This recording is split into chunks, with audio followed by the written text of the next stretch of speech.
How is... Jesus, what the heck is going on in the house? Huh?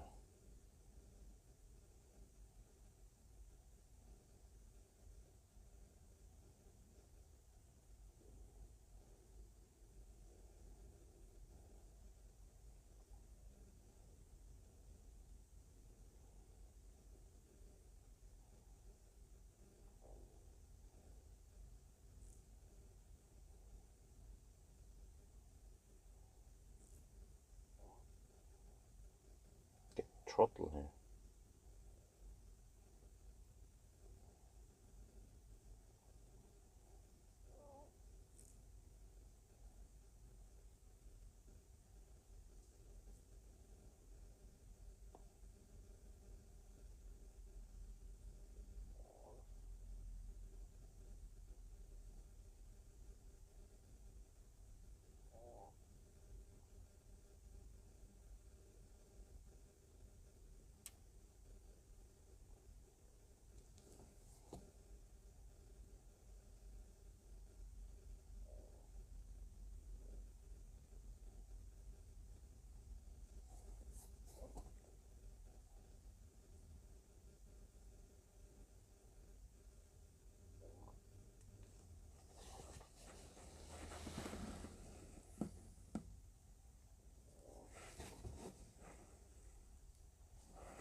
This is considered an eco run.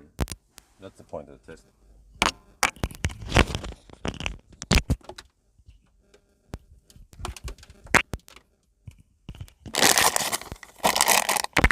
This is the first time you watch the Sunday drive? It must be, right?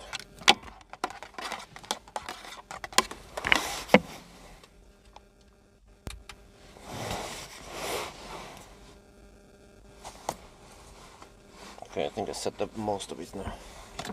Wait, that doesn't look right.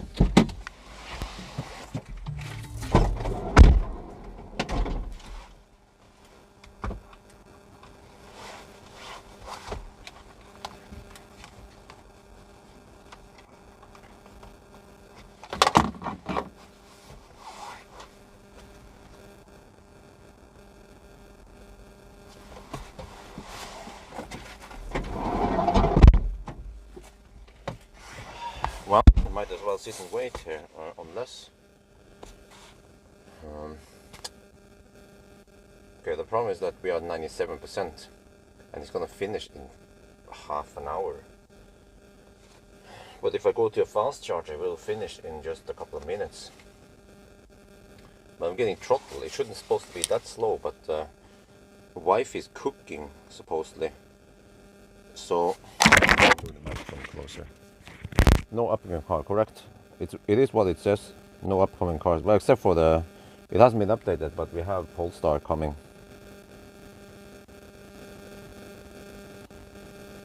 This is the problem. I have too low power in the house, and if wife is cooking... Well, but it should be... Oh, what the heck? It's a huge spike.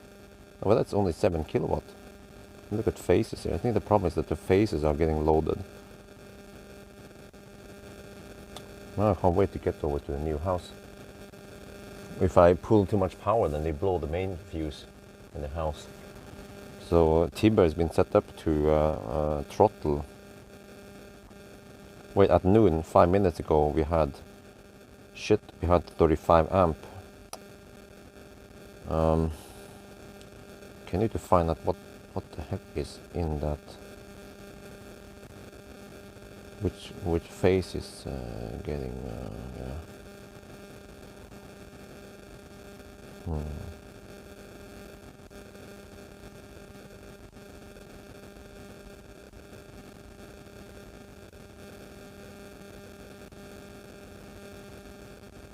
Okay, now we're on the high speed finally.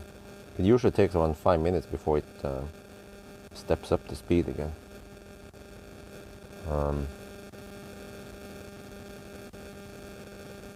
Back window on camera. What? No, it's the front. You're probably wondering the big thing in the middle there. No, that's actually where the sensors are. They are placed low on the ID bus.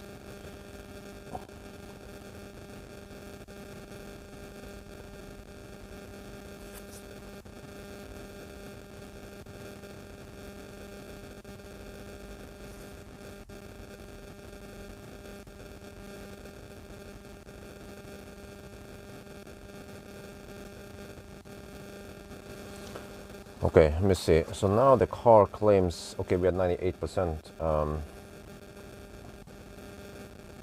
The car claims we'll finish in 20 minutes. Maybe I'll just sit and wait. Well, I need to shoot an intro anyway and then show the plan. But I actually don't know exactly where we're gonna drive yet. Let me see, reset this one, long term. I can reset the distance at least.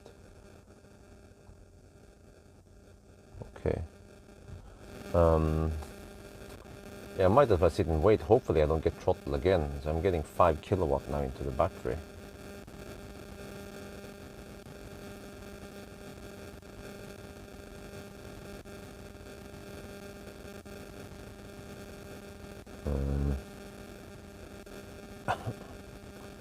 I need to shoot a quick intro, but let's see now, 5 kilowatt. Well, it is a bit cold in the cabin, but maybe no problem that it's going to heat up in the sun eventually. Oh, there was a pump or something like that. Okay. So let's see, what's it charging now? Charging will finish in 20 minutes. And the battery's at 98.2%.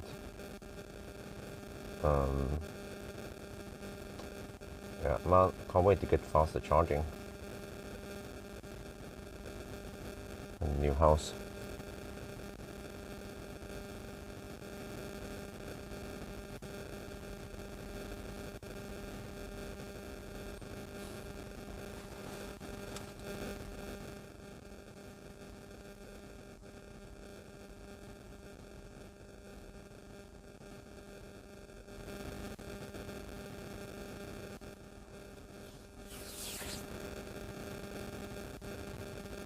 Yeah, at this point, it's almost a waste of time for me to drive over to a fast charger, plug it in, and then charge another 5 minutes to finish. So I might as well sit and wait here until it finishes at home, and then I can just start my my Sunday drive from here.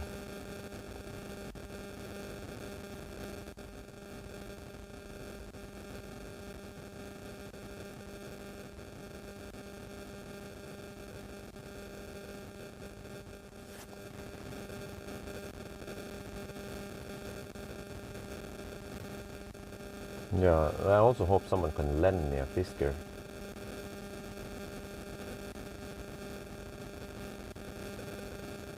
Or that I can borrow a Fisker from someone.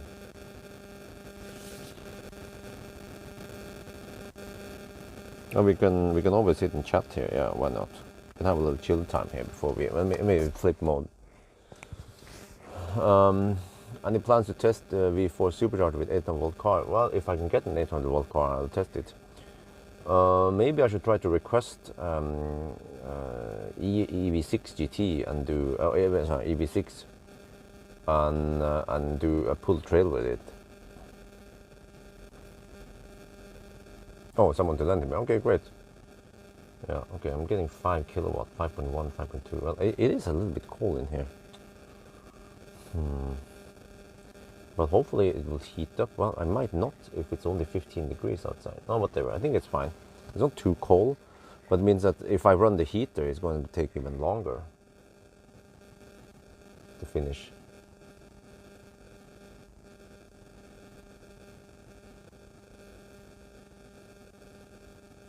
Wait, it throttled to 4 kilowatt. Is that because of state of charge? Probably not. I bet it's the house again. Let me check here. Yeah, I'm throttling to 20 amp. Yeah, because wife is cooking, and the stove is on the same phase as this charging station. Yeah, but at least it's faster than garage. Garage has only 16 amp. Here I get up to 25 amp. Okay, whatever. Let's just run the preheater. It's gonna take a little bit longer, but whatever. Fuck that shit.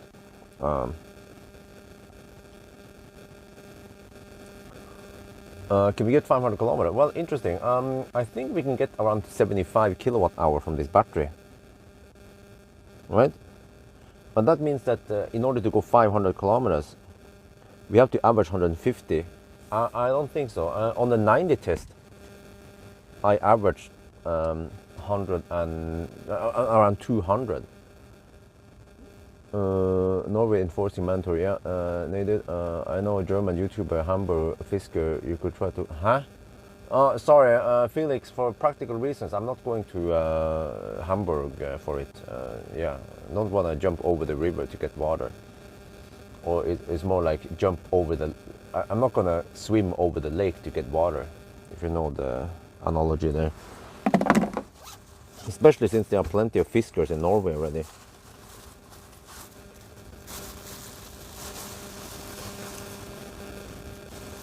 Okay, where's the cable?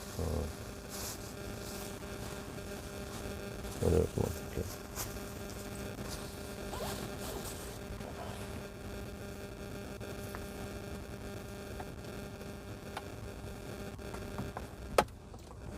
And again, I have to remind you guys that I have a family now and I'm building a house, and that I'm quite busy nowadays with the house. So I need to limit where the heck I'm supposed to go. But a Sunday drive like here with a car that doesn't have insane range, that would be okay. Plus that I just realized that, hey, I haven't done it with a car. But then also, I just happen to have 19-inch wheels, which should be better than 21-inch, right? Because when I look at in the past, the other ID buses, they had 21-inch. That's the problem with the press cars. But then this car doesn't have a traveler seat, so that's a bummer. I just have to, yeah, live without that one. But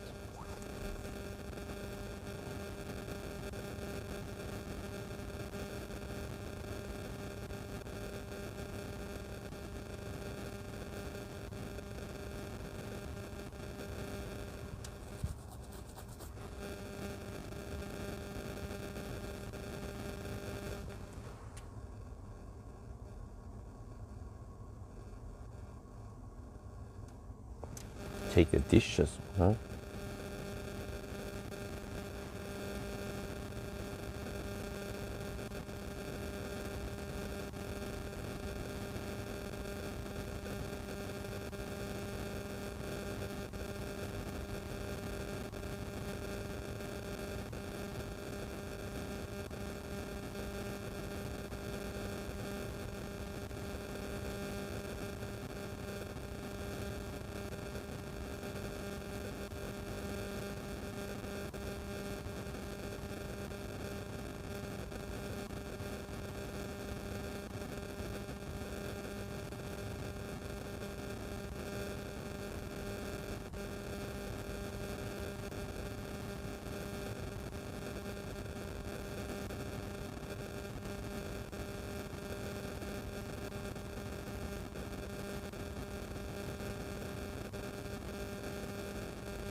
Bigger wheels are better. Well, are they? My tests show that smaller wheels in general are better.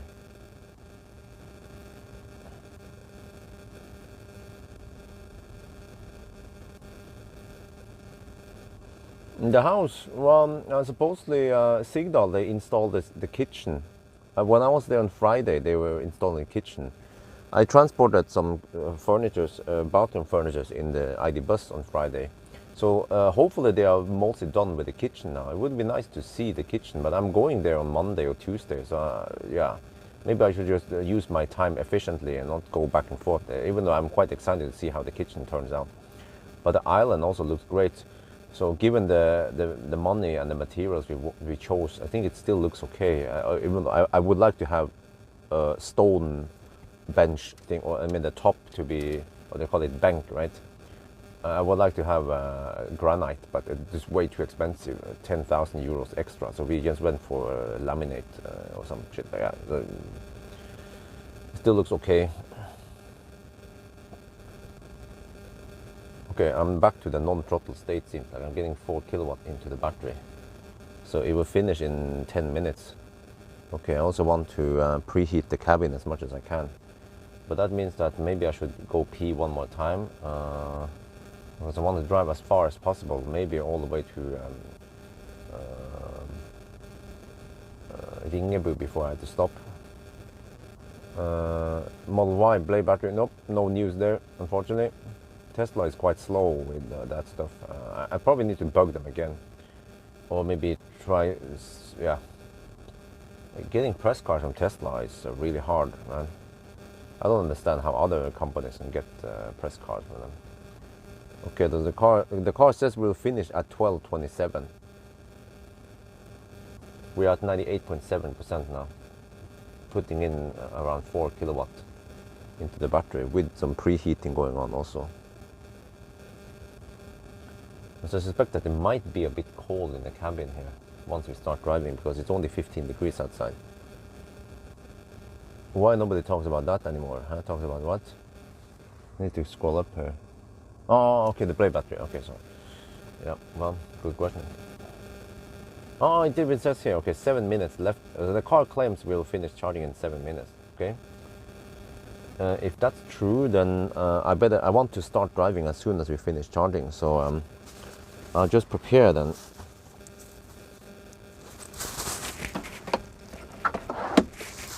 Just go pee so I can drive as far as possible. We will probably take the regular Venabygdsfjellet Ringerud route. So on a regular, wait. So let me see. Let me try to estimate something here.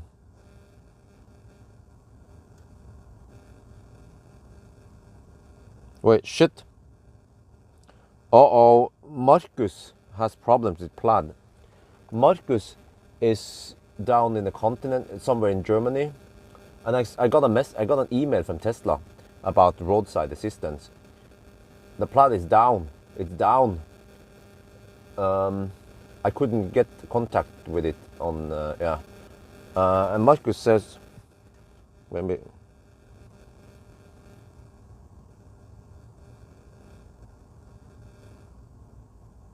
Wait, I have to.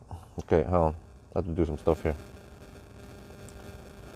Marcus says he was driving and then he heard bang. It was a cell in a battery or the drive axle.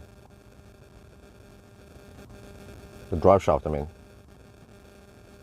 Okay, hold on, I have to do some stuff here. Shit, man. Oh, freaking slow app.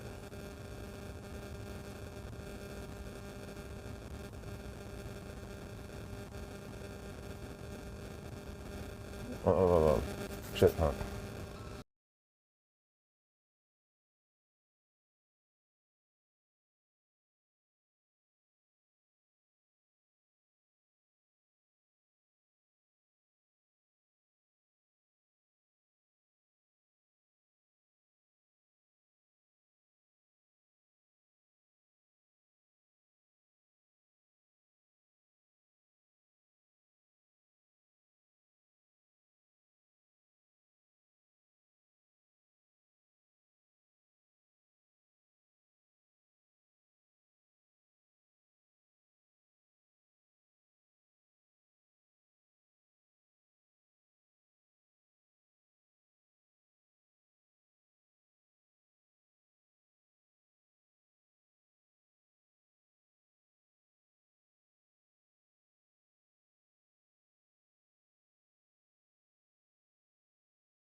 Just how to go. But guys, Marcus, the Plaid died on the the Plaid died on Nordschleife. Shit, it freaking died on Nordschleife. I'll be back. To be continued.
Wait.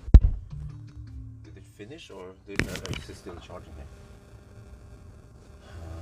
Sometimes it will. Well, I think it's because I disconnect. Wait, let me see. It is at 99.6%. It always tends to stop when I unlock the car, and then it starts again. Let me plug it in to speed things up a bit.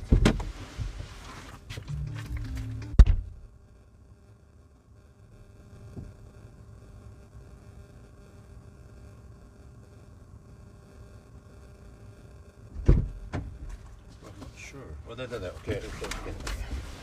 Yeah, we're taking 4 kilowatt. Okay, good. Let me shoot the intro, and we will explain where we're going roughly.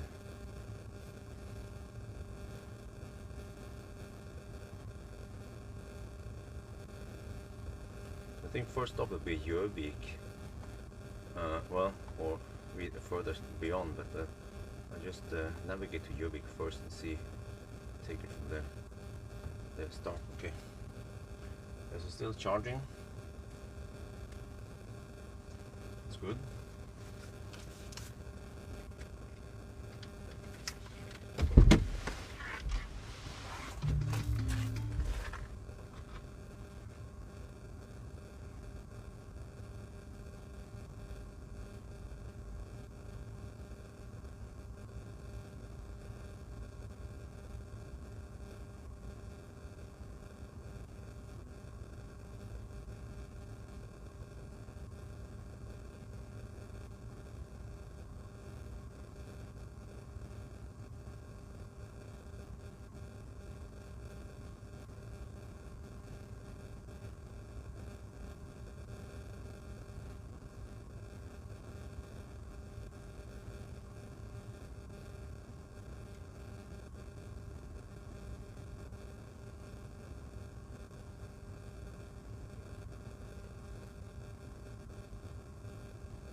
Look here, we don't even have electric door here.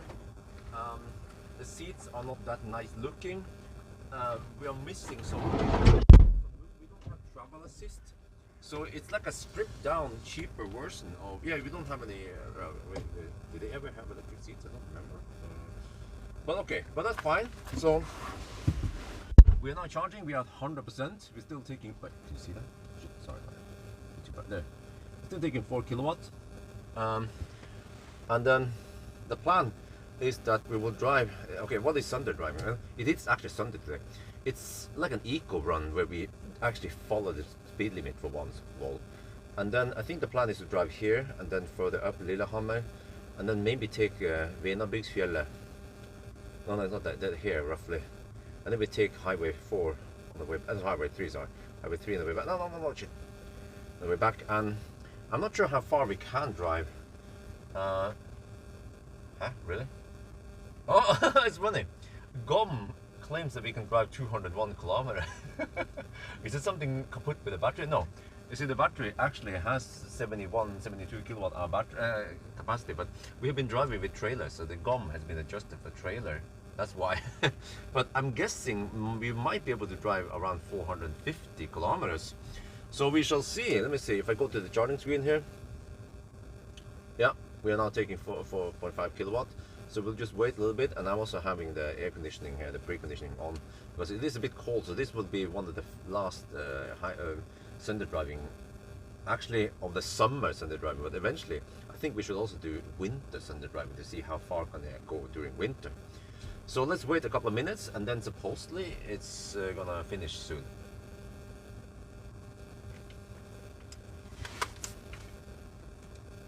I will not return to Chiang Mai anytime soon because of the economical situation right now with the house.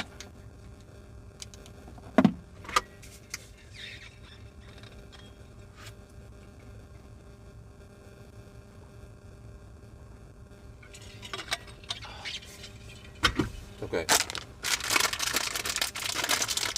It's still taking 4 kilowatt, but it should finish it. It says it's supposedly in less than 1 minute. We'll see.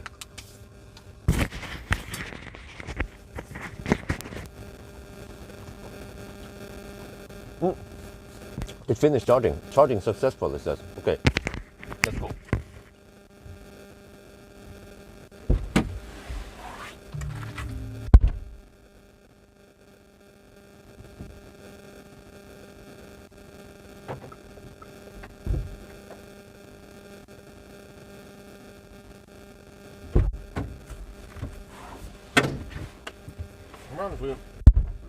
People nearby here, they're raising chickens.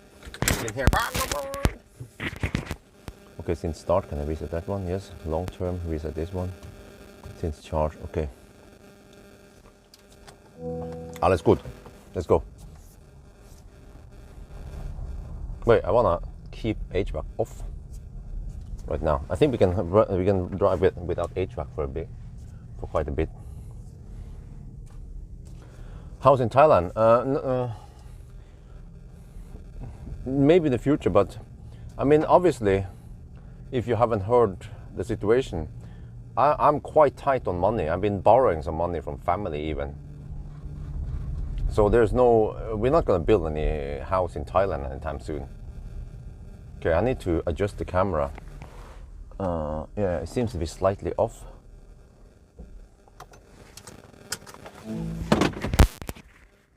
Even though I'm not sure. Well, actually, well, maybe it looks okay.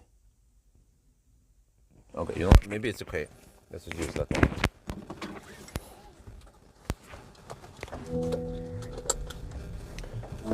What?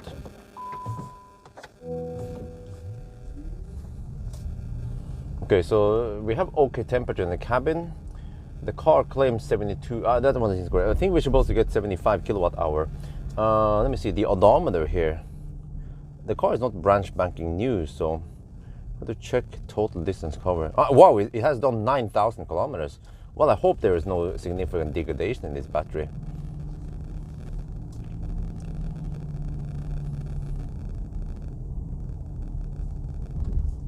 Well, I mean, the house, that's going to take a long time, man. I think I set it to 25 years payback time.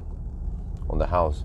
Well, hopefully I want to try to pay back faster than that, but we'll see. But yeah, it all depends. I just have to spend less money and start reinvesting like I've been doing in the past. Like with, or reinvesting. Like with Millennium Falcon, that was good investment. Optimus Prime also. MC Hammer, maybe not so.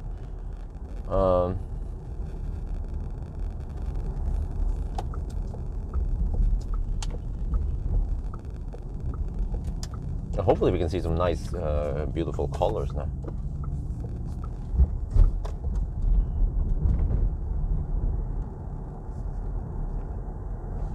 So we'll just follow the speed limit this time.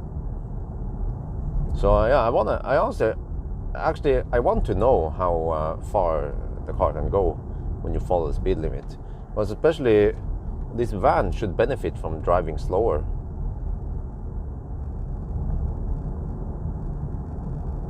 The consumption from 90 to 120 kilometers per hour goes up by almost 50%. It was around 200 per kilometer to around 290. Whoa, that was a big ass donation. Whoa, that was pretty cool. Uwe Hopner donated $25. Wish you a nice and safe ride. Thank you very much. I wonder why the heck it looks like that. I checked the settings. It's supposed to be Millennium Falcon sliding stuff, but I don't know, man. I gave up. I haven't seen the Millennium Falcon drifting thing at Goal for a while now. That animation.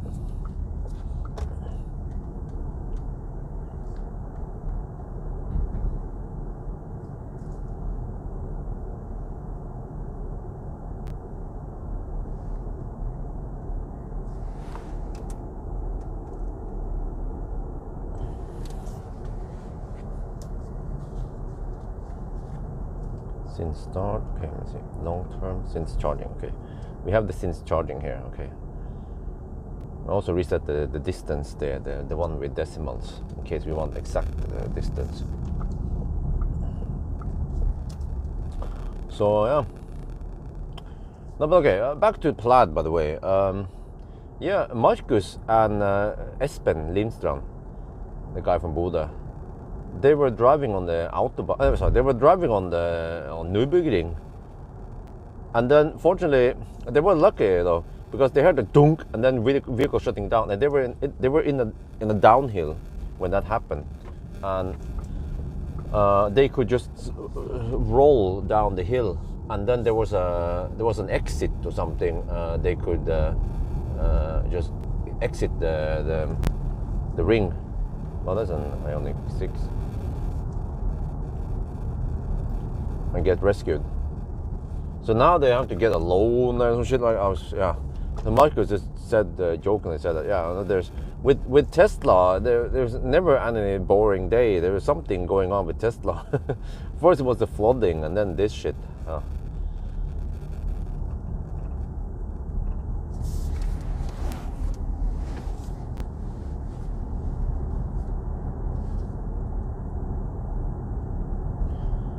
Okay, so we'll see then. Okay, GOM has changed now. Now GOM claims 479 kilometers out of the blue. Huh, really? How the heck did GOM change that? Oh, I think the GOM must have detected that suddenly... Oh wait, that trailer wasn't there. But the trailer wasn't there since yesterday. I mean, since yesterday. Oh, go, you have to go. Okay, oh, you want to blink, okay. Blinking a little bit late. I thought he wanted to let the car from the right go, because before it wasn't right away, it was actually yielding traffic on right.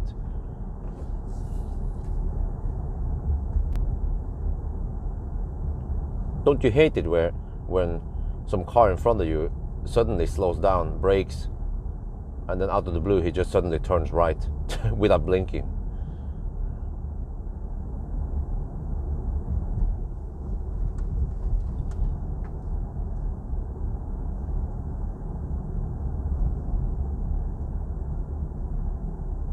Warranty Nordschleife. Yeah, on the track, and that's interesting. I think warranty should apply on the truck. Maybe insurance doesn't apply on the truck, but dude, woman, shit, man. Seems like she was not gonna stop. Crazy foreign drivers, man. We are the ghetto after all.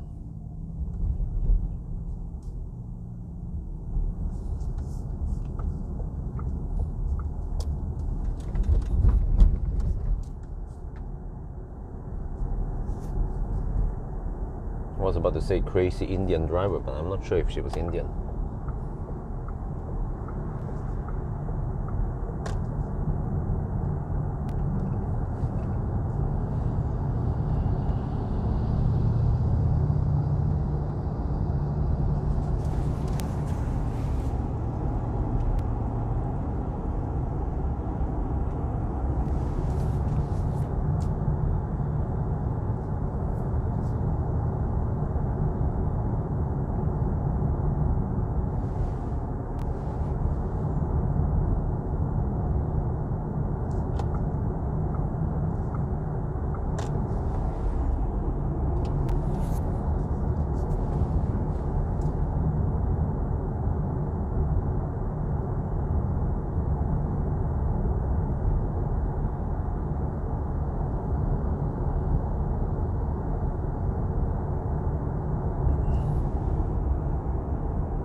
Okay, so trying to figure out now how far we can go. I actually don't remember even the route we're taking, what the distance was, because ideally we want to end up at home, not end up somewhere at Stange or Espa with no juice left. So well, I'm not sure if we can average 150. By the time we reach Gjøvik, we'll get an idea of what consumption we will have for the rest of the trip, and we can plan from there, I guess. But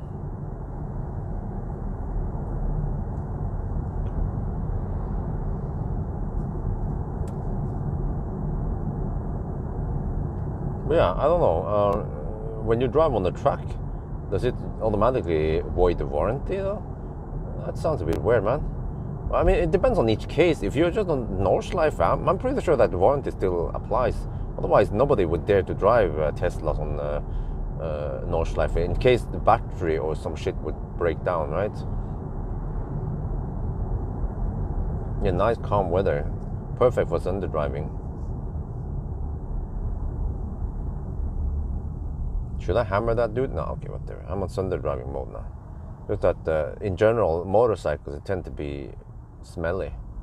Maybe because they don't have the same level of filtration as fossil cars. So I might need to, well, I was about to say recirculate, but HVAC is off anyway, so that's probably why I don't smell the shit from that thing in the front. You know, I wonder how long, I mean, when are people going to not care about noisy fossils? It seems that, you know, around our house, like last night, man, there is this very noisy fossil car. I think it's a Mercedes who lives nearby here, and it is so damn noisy, you know, and he obviously doesn't drive in the speed limit. It doesn't drive maximum 50 kilometers per hour around my neighborhood at night. And you have these guys with motorcycles that makes not lots of noise, and he's probably not riding that far, right? So they could use an electric one that is probably faster also, but they just want the noise. But I wonder, when will this generation die out? I mean, these are probably people who grew up with noisy fossils, but eventually there'll be more and more electric, and it's going to be harder and harder to get these noisy fossils. Plus that regulations might eventually ban them altogether because of noise and pollution especially. But just look in Germany, we have speed limits in some areas there are time-based speed limits. How was this again? At night, you're not allowed to drive too fast. Yeah, normally some places you can drive faster at night, but it was opposite here. At night, you have lower speed limit, and it's to lower the noise levels. So, I mean, in Germany are quite strict with that, right? And this one, the one we have in front, is obviously quite noisy. And in Norway, there are actually some laws. When you have the air control, if it's too noisy, it doesn't get approved. But I think eventually, more and more people of this generation, they will die out, and then new generation, they would wonder, like, what is the point of this noise? New generation, they will embrace electric, and they will, yeah. You can say, well, but it's in the human nature to like something noisy. I don't think so. I think it's just, it has been taught from the beginning. I mean, okay, people are different. Some people probably want to have this noise, but I think this is stuck with what you were used to in the past.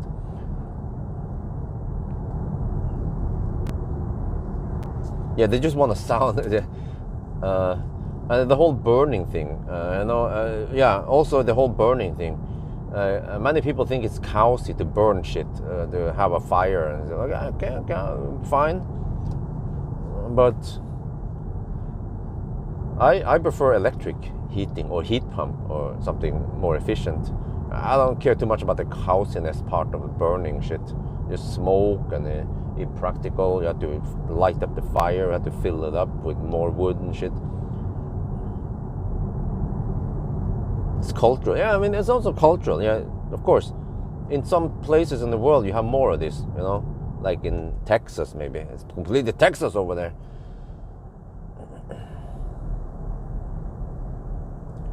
From today, classification, European, Copenhagen.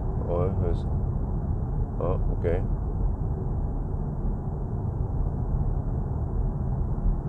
Even time. Okay, I have to pay attention. I don't have auto steer here, so I have to pay attention. If you focus too much on the chat, then I might crash this bus. Oh, you're going that way. Okay, good. Well, should I coast now, or can I coast? Let me see. How did I coast with this thing? How to? There. Oh, I can coast. Okay. Wait, 50 zone. Shit. Well, if they set 50 zone, then we have to follow the 50 zone then.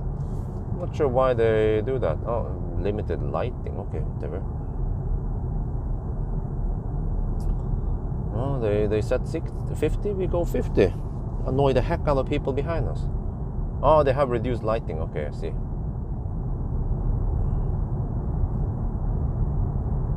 Oh, 90 speed limit. Okay. Now I read it correctly.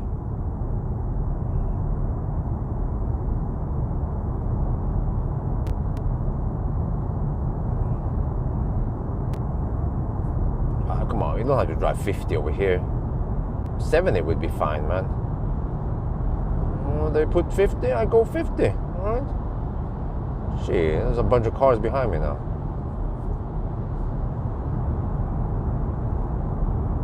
As long as, yeah, see, there's the reminder sign also, 50. Still 50, okay? Go 50, alright?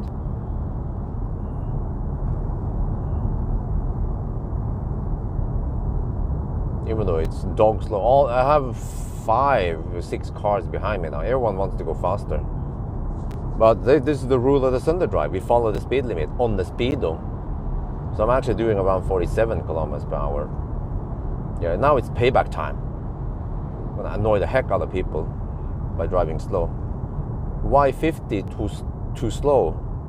What do you mean? Just kidding.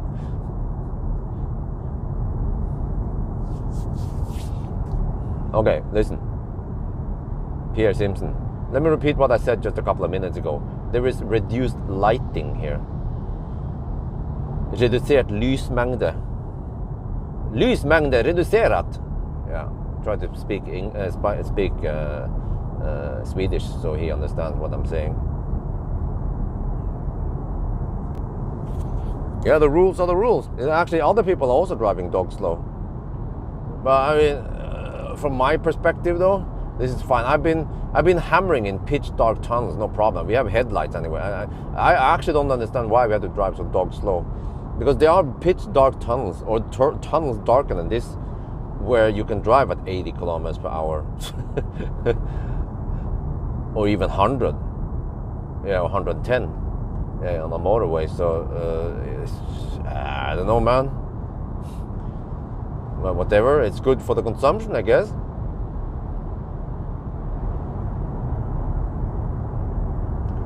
Yellow background is temporary. White background is permanent.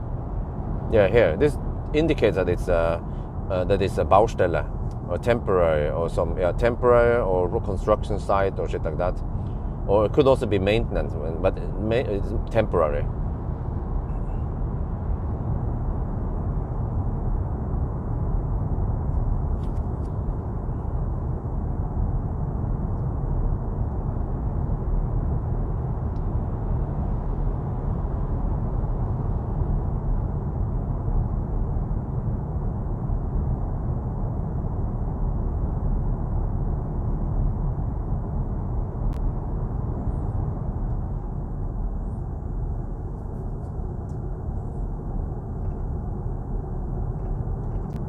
Okay, let's go faster.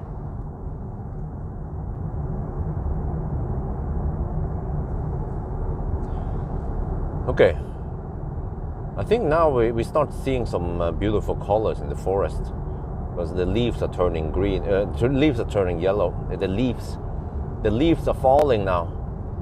It's the fall of the leaf.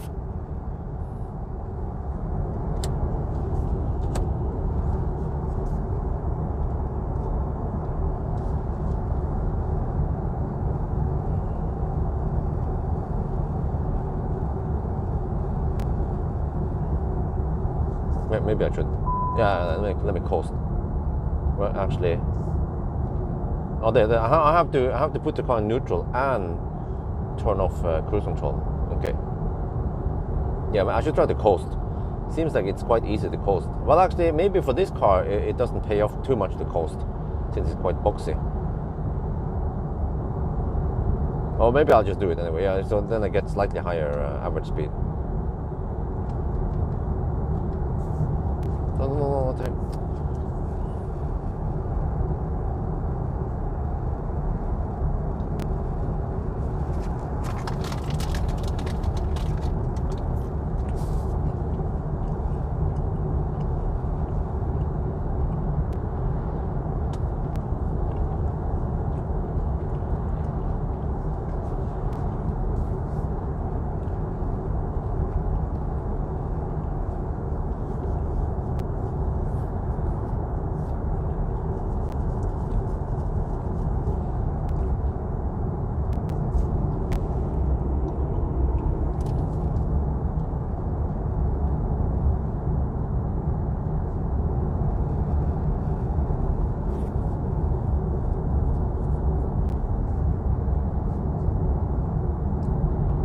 Wow, 13.5 degrees Celsius outside.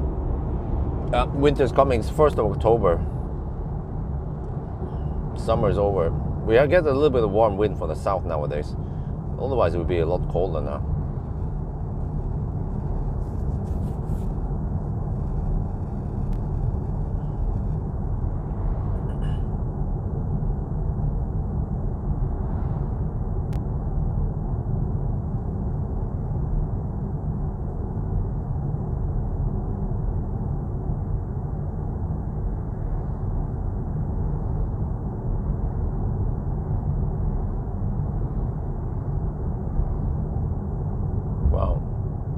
Sydney, well, but down under is different, right?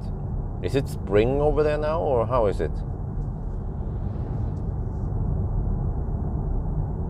It's so weird when I see in the news that Tesla, like this summer, right? This summer in July something, Tesla took some cars over to New Zealand to do some winter testing. I was like, huh? In July? The fuck? Yeah. Well, so in Australia, when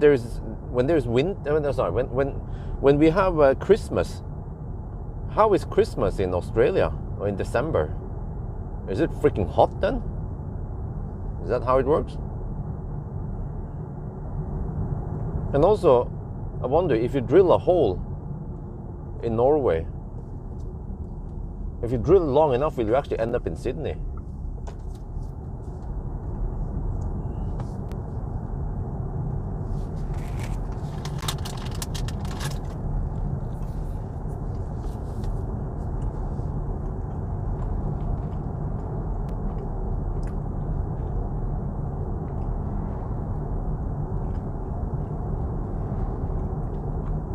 Now look at those beautiful colors.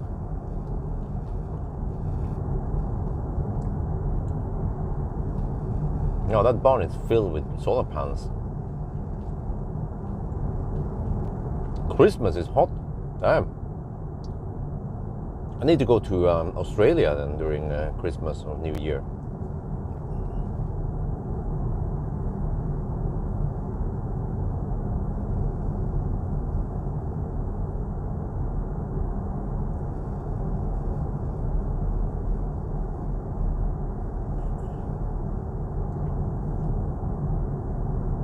They build like tents, wow.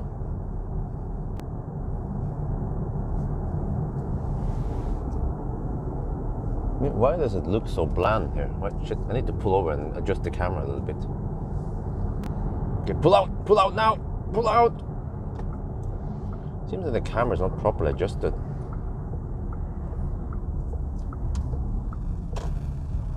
Okay, let me see.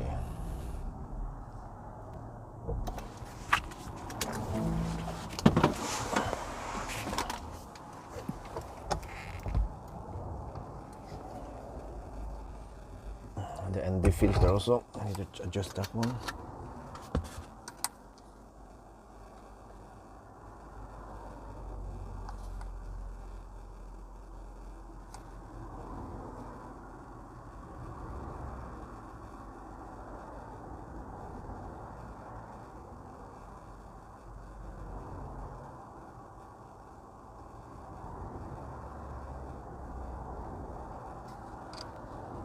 Also, that part is a bit tricky.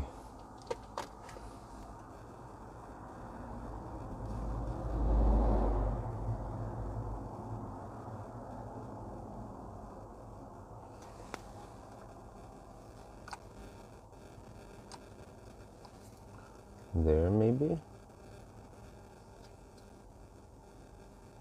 Okay.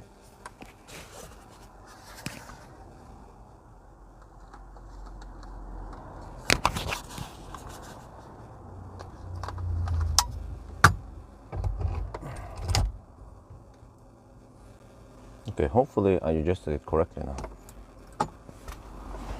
Let's keep on grabbing.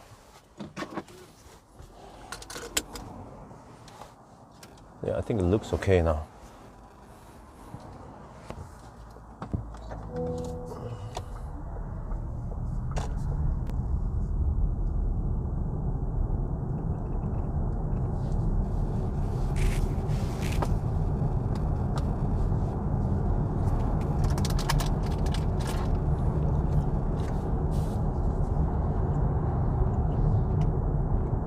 Well, my wife and I were talking about we could use our Finnair points to travel somewhere. We need to spend them before next year sometime, otherwise they will expire. Wait, why does it still look a little bit off here, the colors?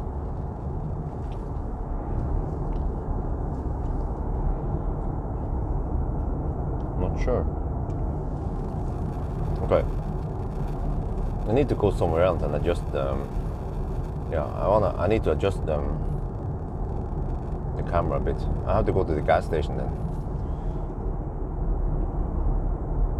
The filter seems a little bit off. I should have done that before I started driving. I forgot. Next time. Better routine next time.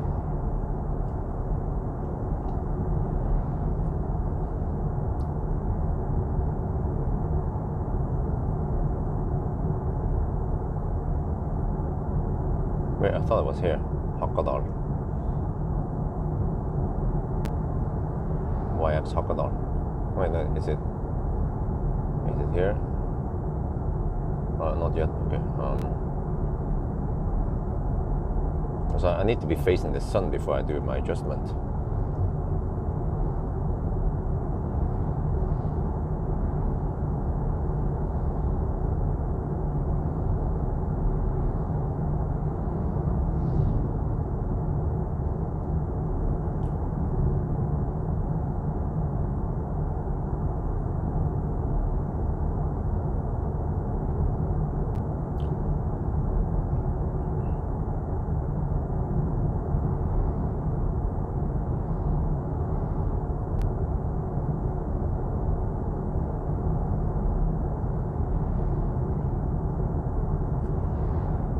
It's not yet. I always mix up. Wait, we didn't pass it. No, it's supposed to be around here. Hakadal.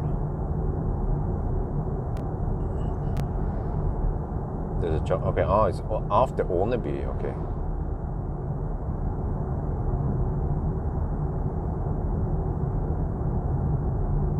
Wait, is the sun over there already? What? Wow. Damn. Yeah, I forgot that winter is coming. The sun's position has changed. Normally I would get sun right behind me, usually around 1 in the afternoon. Now the sun is already on my left. Shit.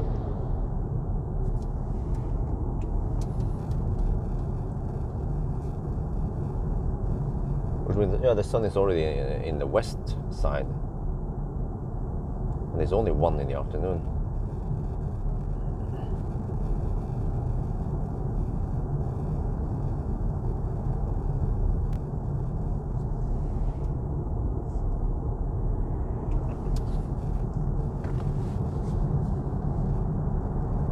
So Hakadal is after Åneby.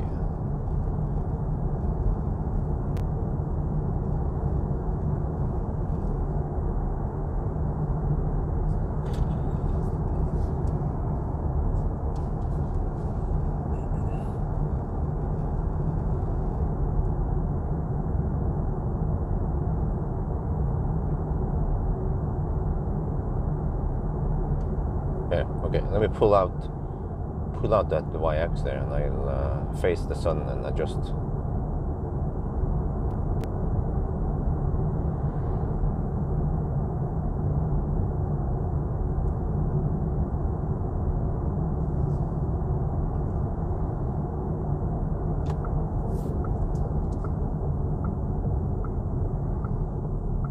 So they have some 50 kilowatt chargers here, and they have hyper charger. Okay. And what else? Oh, they had trailers also. Okay, let me see. Just wanna face this side. Yeah, normally if I face the sun directly, then I can quite clearly see the reflections. Okay, there you go. Okay. Okay, now I need to do the adjustment.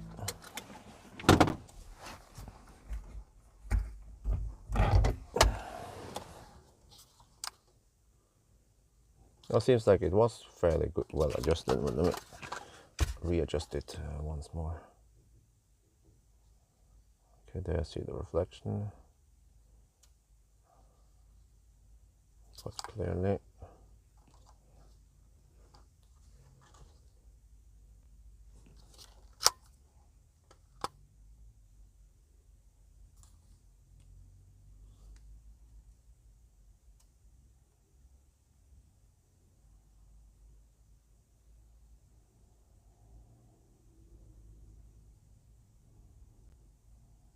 Okay, there it's gone.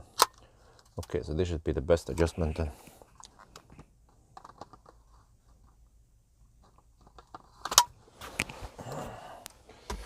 Yeah, it's quite nimble. I actually noticed that the small turning circle is very convenient for maneuvering.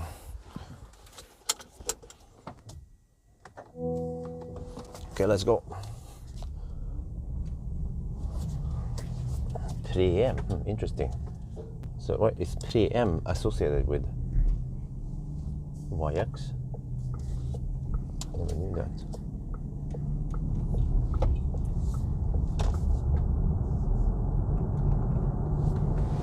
I'm back on Sunday driving.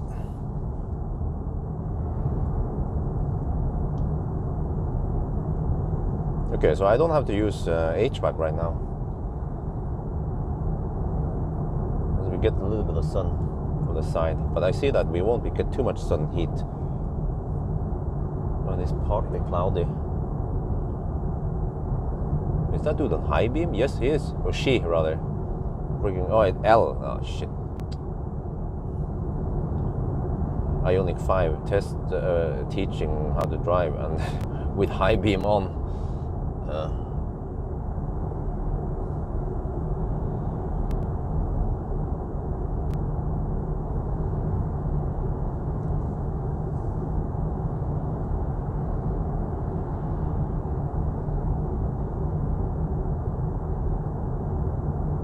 Okay, I don't know, I think I drank a lot. I probably have to pee at Gjøvik. Maybe I'll stop at Gjøvik.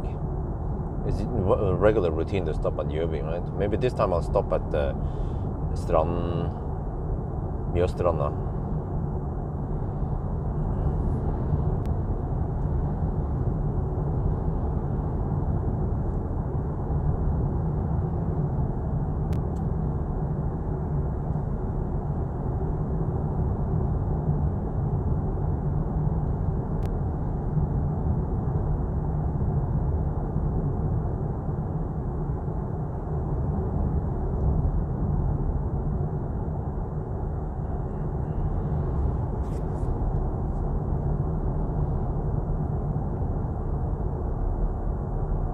Consumption is 164 watt-hour per kilometer. Oh, damn! Well, okay, we'll see at Gjøvik. I mean, if you get 150 consumption, then that's 500 kilometers.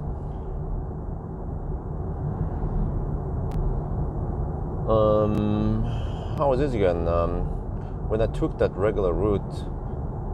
Well, actually, I could go the other way. At Gjøvik, I could go Hunndalen. And I could go via what do you call it again?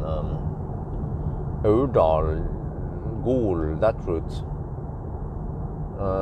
Because I wonder if that one is shorter. Okay, maybe at Gjøvik I will try to harvest some heat.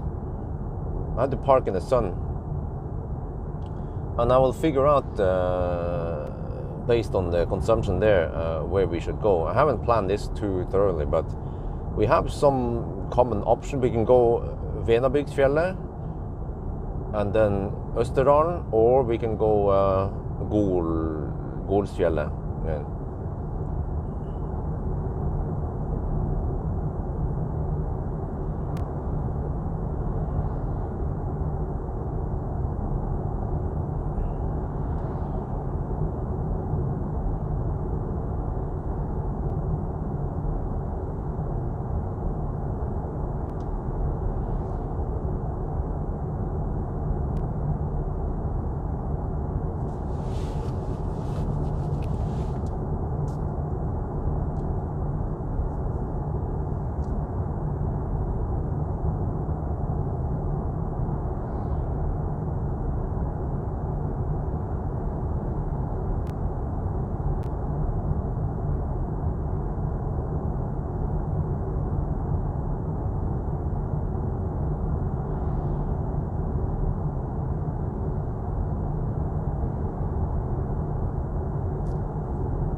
Oh yeah, there is traffic going back to the city. So you see, there'll be lots of oncoming traffic since we are leaving the city now. And by the time I'm going to go back, then the stau will be over.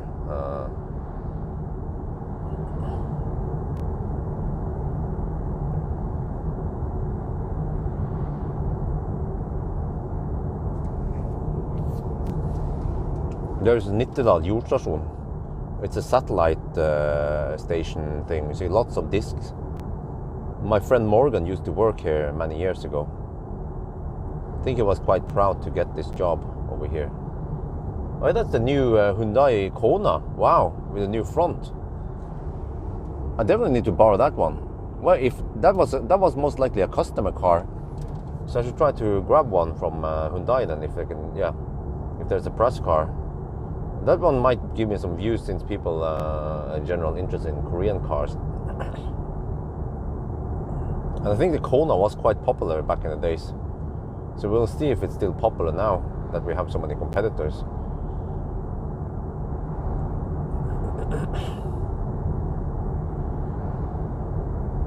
The bus, yeah, there was, I don't know if you heard it, there's a UK company, they made a camper van out of the bus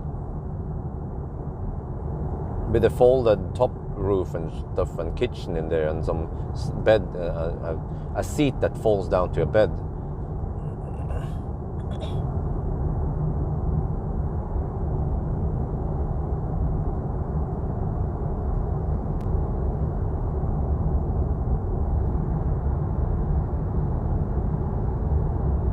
Okay, I wonder if I should have a 4K podcast today. It would be quite good to have it on this route during the autumn colors. But I just not sure what topic I should talk about. Do you guys have any good topics?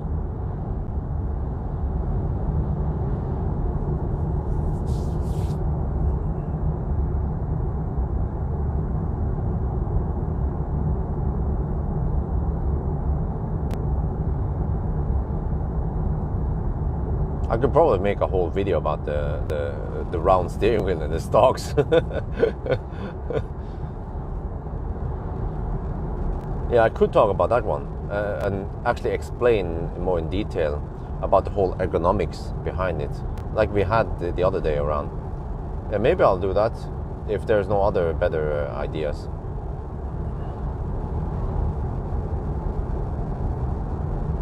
Well, I don't know too much about sodium lithium batteries. I kind of need to have knowledge about the topic I would talk about. EV adoption, yeah, I think so. Each country should follow the same curve. Norway is, we're on the S curve, right? I think we are still in the middle of the steep curve, where things just skyrocket in popularity and chargers. We are not there where it flattens out yet, but other countries, they are probably in the low part of the S curve, where the development, everything hasn't shot up yet. But I remember, for example, during Millennium Falcon's time, or then we were in the low S curve, on the not the steep part, but the flat part of the S curve.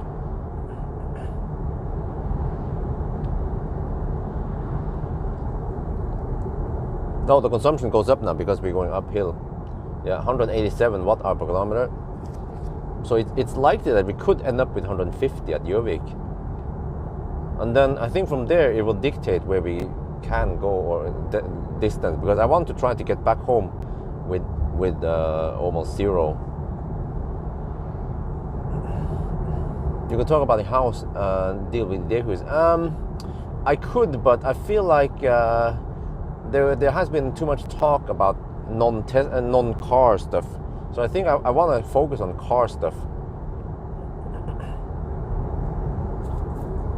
Oh, Sweden is already getting in the steeper parts now. Huh? Okay, that's about time that Sötabror catches up.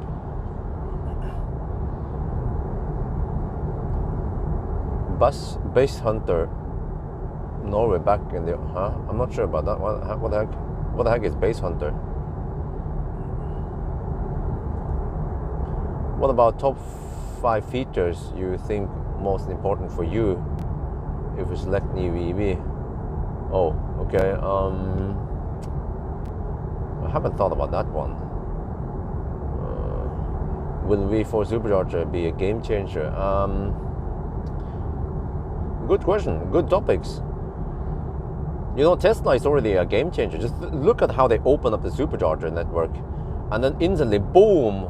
Tesla is one of the best charging networks in Norway, and also in many other, especially in other countries. But in Norway, we have so many charging networks out there. But Tesla just slaps down a shit ton of high power chargers. But the most important part with Tesla superchargers is that they are so affordable. Yeah, I think that one and that they have so many stalls. Those two together, yeah, makes the supercharger really, really good.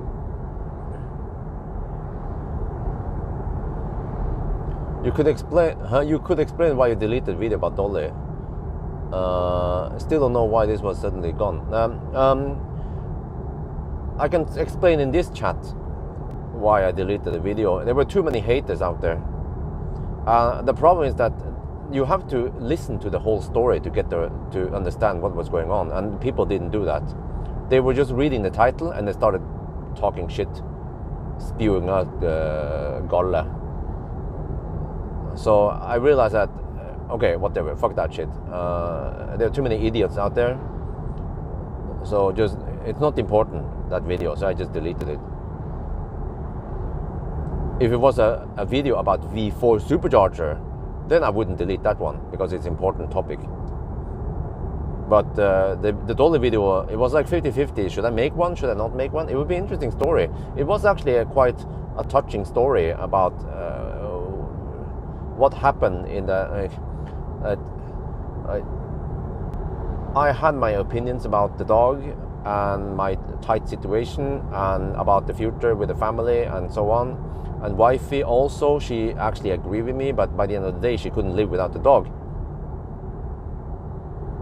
So I could, of course, just say fuck it, and we went that far. We just have to commit. But I gave way, and wifey, yeah. So I did it for wifey because she couldn't live without Dolly. So yeah, like I said before, it's stuff that happens outside the regular range test and shit like that, but it also affects me and it takes up time.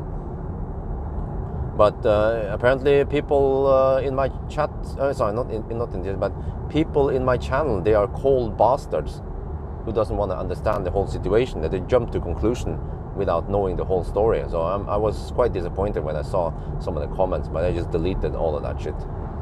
So we just stick to car stuff in general, yeah, because people can't behave, so that's fine.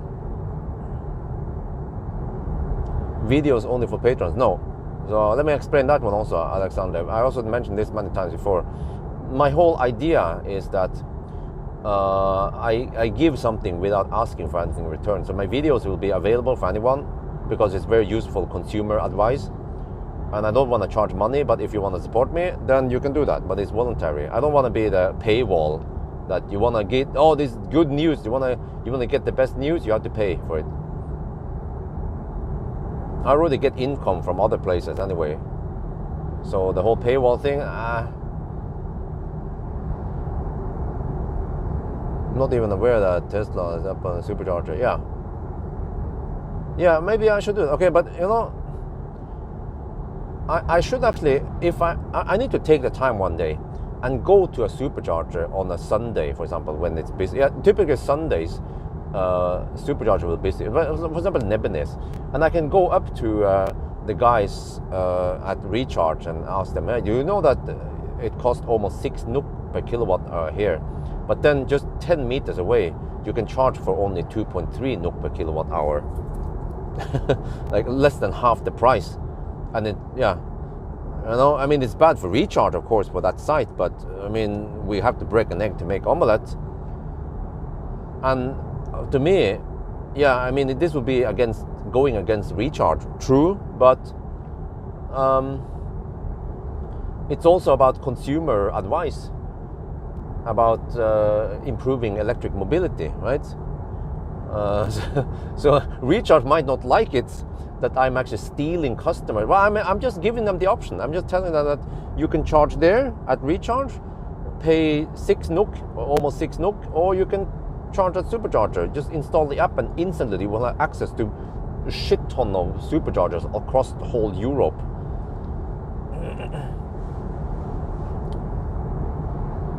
Yeah, 800 volt cars. Yeah, eventually I will borrow EV6 and I'll do the trailer challenge. Okay, if I want to do yeah, I think I'll if I want to do the 4K talk, I will do it after. Wait. I should do it after around Hadeland area. I tend to start. Yeah. And if I must, I will hold my pee and drive, and so I can finish the chat. But I'm leaning towards this whole stock. I want to explain more about why I don't like stockless design. That it's actually a matter of ergonomics.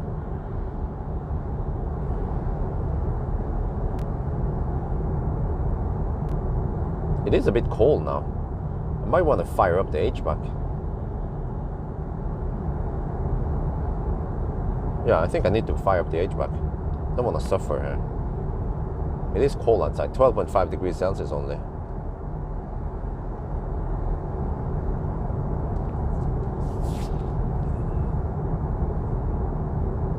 But I did drive for 44 minutes without HVAC, so that helps, of course.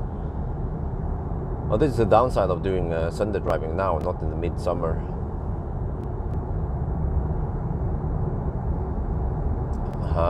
Could you add more about screens? I mean, okay, without digital driver display, Digital driver display, what?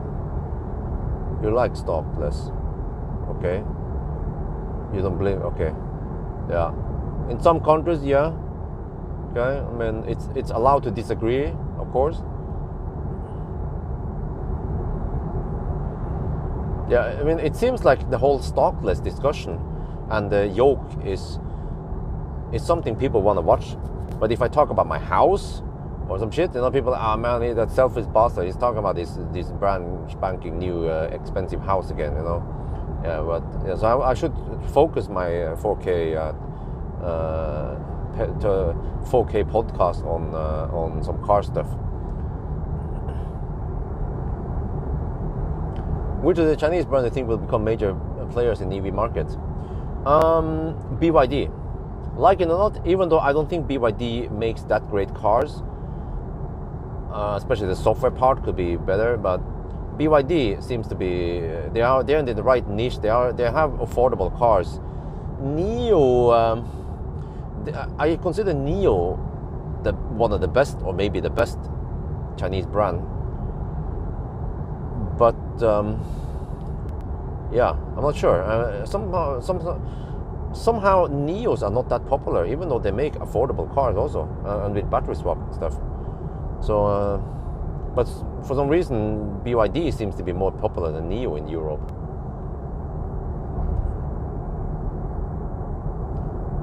Yeah, Model 3 without the instrument cluster, yeah.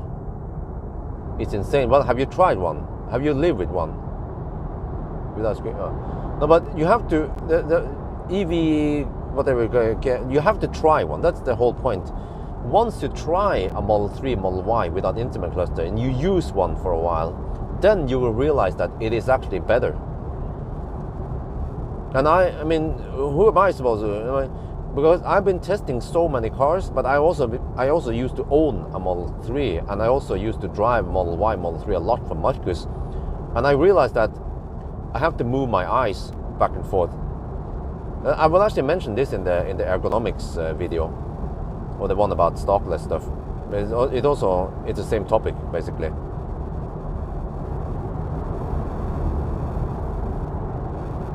Yeah, I mean, you like the house videos, but in general, a video about something Tesla or whatever, almost a scandal or something, is going to give me more views.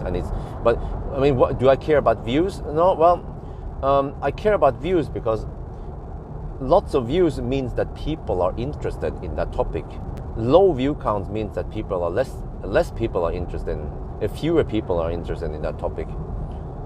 So view count and likes is one indication to see what, I want to serve content to people who like them. I mean, yeah. No, not like that. I want to serve content so as many as possible can enjoy it.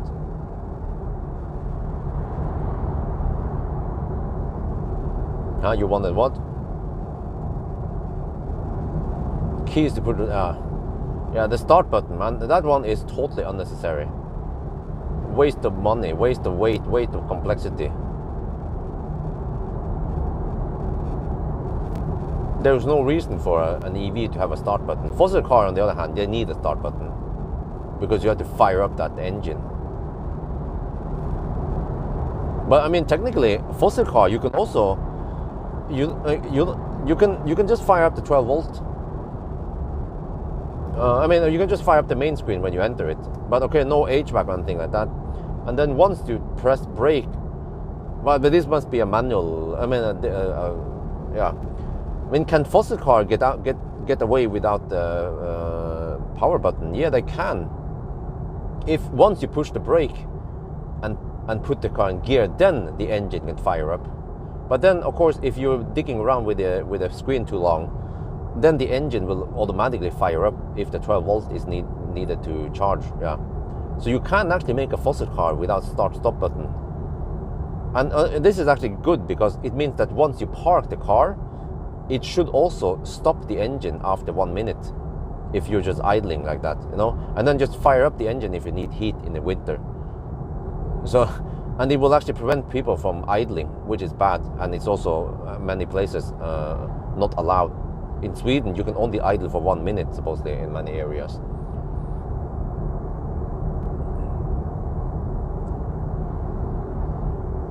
Screen. Oh, but I will talk about the screens. Don't worry. If I want.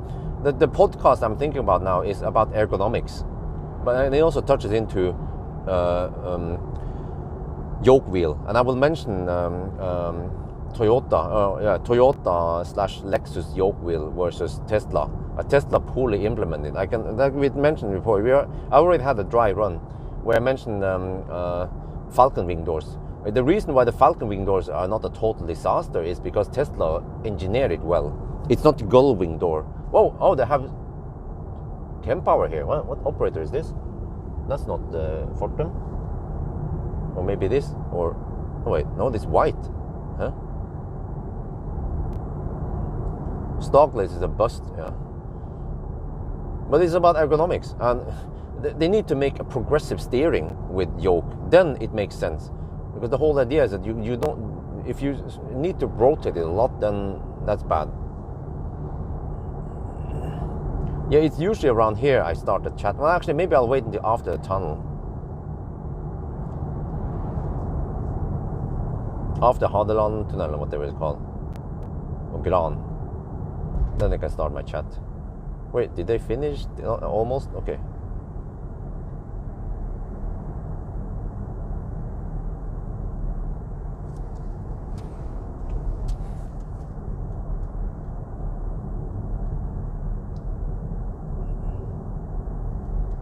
I can have a long talk about ergonomics and also intuition, right? What is intuitive? Like swiping a map.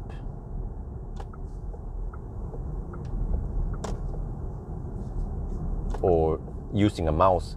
Actually, a touchpad and a mouse is quite intuitive because the motion you do when you move the mouse translates to the motion on the screen.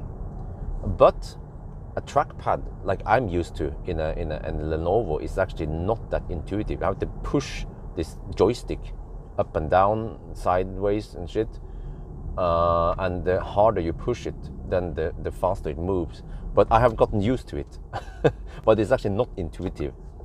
Not as intuitive as a trackpad or a mouse.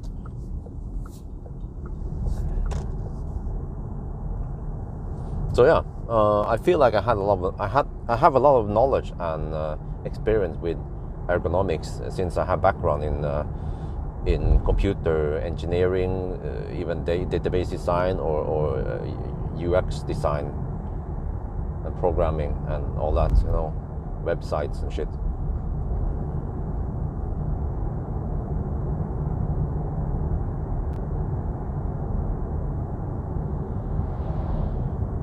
And also, of course, background in gaming, yeah. I'll come back to the whole Doom thing. It's actually a pretty good story.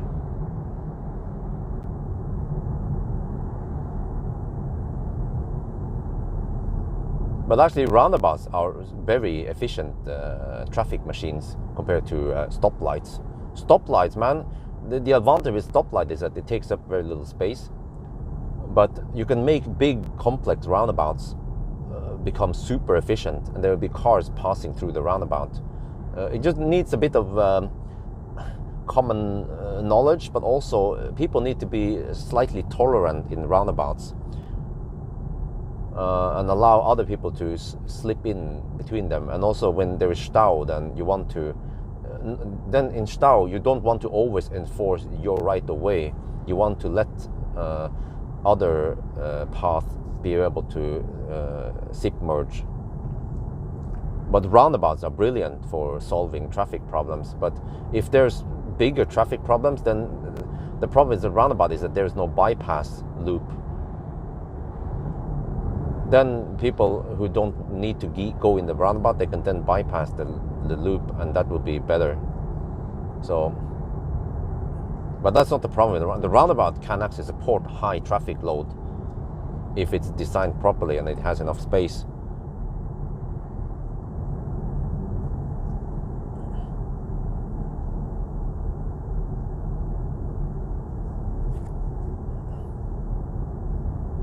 But I will also touch into roundabouts. By the way, it's all about ergonomics. Everything here is connected topics anyway, so it's going to be a long ass chat now. I could even start before the tunnel. Yeah, maybe I'll do that, because I feel like it's going to be a long chat. Okay, we'll get ready. I need to set some settings soon once I get on the motorway. It's starting to take shape now.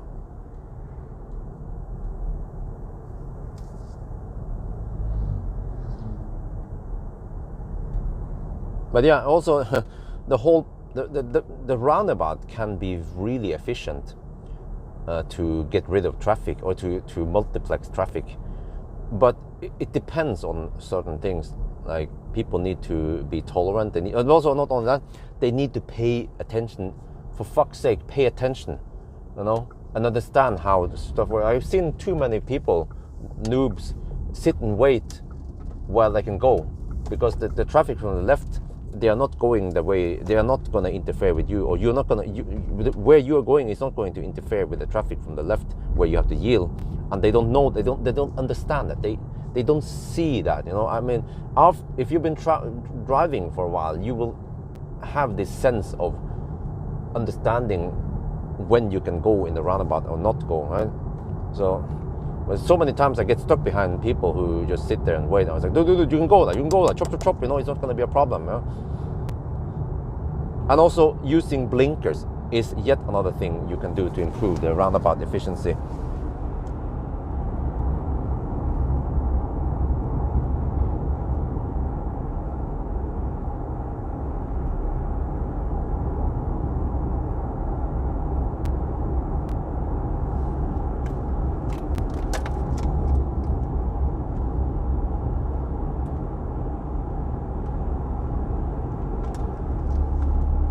Okay, let me get ready.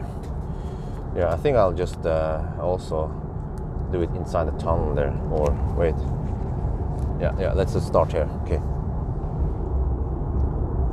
Double check my settings again. Okay. But that one is a little bit low. Maybe I should charge it. I think I should be able to charge it while I'm doing this one.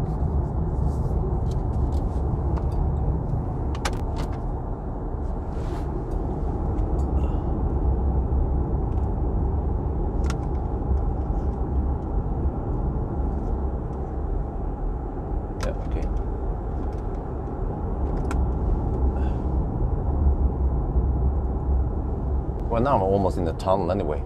Maybe I'll just wait until after the tunnel. Yeah, because the tunnel will mess up the white balance. So I can stop recording after that one. Okay, I'm getting ready for a 4K podcast now. About yoke wheel, stockless, design from Tesla, and ergonomics.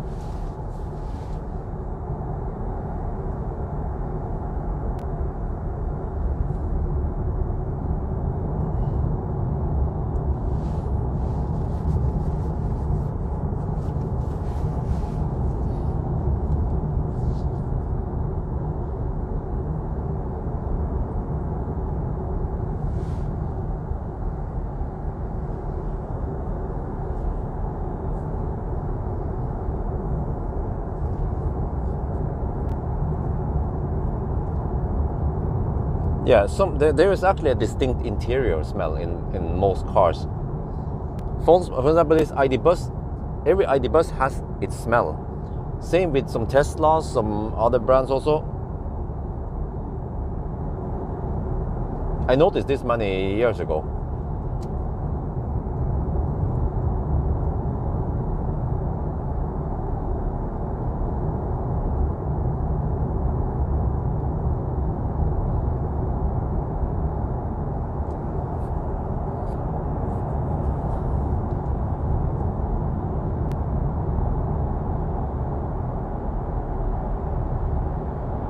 Okay, consumption 178. We're down to 86% now. Okay, I need to get ready for the podcast.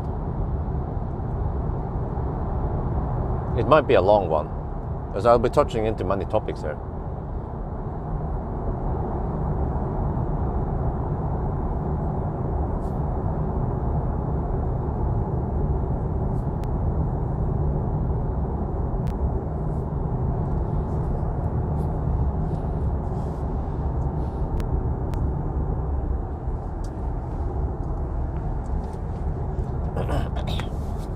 Okay, here we go.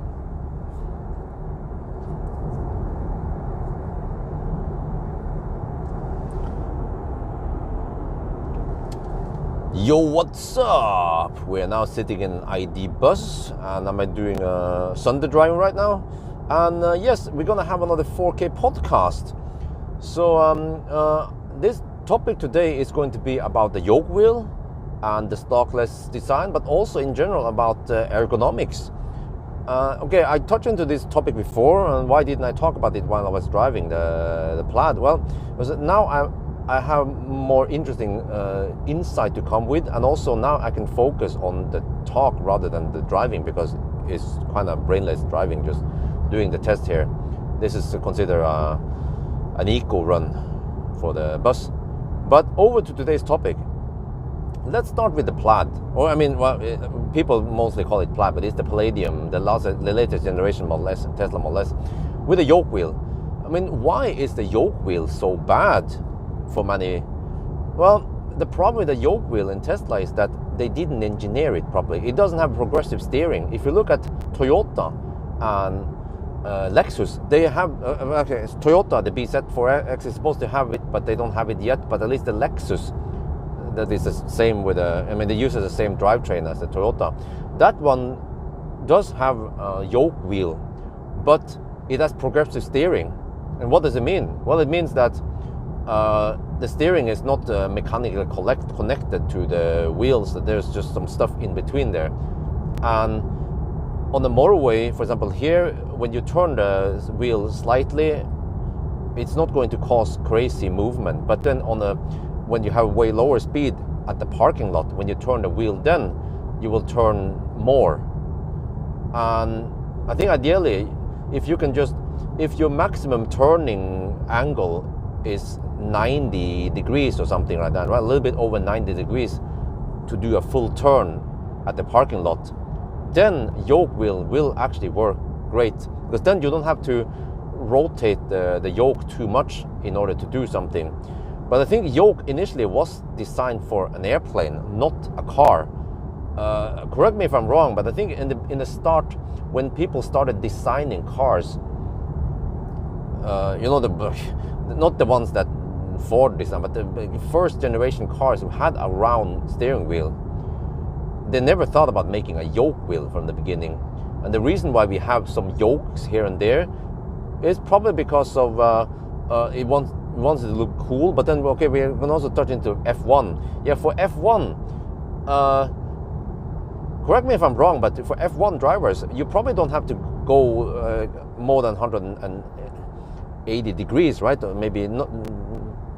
I'm not sure how that stuff works, but you don't need to parallel park an F1 car. I think you can't even back up an F1 car. So F1 cars, they are designed for that purpose, for racing, and you want to see, you don't want to have a steering wheel interfering with the vision. Yeah, another thing I've seen a picture is that I didn't know that F1 drivers, they don't sit upright because those F1 cars are freaking low. So F1 drivers, they're actually like they are laying down quite low, quite flat, quite like imagine if you're laying down on a business class seat or some shit like that. You know, that's usually how low they sit and drive, and that means that a round steering wheel is going to block your vision or interfere with that. So yoke wheel on an F1 car has a purpose. Yoke wheel on an airplane probably also has a purpose. That's why they are like that. And then also airplanes, they don't have to do any crazy maneuvers at the parking lot. Normally they'll be flying. But cars, they have different tasks they need to do. You know, roundabouts, parking lots, backing up or getting out of driveways and shit. Strictly speaking, a car steering wheel should be round, not yoke. But if you go for a yoke, like some car manufacturers tend to do, then you need to have progressive steering to counter for the disadvantages. And then, yeah. So what was the problem with Tesla then? Well, because Tesla is not progressive steering. They just slap down the yoke wheel there without thinking about ergonomics. And this video will also be a lot of talk about ergonomics, because if you look at Tesla Model X, the Falcon wing doors, you know, the reason why the Falcon wing doors are not a complete disaster is because Tesla put a lot of effort, and they put lots of engineers and engineering time to make the Falcon wing doors double hinged. It's not a gull wing door technically, or I mean, when you call it gull wing door, it usually means a stiff door that has only one hinge connected to the car. And the problem is that when you open the gull wing door, you need a lot of space on the side. It's gonna boom, you know. But Falcon wing doors, they have double hinge, and they open like a falcon or something, inspired by nature. And by having double hinge, you can then open on tight spaces and close on tight spaces. So I wouldn't say the Model X is a success, but at least Falcon wing doors is another problem. But at least from the ergonomics part of that yoke wheel is not good, and that's why the yoke wheel in a Tesla is not good. That's my claim, right? And then who the heck is this idiot, this half Norwegian, half German dude, you know, half Thai, half whatever. What the heck? What, man? Freaking Norwegian left lane huggers, dude. Move over to the right lane. Jesus, man. Oh, there. Okay. But yeah, who is this dude? Well, I have background in computer engineering. I have background in web design, in programming, database design, a bachelor degree in computers. Have 12 years of experience with working at office with programming and web user interface. It's that book I read. What the heck is that called again? There was a book about usability. Maybe some of you guys can mention it.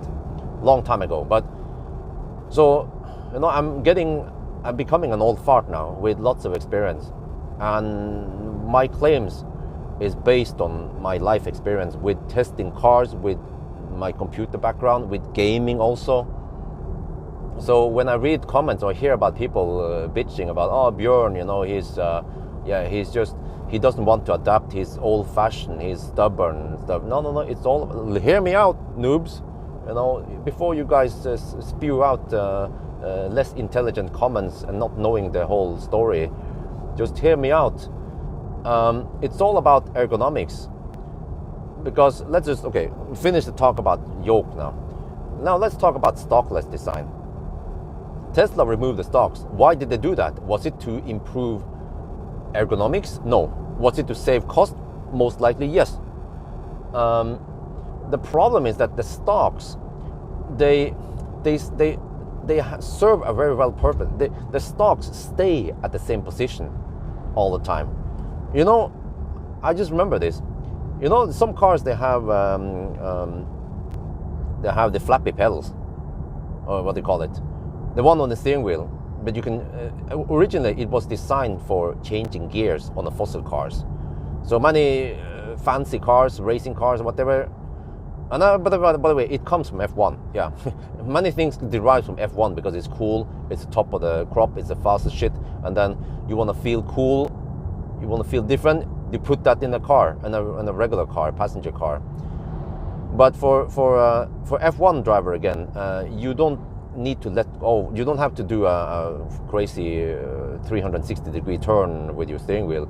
So your left and right hand will always be on the flappy pedal, ready for changing gear. But on a passenger car, it's different. Sometimes the steering wheel might be upside down, or if you are in a hairpin turn, for example. Yeah, that's a prime example. You're in a hairpin turn, and then you figure that you want to decrease or increase regen. Yeah, I forgot to mention. So the flappy pedals were originally made for changing gear, but in a fossil car, they'd be like, Scheisse, what do we do here? We have this part. We are converting this fossil car to an electro auto. They'd be like, you just make it change regen then. Okay, yeah. But if you're in a hairpin turn and you want to increase or decrease regen suddenly, then the steering wheel is upside down. And can your brain wrap around it and figure out that you have to then use the right flappy pedal to do what you want, right? It can be hard to do that initially, especially if you're not doing that very often. And my point is that the flappy pedal then, well, it's hard because where should you place the flappy pedal on the steering column so it has a fixed position? Yeah, that is better, but then you're losing the part where you can flap it. You can flick it while your steering wheel is at 90 degrees. So the problem with the flappy pedal is that it has its advantages and disadvantages by placing it wherever we're talking about now. And then comes the blinkers. Well, fortunately, your body is at the same position all the time, even though the steering wheel might be in a different position and your hand might be slightly in a different position. But even if you're at a 90-degree turn, you can still reach and hit the indicator or the turn signal stalk or the gear stalk that many cars tend to have now. Even this ID bus also has the gear stalk on the right stalk, which I find very nice and ergonomic. So since we're talking about ergonomics, why do I think that gear stalk should be there, like a Tesla or a Mercedes, or also ID3, ID4, and i3? Well, because your right hand is already right there, right by the gear stalk, and it makes a very small move. You just require a very small movement to change gear. And once you've gotten used to it in a Tesla or a Mercedes, it becomes super convenient, super nimble to change gear while you're doing a parking maneuver. Instead of having it in the center console or something. For mechanical reasons, yeah.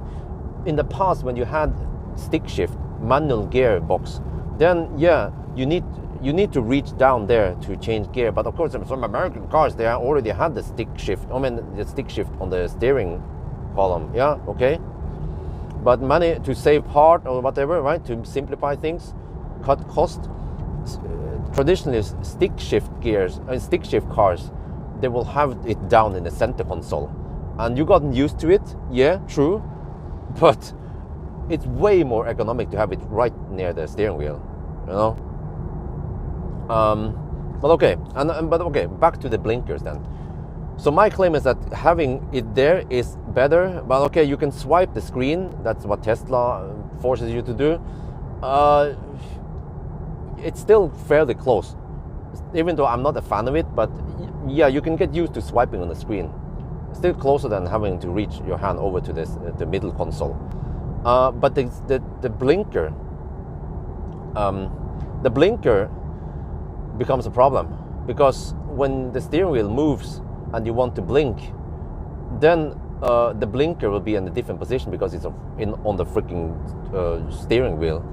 And one thing, when we talk about ergonomics again, the traditional blinker, the way it works is that you have to push the blinker up to blink right, and then push it down to blink left. That is not intuitive. Wait, maybe I should, hang on. Okay, no.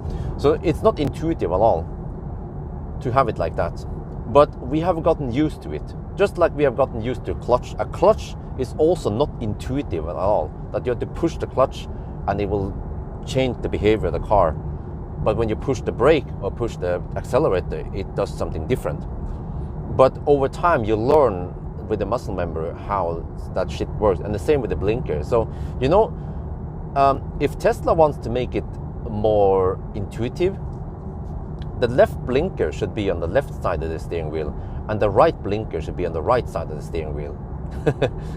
But because we are used to the blinker, the traditional blinker movement, then they try to mimic that one as close as possible. So, but like I said, the problem again about ergonomics is that the blinker, not only does it change position because it moves with the steering wheel, but you put more operation on one finger. So let me explain here.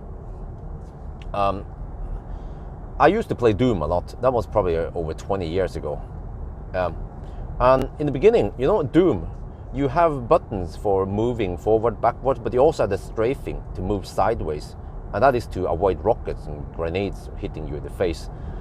So a good Doom player or any FPS player will strafe. In the early days, people didn't learn how to strafe and they would get killed all the time. But once you learn how to strafe in Doom, you could dominate your friends. That's what I did. But it doesn't just stop there. It's all about ergonomics, because in the heat of the battle, when you're fighting and trying to dodge your buddy, but also trying to hit them, fire at them, you need to have good control over the keys. And it's about balancing load between your fingers, because you only have 10 fingers and you want to utilize them, but you want to do it in a very ergonomic way. So back then, when I lived in Bodø and I was gaming, I changed the configuration on Doom. Actually, the default configuration is that when you move, okay, because how is this again? Okay, Doom is, it's 3D, but it's not really 3D. It's like a fake 3D. A map on Doom, supposedly you can have overlapping, but a map is actually flat, and you have the sense of height and shit like that. Yes, but how to put this? When you aim for something, you can't aim up and down. But traditionally in Doom, when you move your mouse up, you go forward, and something like that. There was a weird, I don't know how was this again? Let me see if I get the story right. Yeah, I think it was something like that. So I even configured, I had to use a DOS program to change the setting on the mouse so that I then minimize the movement forward and backward on the mouse. So if you move the mouse a lot up, it only went forward a little bit, and then the same backwards. And then I changed it so that I would actually use the right mouse key to go forward. It sounds crazy, right? And then I use one key on my left finger to go backwards. And then I would have my index finger and the long finger to strafe. So I would strafe left and right. My idea, and then I would also eventually use the space for jumping, and then you use thumb for space. So what am I saying? It has a purpose. What I'm saying now is that I then distributed the load on my fingers, and I can then do more operations. I can then do more complex movements where the fingers are not interfering with each other, because the more traditional way of setting up movement in games like that would be you don't have like the arrow key configuration. You then use 3 fingers to either go forward, backwards, left or right. but I would then assign buttons for changing weapon and other stuff. I don't remember all the. Eventually, I started playing Unreal Tournament, which is pure real 3D, and so on. But the whole point is that each finger will have to have less operations to do, possible operations to do, and by doing that, once I reconfigure my Doom configuration and I started learning, I had to play for hours to get used to it. My friend, my Polish friend, who used to beat me on Doom, I kept beating him over and over again. He couldn't beat me suddenly. Okay, sometimes he might beat me, but it would be like something like 10-to-1 ratio, right? The way I would beat him.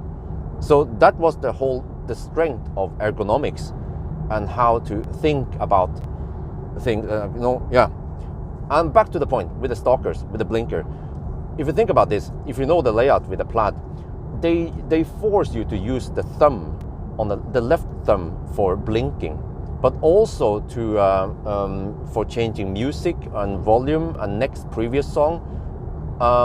And then they force you to use the right thumb for enabling and disable autopilot and changing speed, and eventually, hopefully, also changing distance, because you can, yeah.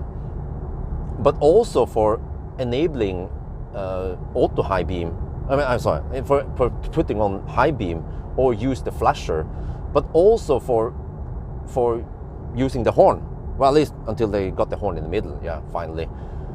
So you see, the problem is that each thumb needs to do so many operations. And the problem also, talking about ergonomics again, is that I struggle at night when I want to manually turn on the high beam. You can say, yeah, why don't you use automatic high beam? Yeah, you can, but I have a point here, is that at night, reaching the high beam button is hard because it's very close to the horn and close to some other buttons, I don't remember. So there is very little difference where you're supposed to press, right? But when you have it on a stalk, it's a completely different motion. It's a completely different finger that will do that operation. So it's then almost impossible to press or do something by mistake.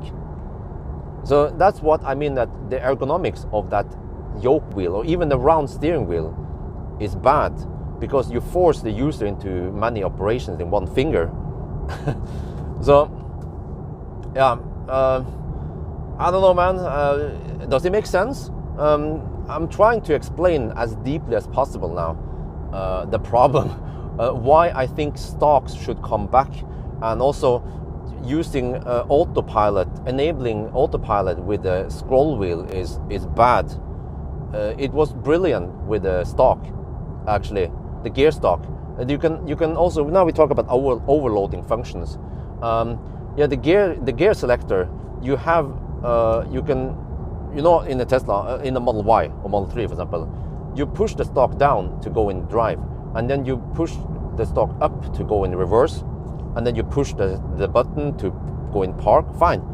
But as long as you're driving, then you can actually overload more functions. You can double tap on it to go into autopilot. It's brilliant. It's freaking brilliant, man.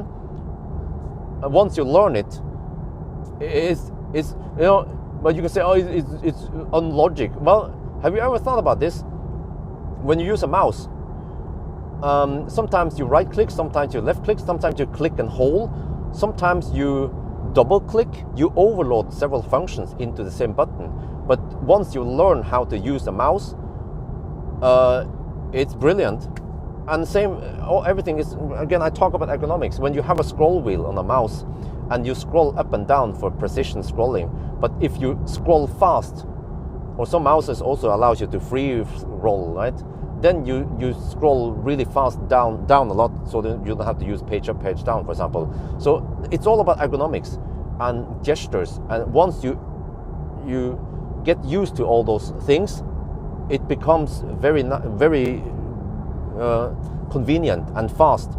And again, I can talk about the keyboard, the QWERTY keyboard. The reason why it's a QWERTY keyboard is because it fits the languages you will normally use QWERTY keyboard on. And when if you can perfect touch method or typing, you can write really fast without having to have some predictive, what is it?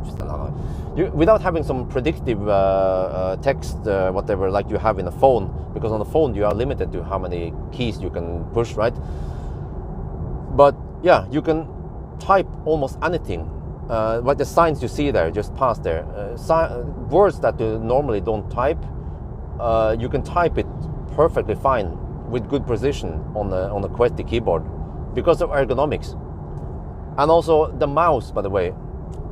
Speaking of ergonomics, a mouse is very intuitive because when you move the mouse up, the screen mimics that motion, and when you move it down, you go down, right? But a trackpad on a Lenovo, for example, or some laptops, they have a trackpad. I'm used to the trackpad. I'm a sucker for trackpads. There's a joystick, and when you push the joystick up, then the cursor goes up, and then if you push the cursor harder, then the cursor goes faster up. It is not intuitive, but I like that one, and I've gotten used to it. And then I use the thumb for clicking left or right click on the cursor. But the same for, since we're speaking about ergonomics, the same goes for one pedal driving. We talked about that, clutch and brake, right? So when you have one pedal driving and regen, it is actually very intuitive, because when you push the accelerator forward, you have the forward motion, the car goes faster. But if you let off a bit, then it slows down a bit. And if you let off more, then suddenly you started regenning, and you have negative torque, right? Or you decelerate. So once I got used to EV's pedal, I realized it's very intuitive. The brake is actually slightly counterintuitive, because you have one motion pushing the feet forward to accelerate, but then you have to push another pedal to decelerate, and the further you push it, but you've gotten used to it. It's muscle memory, so you understand how brake and accelerator works. And then the third one is the clutch. The clutch is, I don't know if I should explain it, but you guys know how the clutch works. But the clutch, for someone, an 18-year-old or a 16-year-old who has never driven before, having to deal with or having to get used to a brake pedal, I mean, they already know some of that. I mean, humans are brilliant, because they already know brake pedal from a bicycle, and they know that if you push, you squeeze the brake pedal on a bicycle, you brake. So in a way, yeah, they can then relate to the same brake pedal in a car and get used to it. But having to deal with the clutch, it makes driving actually a lot harder. You have to focus on traffic rules, yielding rules, pedestrians, all that stuff, wheel movement, and also need to deal with RPM, uphill, downhill, and whether you should shift gear or not, and also clutch. So it's hard, but people can learn anything and get used to anything. So, but that doesn't mean that it's a good design, right, or good ergonomics. So, for example, I watched a video about arrow keys. There's a video about arrow keys on the keyboard. There was actually many different variants of arrow keys. And the way arrow keys work today is that they will have like a triangle, up, down, left, right. And as long as you learn how to use the arrow keys, it becomes quite fast and ergonomic to use it. But arrow keys were actually designed differently for many years, and I think it might even still exist. Some places you might have to hold down some function key to change, to alternate between or multiplex between different operations. If you wanted to go left or right, up and down, I don't remember how it was, but yeah. Again, back to ergonomics. That if you design stuff to be intuitive and ergonomic, it will be easier to operate it. And the same goes for the car, the steering wheel. And I should mention another example. What was it again? Man, I had it here, man. Sorry, I don't have a script. This is the whole beauty of my chat. Is the talk is not. Man, we'll talk about ergonomics. We'll go there. I will remember. Yeah. It's about zooming and pinching. I still see this sometimes when I test some cars, but most modern cars nowadays, you can do the pinch zoom.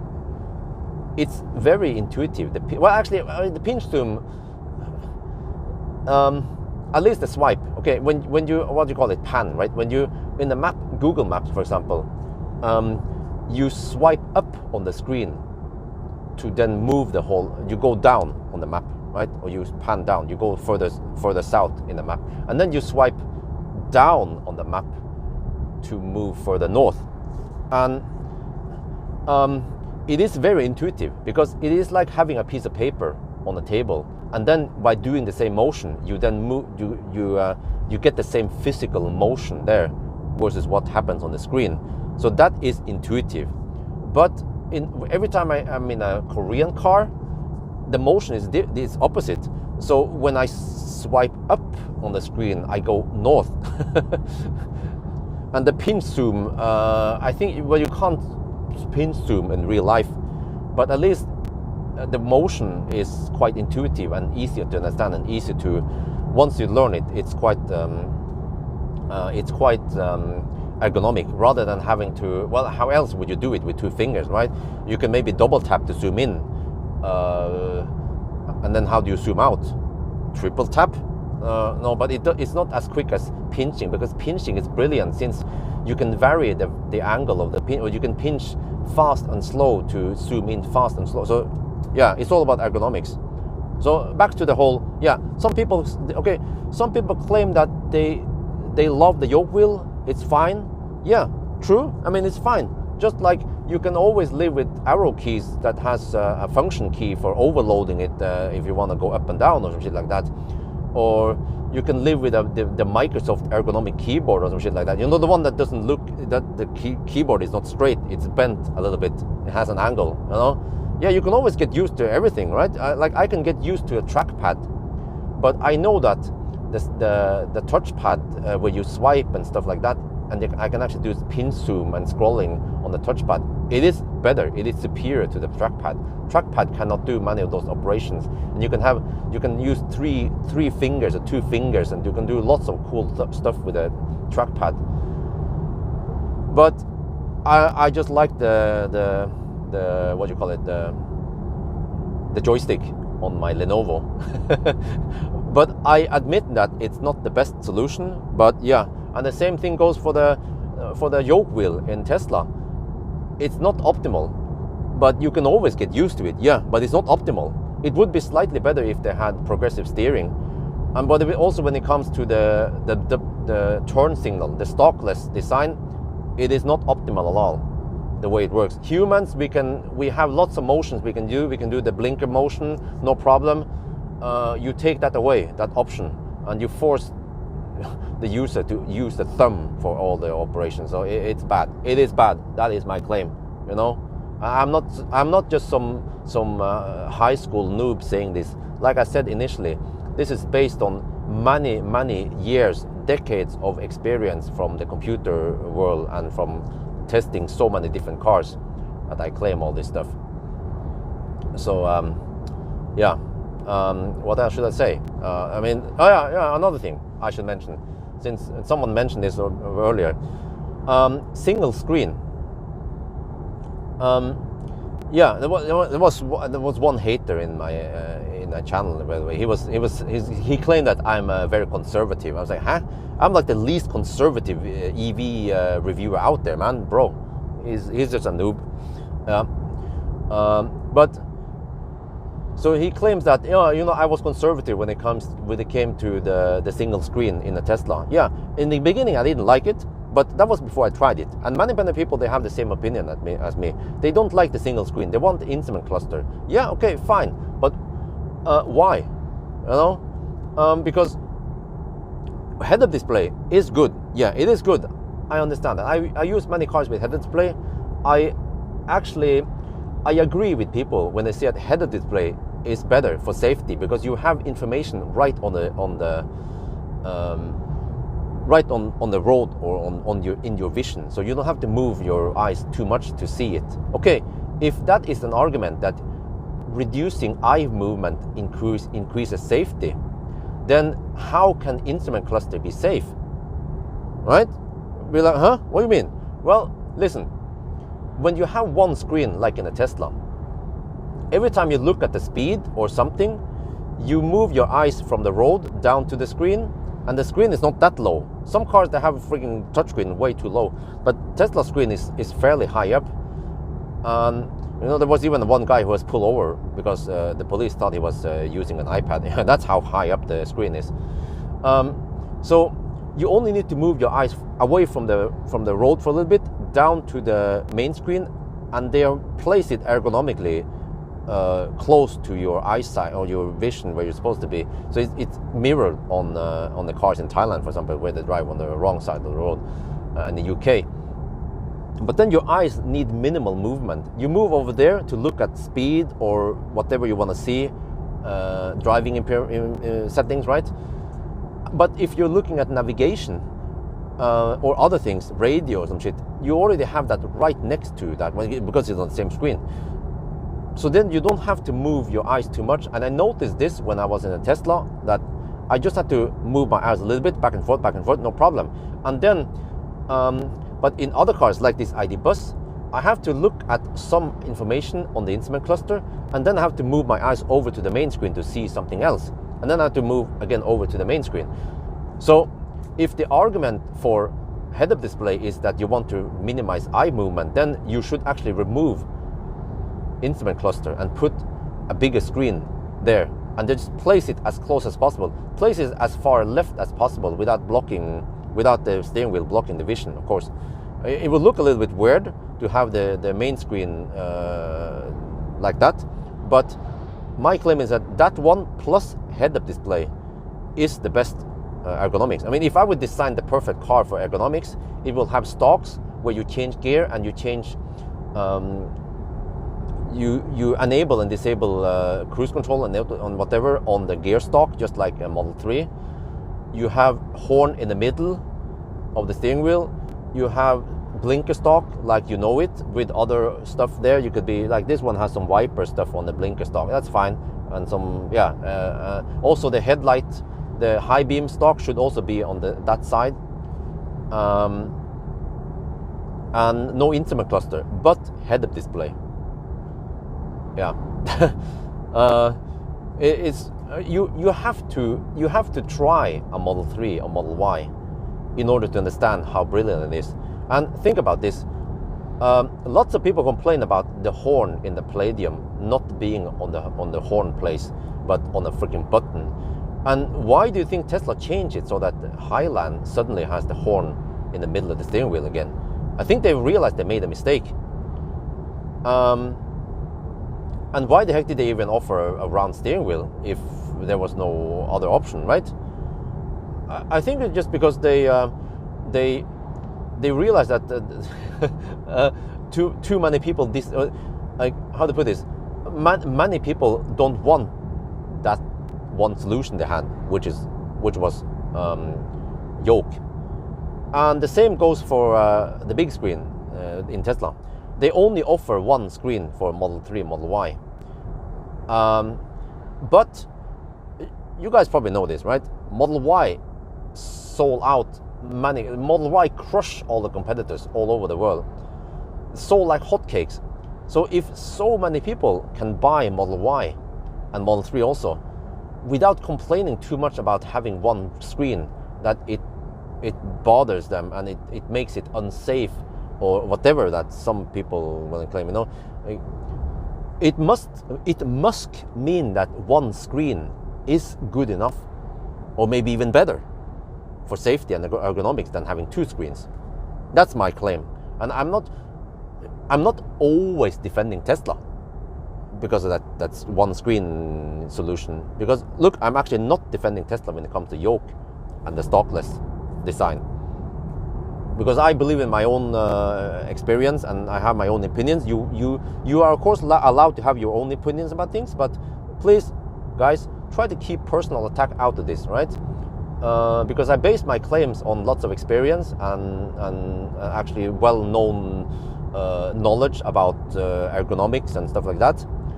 And if you have other opinions, then fine. But my claim is that having blinker on the steering wheel is bad, and it's bad ergonomics. But having single screen is actually good, and also having a big screen is also good. And I still don't understand why car manufacturers don't make the screens larger, because screen cost is not an issue today anymore. Because you can design the user interface to be very intuitive and fast and easy to use, and so on, if you have bigger screen. Some people, of course, they always want physical buttons. Yeah, true, but I've been in some cars with lots of physical buttons, and at one point it becomes confusing, and I still need to look down there in the middle console. Yeah, okay. Speaking of ergonomics and safety, how safe is it that I have to look down in the middle console to find that driving mode button, or that whatever button that I need to use, right, while I'm driving, versus having it on the screen or somewhere else, easier accessible. Some of those buttons are even physical buttons that you cannot have any software stuff on it. I don't remember, like some seat heaters. I don't remember, man. There's some physical button that has a state. When you have that state set there, you cannot set it somewhere else, right? You know what I mean? Because yeah, you can of course solve this by using voice control or something, but voice control is not the only solution. Might not be the best solution. For example, some people say, "Oh, why don't you have voice control for turn signal?" That's not gonna work, buddy. But also sometimes, even in a Tesla, when you have to press a button to open the glove box, you have to press a button on the screen to open the glove box. Yeah, I find myself sometimes using voice control to open the glove box, because otherwise I have to go into there click. But it should be easier, or at least Tesla should have a roll down, like what do you call it, a swipe down menu, and you can then, if you open the glove box often, then you can customize swipe down hotkey then. But the way it works today is that you have to dig into the menu to find the glove box opening thing. It's clumsy. And speaking of ergonomics, by the way, at one point Tesla stopped using colors in the interface. I disagree with that decision, because I've been living with Tesla for 10 years, you know. Back in the days, they would have colors for the different icons, for navigation, for music, for whatever. And colors, man, they are a very strong visual effect. Just think about this. Why do we have red light and green light? Because colors, they work so well that danger signs, they are in red, and information signs are in blue, and green is maybe for some other stuff, right? Whatever. So colors they have a very strong effect. But then Tesla got rid of the colors, and they just have everything is just gray in the user interface. They want to make it clean, fine, but it's not as ergonomic as having colors on the the icons anymore. And that's my struggle. And I use Tesla a lot. I'm not a Tesla noob. I use Tesla a lot, but every time I try to open the gear, open the glove box, it takes a couple of seconds to find that icon for opening it. But having a physical button like here, this one is better. Why? Because the button is right where the glove box is. Just like having, a door handle where it should be, right? Rather than having it somewhere else. It's ergonomic, it's intuitive to have it there, but in a cost-cutting perspective, as long as you don't use the glove box that often, then you can hide it somewhere. But then with smart engineering, again, like I mentioned with Falcon Wing doors or progressive steering, you can take stuff, change it, but as long as you design it well and have a swipe down with customizable hotkeys with colors there to make it easier to distinguish between different buttons, then that is good enough. Like in a Tesla has so big screen, and the HVAC settings for climate control and whatever, it's always visible on the bottom, and no matter what you do, or I think almost without exception, you can always adjust the most used climate controls at the bottom of the screen. And the same thing goes for on a phone.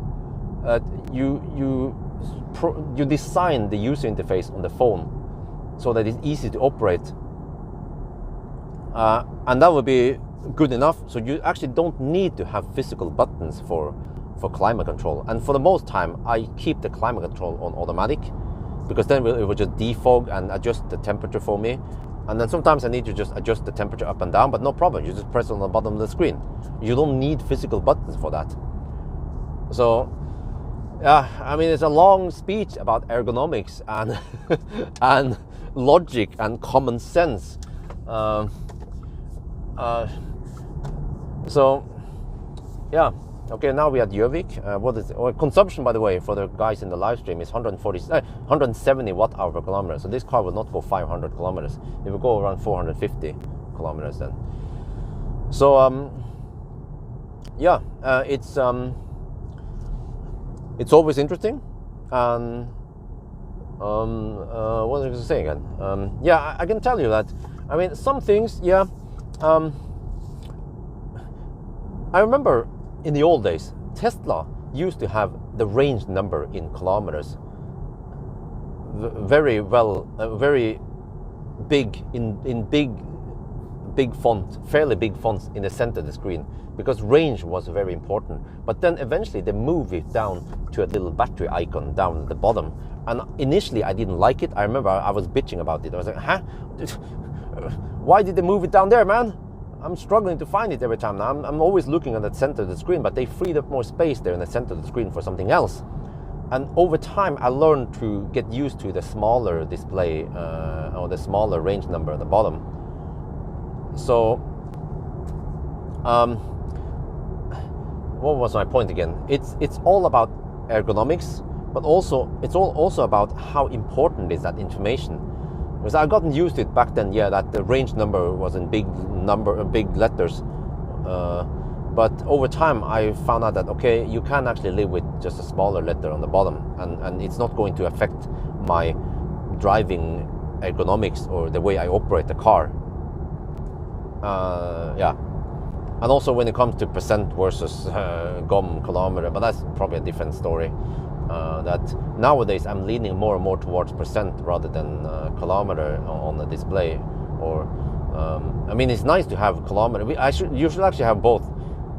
Like this car, yeah, this ID bus shows you both a state of charge. I have 75% and I have 329 kilometers. It is very useful to have both. Some people claim that you only need to know percent, not kilometer. I disagree, because road signs are in kilometer. If you look on the map, they are displayed in kilometer. You know, you use kilometers everywhere, so it makes sense to also display how many kilometers the car thinks it can drive. But it also makes sense to know how many percent battery we have, because when we are charging the car on the charger, a fast charger, it shows percent. It doesn't show you kilometer there. So the kilometer, the percent is just a higher precision of displaying if something is full or quarter full or half full or whatever. So it's just, yeah, a very precise way of knowing a scale, how much on the scale you are, right? So yeah, but of course, with modern cars or sophisticated cars like Tesla, when you navigate somewhere, you can then see how many percent you have left. Does it display how many kilometers you have left? No. Neo will do something weird. If you navigate somewhere, Neo will display how many kilometers of range you have left at the destination, but it doesn't show you how many percent you have. But you can calculate that because they use a fixed, they don't use a GOM-based kilometer thing. But then you have to become a freaking ninja in math. But yeah, so a little bit of talk about ergonomics and logic and how things should be.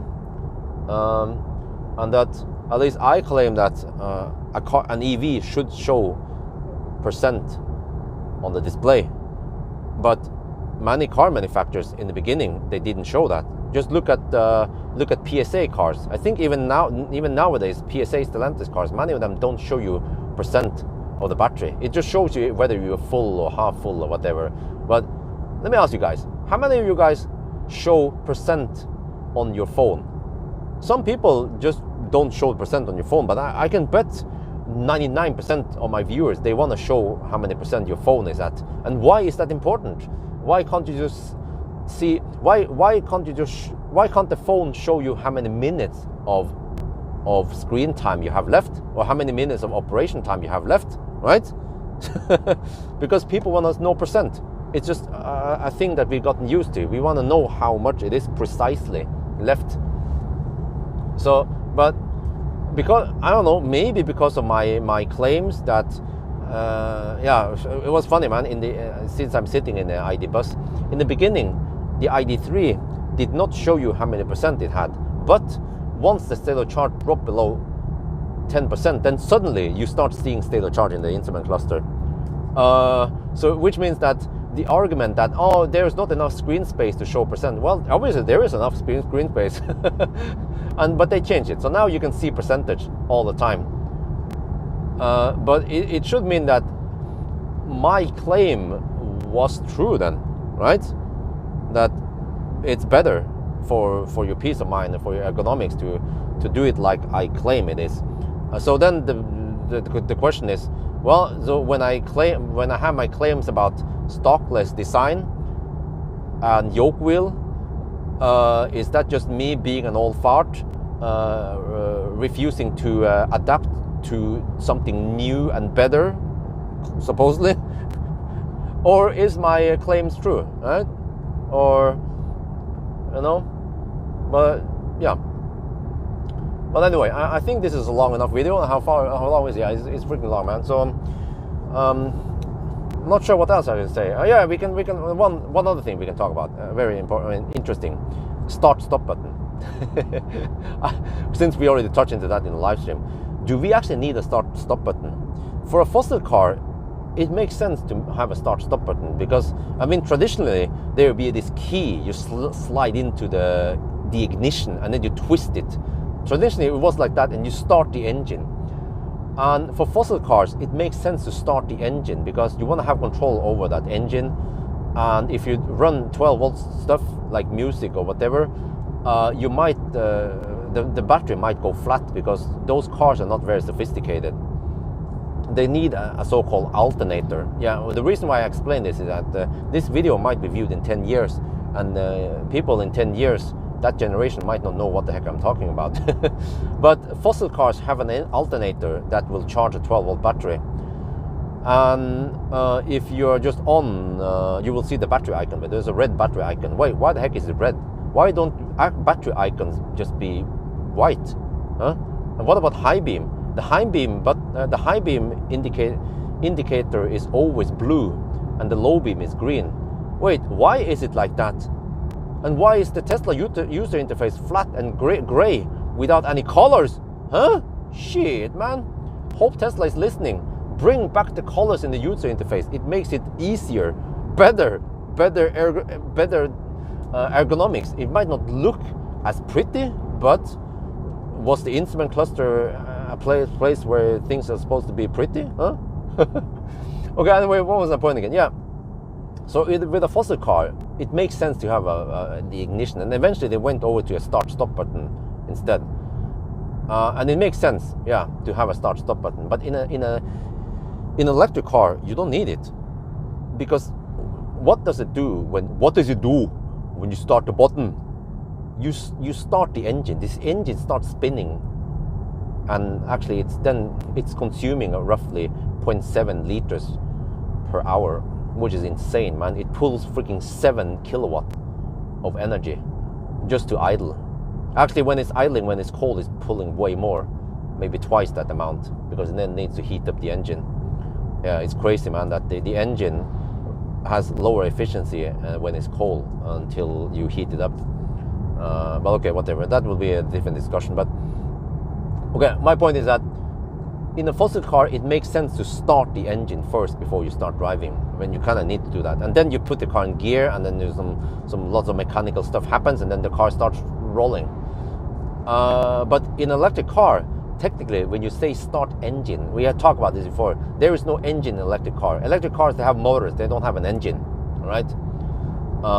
But it will still be logically or grammatically wrong to say start motor, because then the motor will be spinning at some low RPM, and then you have to put it in gear with a clutch and start driving. So yeah, but then for example Porsche Taycan has just a power thing, a power button. Let me see, what does it look like here?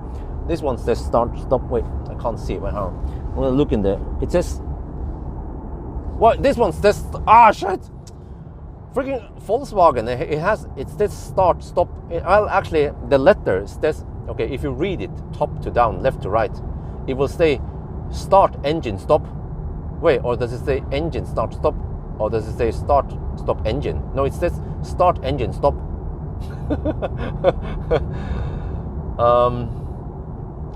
But technically, I mean, if you want to be, if you want to argue, you can say that, I want this. I want to return this car because when I press the start engine, the engine did not spin around. It starts spinning around once I put the car in drive. It's misleading, you know, if you want to be querulent.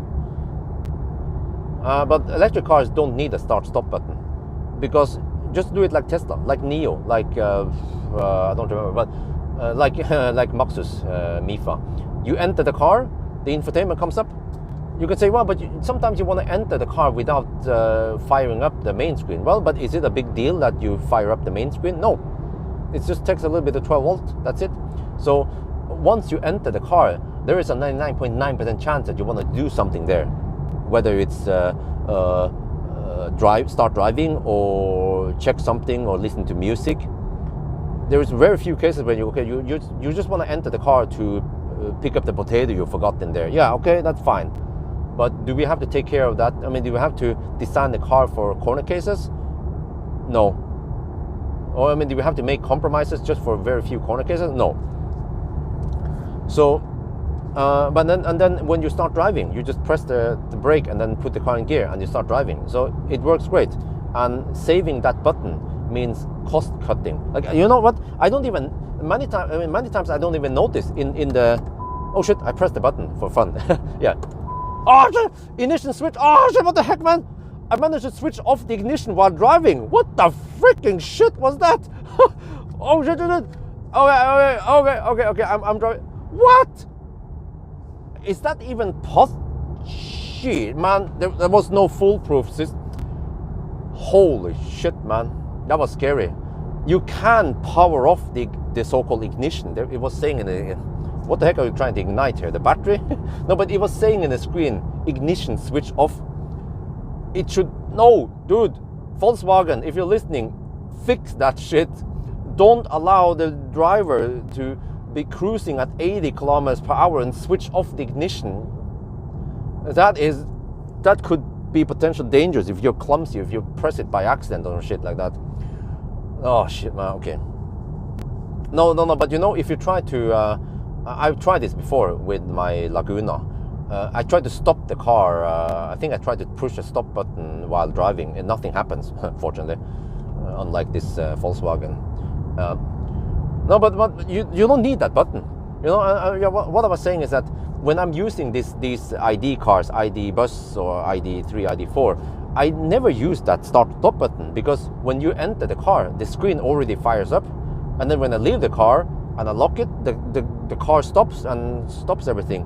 So that one is just for, I don't know, a corner case when you need to fire up manually or stop it manually while you're driving. So there's really no need to have a power button there. Yeah.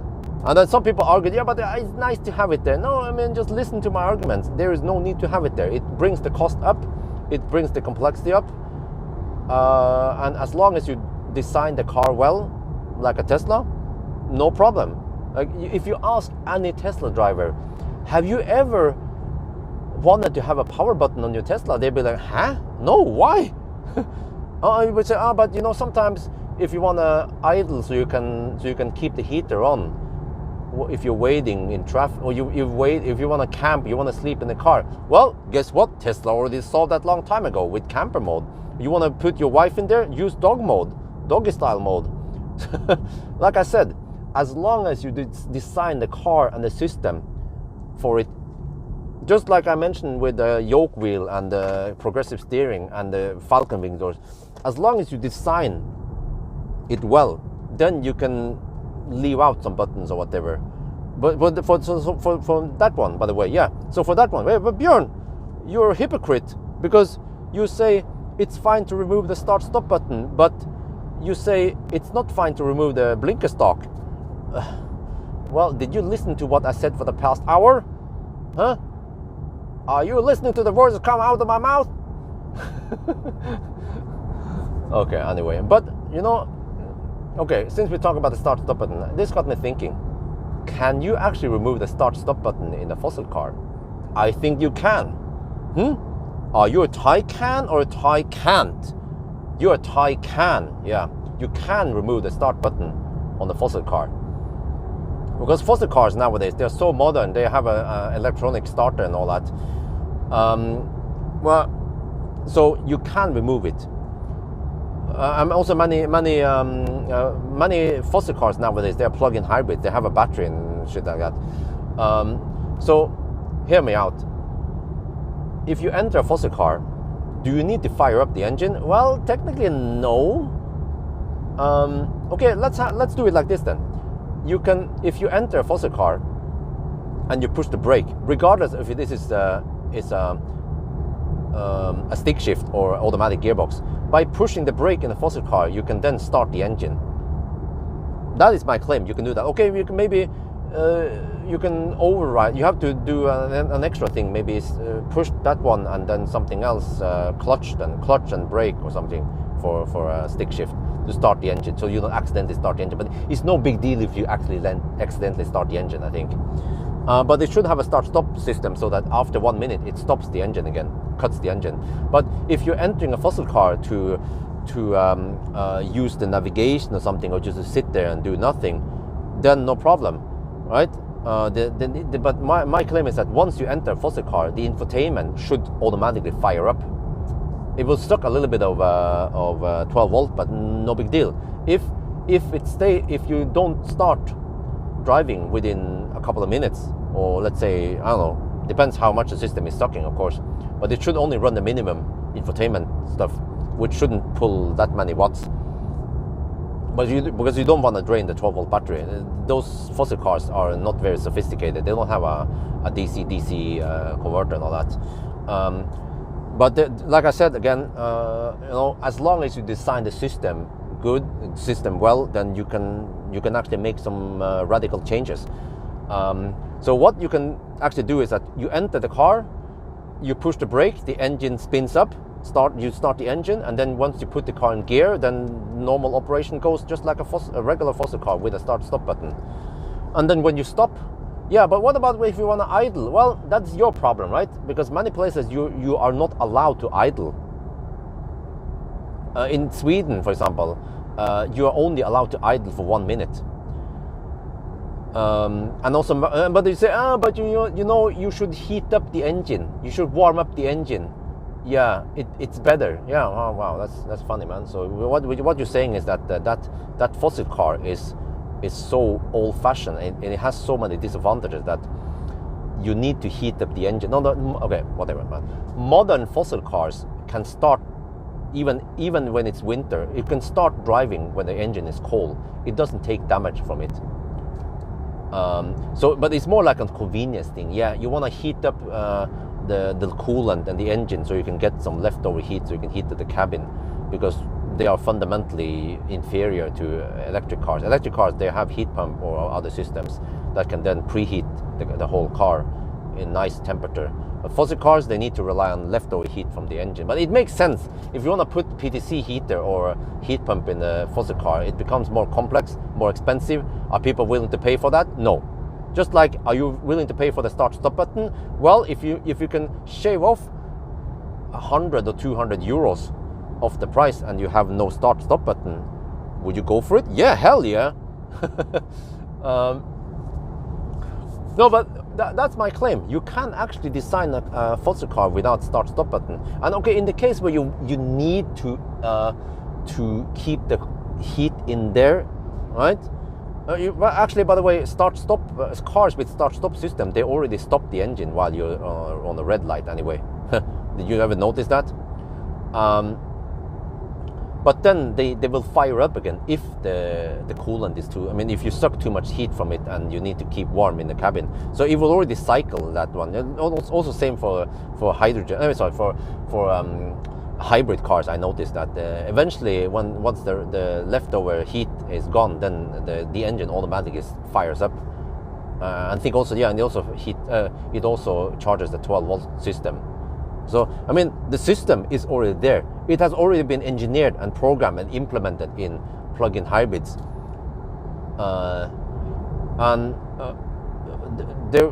You could even have you can just program this in a fossil car that in the case where you want to keep warm, you could just there will be a button on the HVAC control, keep warm, and then the engine will cycle on and off to keep you warm, even if some kind of, I don't know, situation, it's winter, it's minus 20 degrees outside, you don't want to freeze, no problem. The car can provide you leftover heat because it has 70% losses.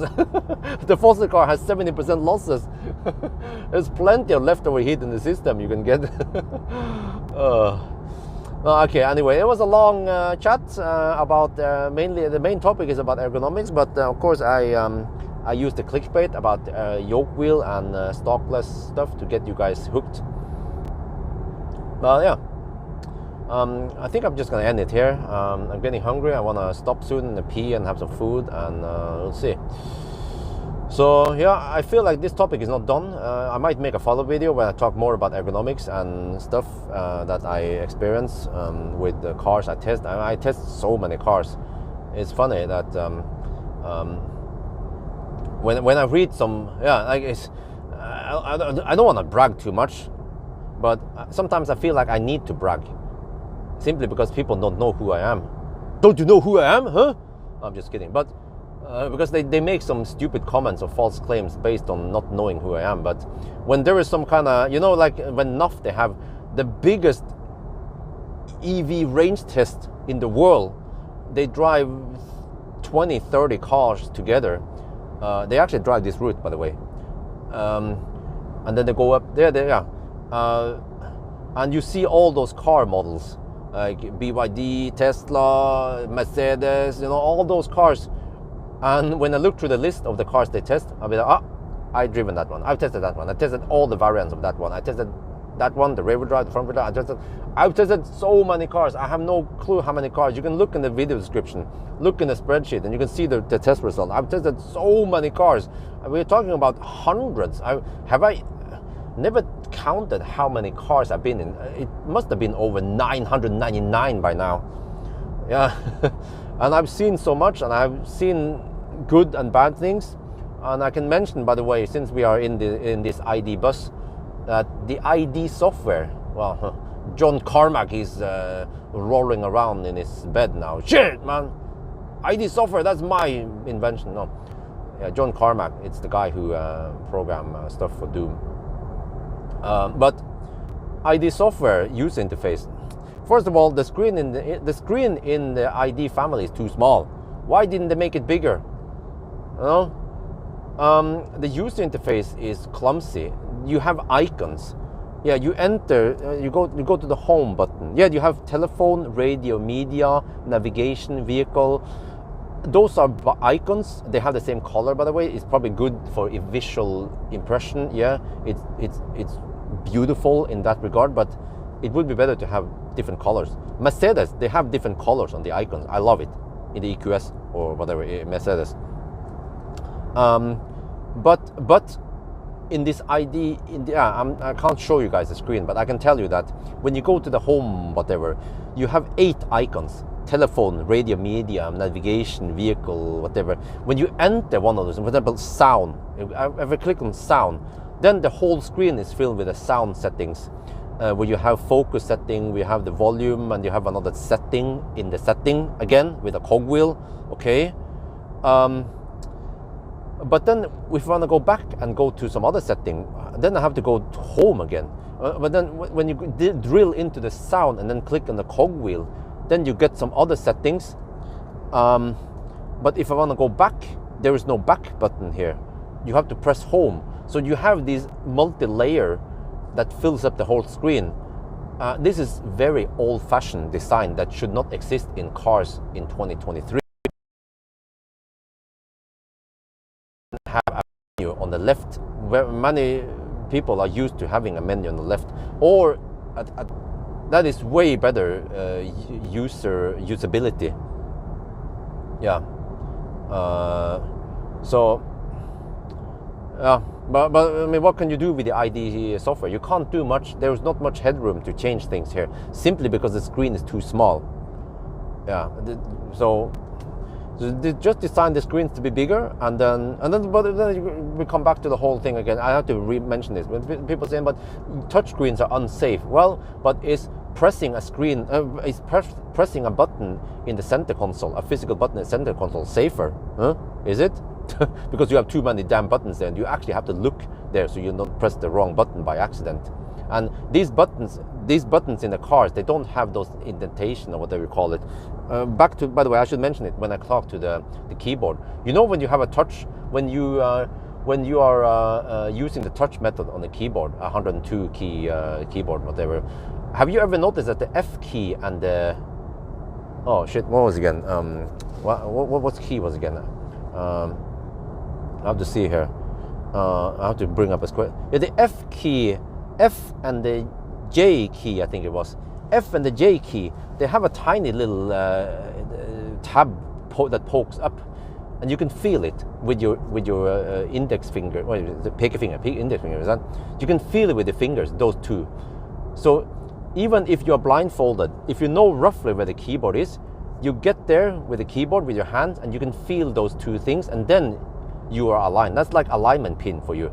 And then you know exactly, then you can type with touch method on the keyboard without looking at the keyboard. People who look at the keyboard, they haven't learned the method yet. So yeah, and then yeah, and also when I see the idea, when I see the I should also mention this, by the way, since we already talked about ergonomics. In the ID bus here, at the bottom we have some haptic, it's like a touch button, not physical button, but the haptic, or it's not haptic even, but the touch button for changing volume and temperature and shit like that. The problem is that at daytime you can easily see those buttons for changing temperature. At night there is no back illumination. So then at night I keep pressing the wrong thing all the time. I try to increase temperature, I decrease temperature by accident. So they could have solved this if it was back illuminated, or at least if they had the top illumination. You know that many cars, like a BMW, well designed in BMW, there's a tiny little moonlight at the top of the cabin, lighting down on the center console. When you have a little bit of light, if you're driving at pitch dark, you can then see the contour of some buttons. That would have solved the problem. Or if there would be some indentation or something. But here, no. Just like also the swipe, the haptic keys on the steering wheel in the MEB cars and also the Mercedes, they are freaking horrible, man. Oh, you misclick all the time. I miss when I change speed on this ID bus. Many times I misclick and I accidentally press the change to change distance, following distance. And once you are in that mode, then it holds that. Then up down doesn't change speed anymore. It changes distance until a couple of seconds passes, and then it goes out of that mode. Yeah. So, but am I just an old fart complaining? No, it's based on experience. It's based on my bachelor degree, and it's based on 12 years of working in the computer industry. So I think I'm just going to end now here, okay, before the video gets too long. But yes, I hope you guys enjoy my long rant and my video, and I hope you learn something from this. So I'm not trying to promote my personal opinions about this. I'm trying to make cars better. Yeah, just like I try to make my web pages or whatever better. And you can do that by using Squarespace. Yeah, no, I'm just kidding. I watch a video. I watch Adam Ragusea nowadays, and suddenly he would just change topic and talk about his sponsor, Squarespace. Yeah, no, I'm just kidding. No, but anyway, I think that's going to be it for now. I hope you guys enjoyed this video. As always, thank you for watching, and talk to you later.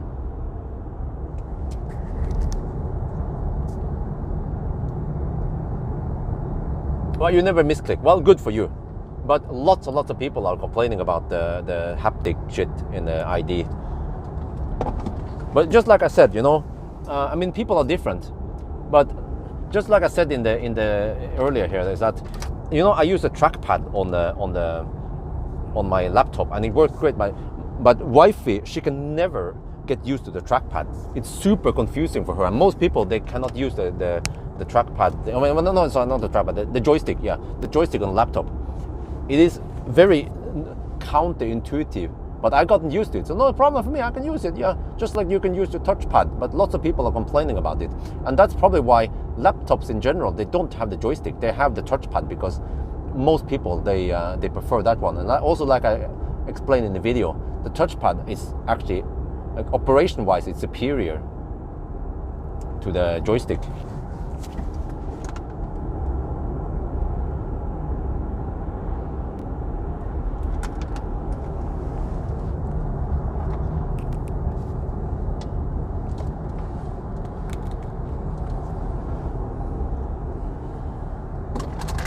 Okay, now I need to record a video.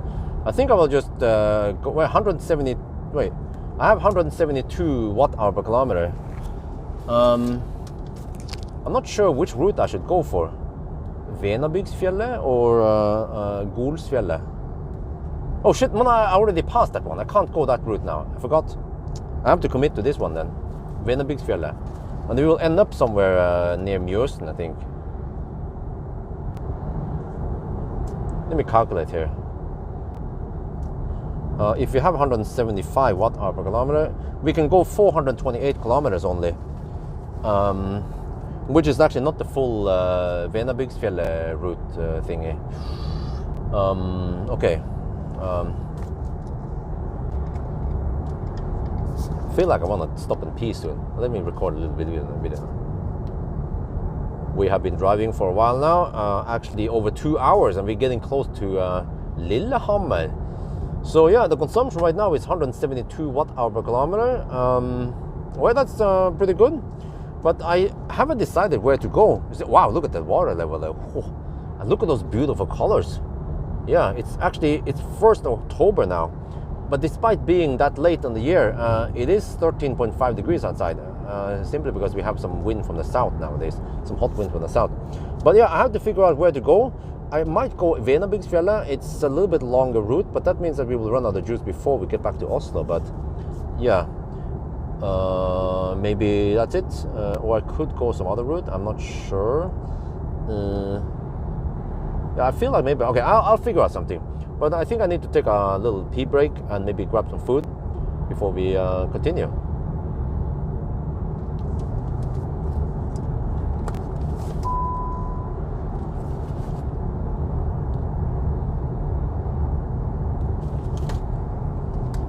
You know, I noticed something in the ET5 also, is that, and I think also in the EL7, is that, you know, the button for raising and lowering the window, right? Like this one, like, yeah, here, this one is intuitive. You push the button down to lower the thing, and then you push it kind of like up, but then backwards. So it's actually a button that they have been designed. The whole car industry uses the same layout, except for a few ones. But so you go, so you actually push it forward-ish. But the button. Let's see how. I mean, the button actually rotates, but you rotate that part down, and that causes the window to roll down, and then you rotate it up again to take up. So it works. It's fairly intuitive, but in the EL7 and ET5, it's not like that. I mean, it still has the rotational movement, but in that one you push it forward or backwards. and it becomes a little bit confusing. I don't remember how it was, but just because you don't have that up-down movement, it becomes a little bit confusing until you learn how it is and remember how it is. So, you know, messing with people's, what people are used to can be troublesome.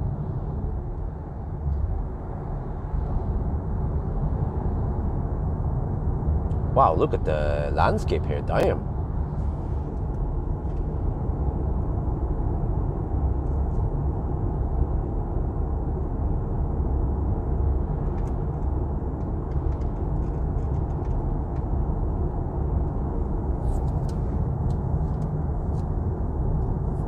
The rear window switch. Holy shit, man, that is super annoying. Yeah, I forgot about that one. That is actually a prime example. I should have mentioned it in the 4K video. You have to switch to do the rear window. Super clumsy, multiplexing that one. Like some stuff. Why did they do that? They saved 2 buttons. But when it comes to operating windows like that, I think they should have 1 button for each window. It is somewhat critical, and sometimes when you have to operate them, you need to do it fast. You can't dick around alternating between front and rear.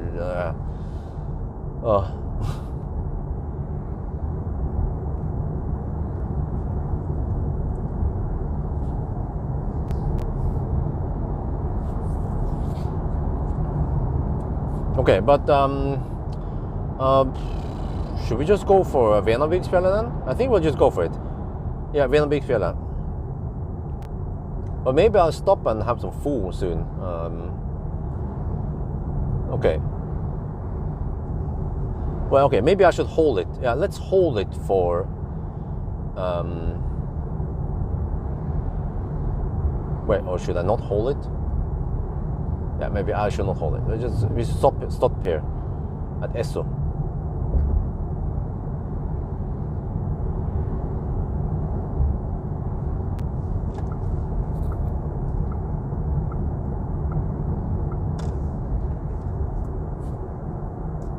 Yeah, okay. Let's say worst case, right? You have a kid behind that accidentally raised the window, and then maybe for some reason it squeezed something there, and you just quickly want to lower it. Maybe they squeeze the finger or some shit over there, right? Yeah. And then you panic, and then you try to find out how the heck did you switch over to the rear operation. Oh, I forgot. Non-Teslas can charge here now. Huh. Okay, well, actually, maybe I'll just go to Burger King. They usually have more toilet than a gas station. Okay. Oh, I also want to try to harvest heat from the sun. Let me see. Let me try. Right, can I go that way? Why are the cars parked a little bit weird here? I want to try to face the sun as much as I can. Oh, there's plenty of space here. Okay. No, but that's in the shade. Okay, I don't want that. I want to be in the sun. Here. Okay.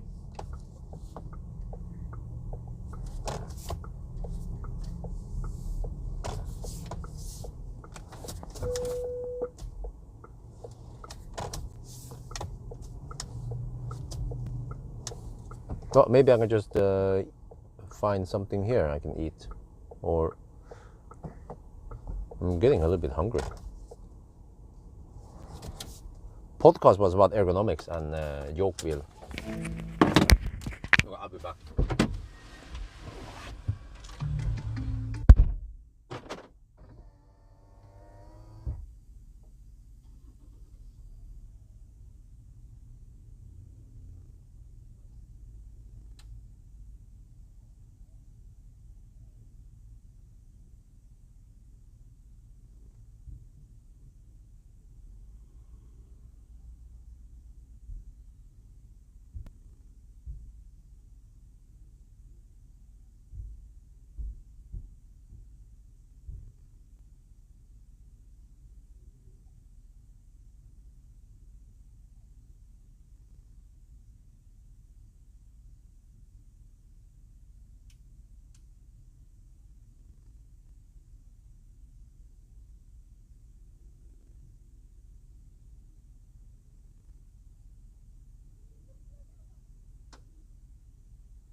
Wow, Burger King was way too crowded.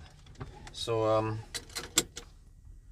well, okay, maybe I'll just go to the gas station. I'll just go to the gas station after. But wow, there's a lot of people charging at Mer over there. But why are they not charging at Supercharger? Supercharger are way cheaper. Is there a reason to not charge at Supercharger nowadays? Well, I mean, unless you're allergic to Tesla, you don't want your Tesla to evolve panel gaps by supercharging. But I mean, if we want to get 70 kilowatt hour here, and you can get it at half price or less than half price, then why use recharge, right? Competition is good. Wait, I want to park in the sun so I can harvest the heat of the sun. Okay, if there's no sign, no parking, then I'll park right here. I'll go into the gas station here and get something. Ah, okay, company charge. Okay, that makes sense, right? Okay, let me try to harvest some more sunlight here.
Well, good old escalator over there is gonna delay the loop.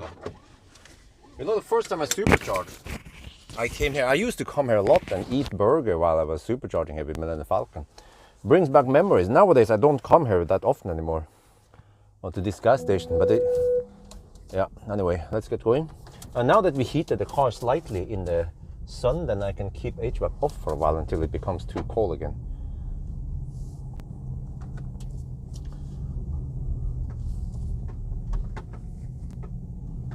Okay, so I went for some food, some sandwich and stuff that I can eat while driving, because I still want to not get home too late, because if it gets too late, then it also becomes cold and the consumption should also go up.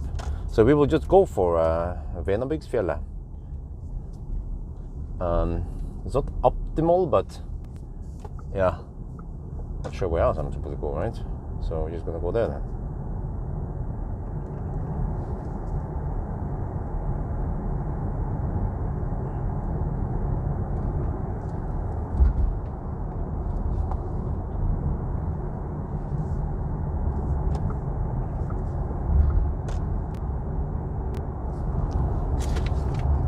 Yeah, let's see, some sandwich and some waffles.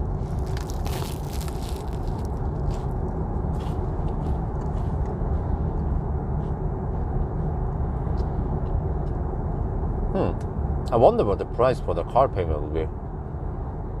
Well, actually, I think I know.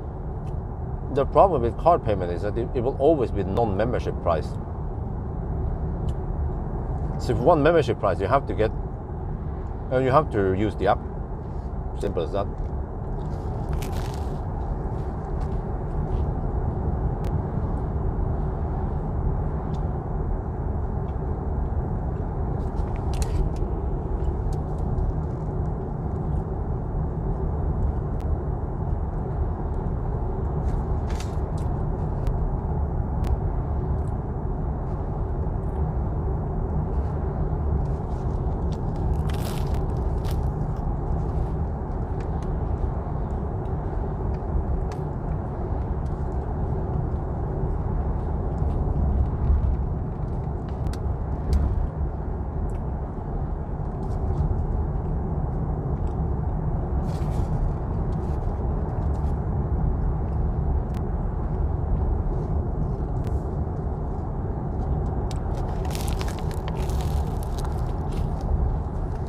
Oh yeah, nice under driving. Man, the forest is beautiful right now with all those colors.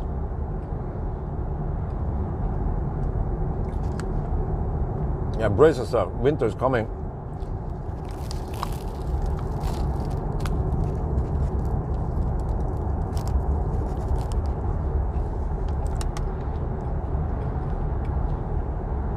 Then it's Sunday, so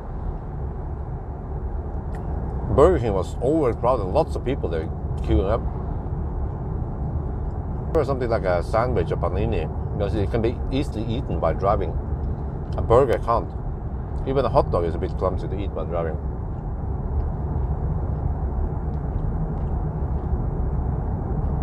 Wow, look at those colors, man. If the sun was a little bit stronger, will make the trees glow.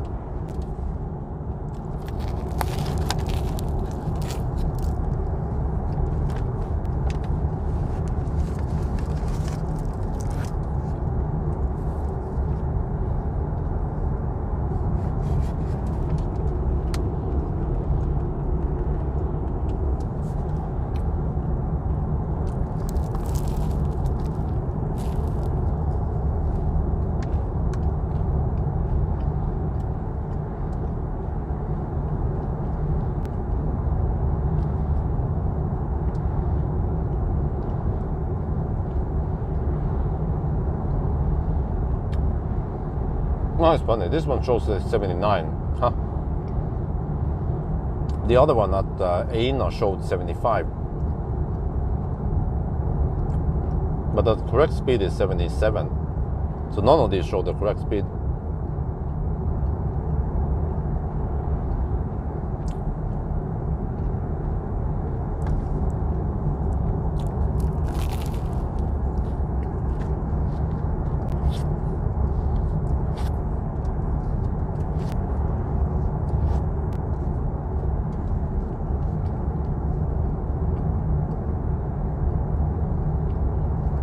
Wow, look at this. Oh, now it's nice. Wow.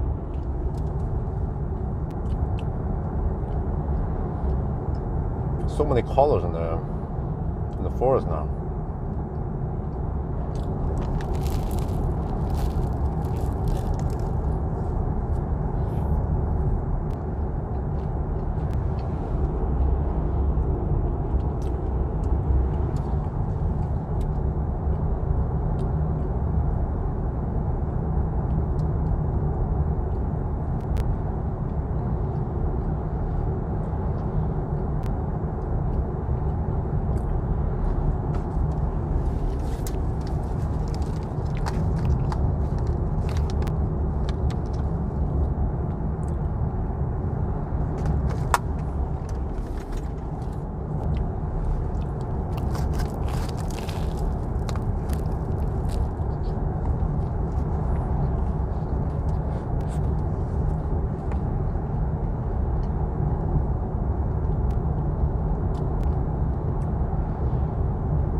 Wow, look at that.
Driving in the center of the lane. What the heck, man? I'm doing it.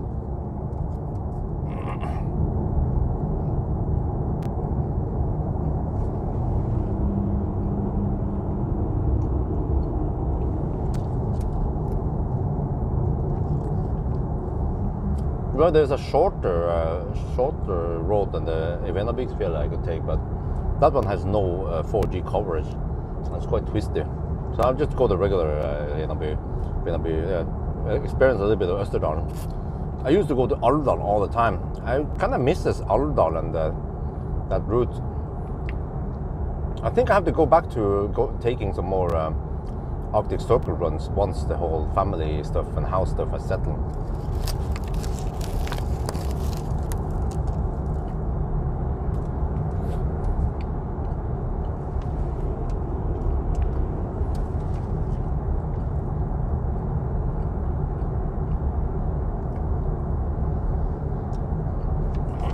Wow, this is also very beautiful. Yeah, thank you.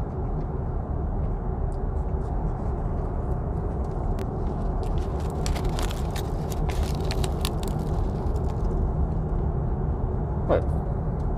Means that they open up Ionity Øyer also then. I mean, not Ionity, but Tesla Supercharger Øyer for other brands.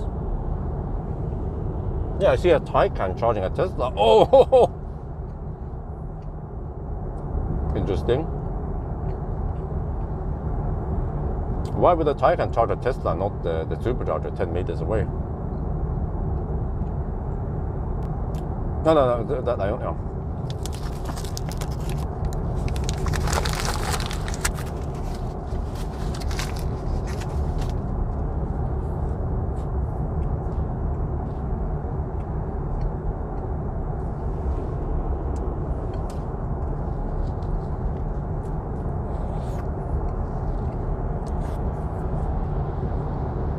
I wonder why these people are so passive that they don't hammer me. Yeah, I'm obviously slow poking.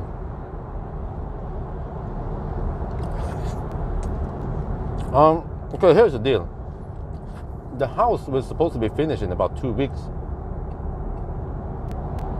And as soon as I get the keys to the house, then we can start moving into the house, but we're not allowed to sleep over there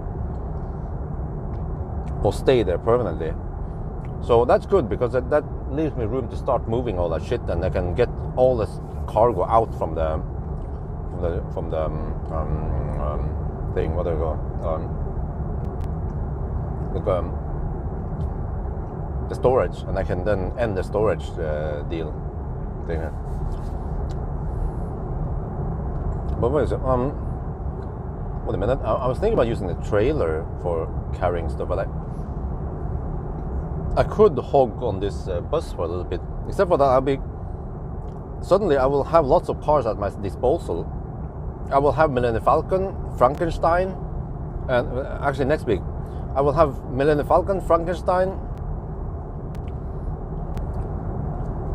a Polestar 2, an ID4 GTX, and this ID bus. So I talked to Marcus that I want to maybe just return the ID bus.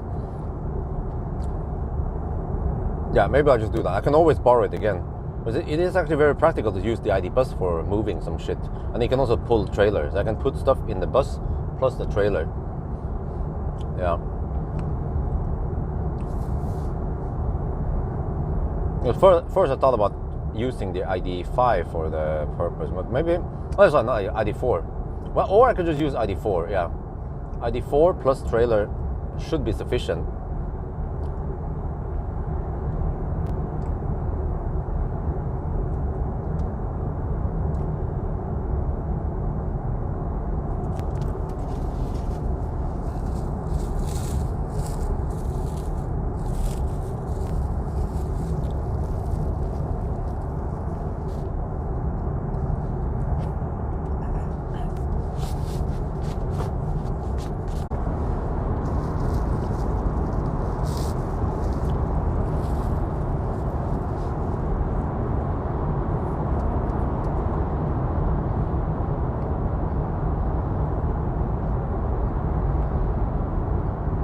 Are you back?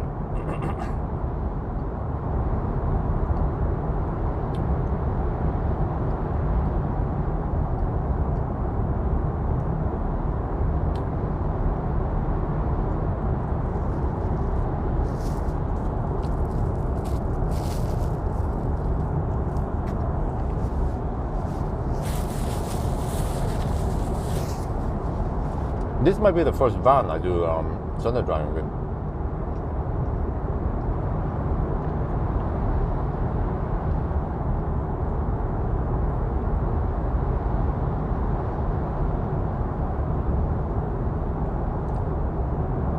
No, I would actually go for bus, a well-equipped bus.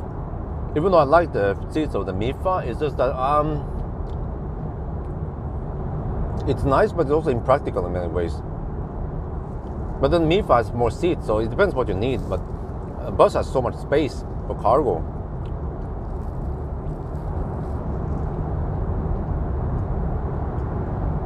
And in general, it's better, even though it's ID software, but still, freaking Mifa, man, it annoys me in many things. But it's still a nice car, yeah, don't get me wrong. But you asked me what I would do.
Okay, good now.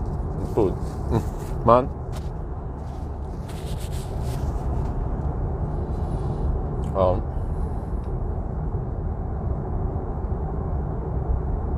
Yesterday, Jesus, man. Yesterday, I got a nap around 5 in the afternoon.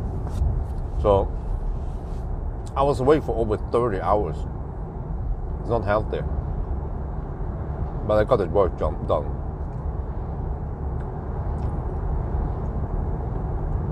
And then today, yeah, the bus is a little bit cheaper than the Mifa. I guess the main selling point with Mifa is that it's actually a true 7-seater. Bus doesn't come with a 7-seater yet. Well, unless you have to go for the long version, yeah. Yeah, we have to wait for the long bus. But bus charges faster, and it's German. And German electro autos are the best. Wow, look at this landscape, man. Holy shit, it's so beautiful here.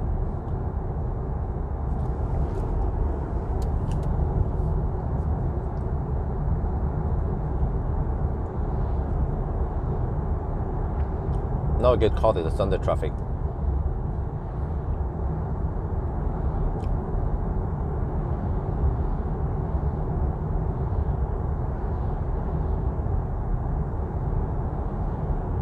To US first? What? Really?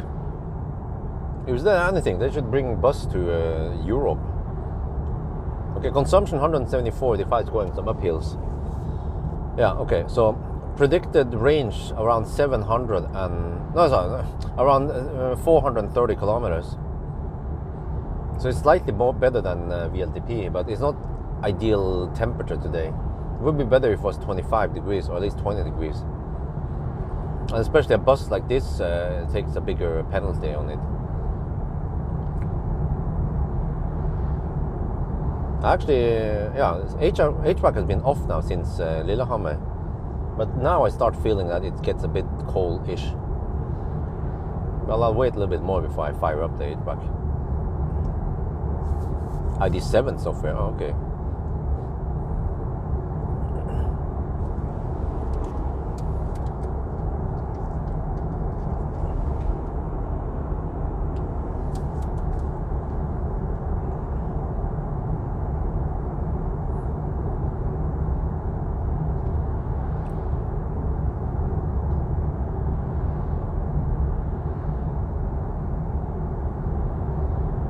Hongxi, huh? I would even consider Hongxi. If I want a 6 or 7 seater, then the Hongxi is also very pleasant. Okay, the captain's chairs in the Hongxi in the second row is not as good as Mifa, but still very spacious, comfortable, good range, but they're also more expensive. Or an EL7. I like the EL7 goes like a beast, man. But I would go for EL7 versus ES8 because ES8 is a bit outdated design and you know, but ES8 is larger.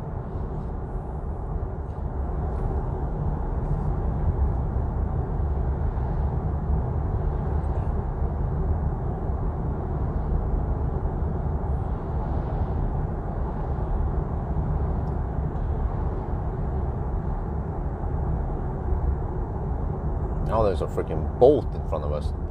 That's why it goes so slow. Okay, I'm not sure if I feel like hammering a long time.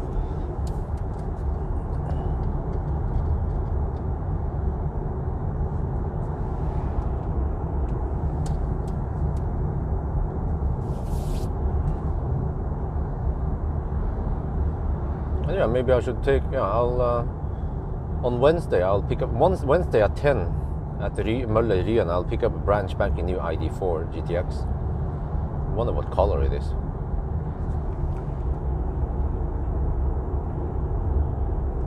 Wait, can we see the color in the registration data?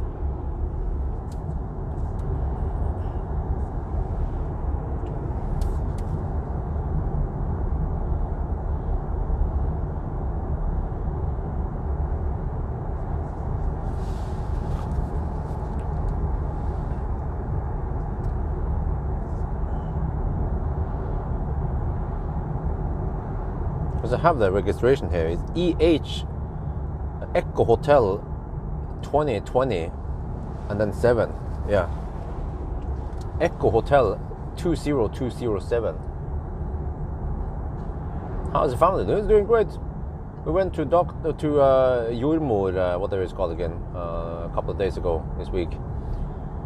We get an appointment for X-ray, but that will be by the end of November. So we'll probably go to Majorstua clinic and a private clinic and do the X-ray. And for some reason, that clinic is a lot cheaper than Aleris. Aleris is super nice, but probably a little bit expensive.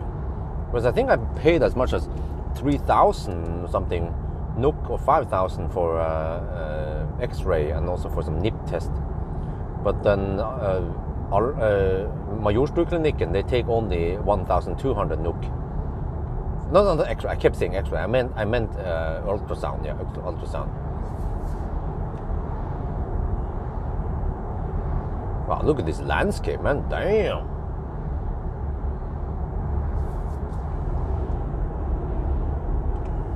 Perfect for Sunday driving. And there's a freaking boat in front of us. Nobody wants to overtake, so whatever. I'll stay behind. We have to exit in a while. Well, I don't see where the next exit is. Okay, whatever.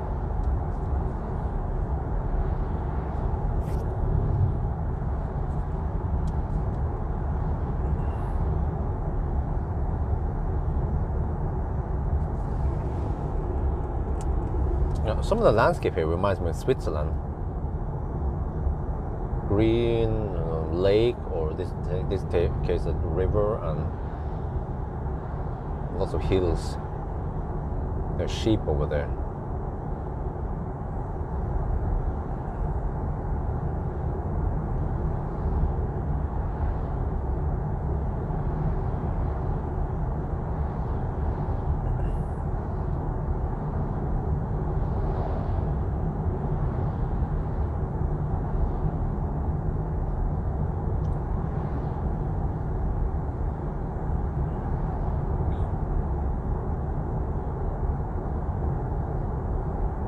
Guys, there's a dude pulling a boat.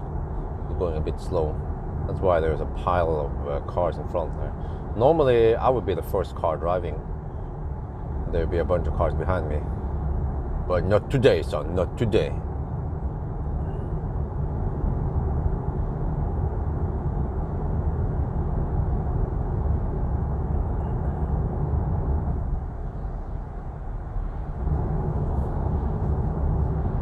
And then, oh, I also need to take a Sunday driving with Millennium Falcon. That might be the last Sunday driving for this year. Or I mean, at least for summer Sunday driving, yeah. Want to see how far it can go. 10-year-old car. He will have his 10-year birthday soon. Last weekend overtook E up drafting 10-15 meters behind. Oh, okay, that's not safe. Yeah, they tend to do that shit.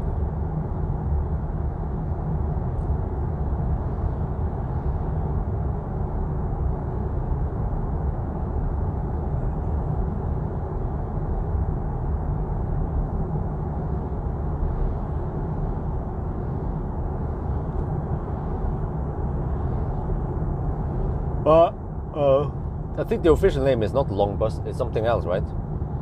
Long wheelbase or whatever, I don't know what they call it. But it's like fat cell. I never remember, it's a 4680 cell. They just call it fat cell, way shorter.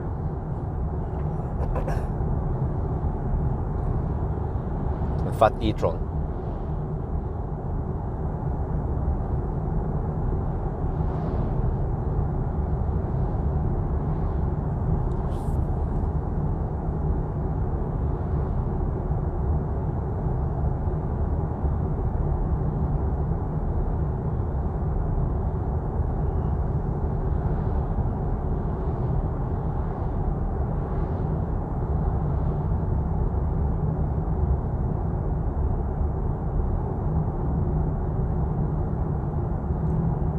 Well, no one is hammering.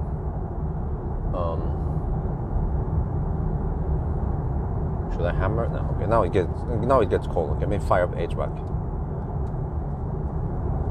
It's 12 degrees Celsius outside.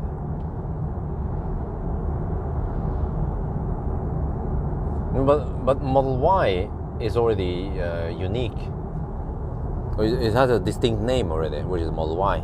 But if Tesla call it Model 3 SUV, for example, you know, like Mercedes does, then I would probably call it Fat Model 3. But since there's already a distinct name for it, then why not just use that name?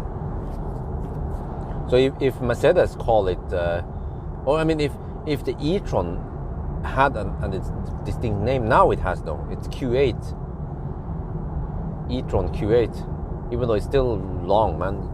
EQ Q8. Like, if they just got the Audi Q8, but then the problem is that Audi Q8 is not unique. There is a fossil Q8 also, but for example, Leaf is unique. Do you feel your balls vibrating against the seat going? Nope, I don't.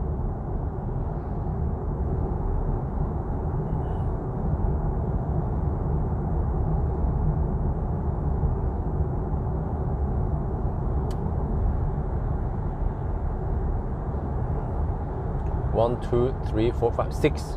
If I would hammer them, I need to hammer 6 cars plus the boat. Now we're getting close to Ringebu, so I'll just stay behind.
wow, the water level is still high. I mean, what? Wow. Normally we would have flooding in springtime, but now, like, we are already in October and the water level is still high. That's crazy, man. Like, I didn't know that it would take that long time for the water to slowly disappear.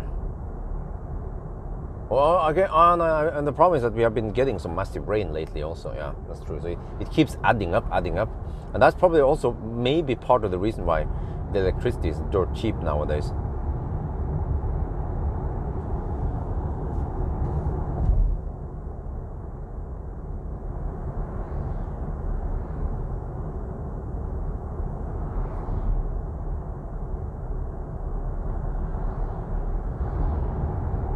Well, there are other ways to break up the autonomous drive mode vibe anyway, but whatever.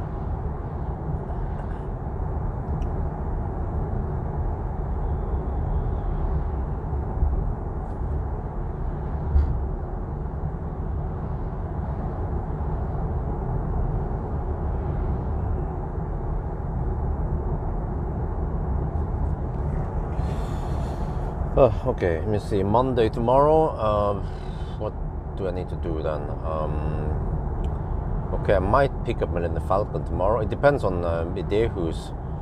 I'll try to Monday or Tuesday. I'll go to Yesheim, check out the house, and we need to plan where the porch is supposed to be. It's gonna be a fairly big one also. So there's not much grass left, but I think that's fine.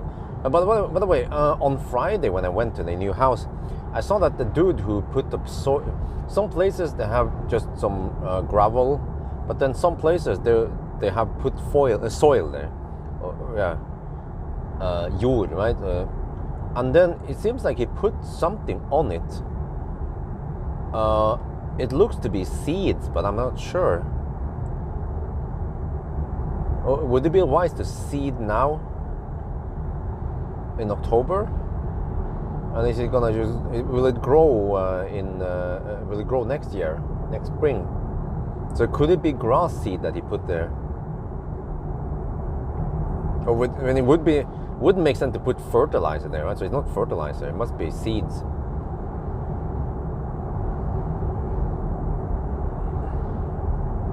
Well, except for it's not very peaceful here on Sunday. If you would watch me drive Sunday driving on weekdays, it would be way quieter. Well, except for Friday, of course. But Monday, Tuesday, Wednesday, really quiet on the roads here. Sundays are quite busy for obvious reasons.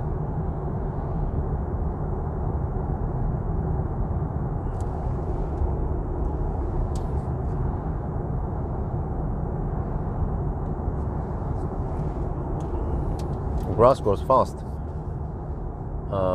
Is there a point to put the seed now? I don't know. Ich weiß nicht.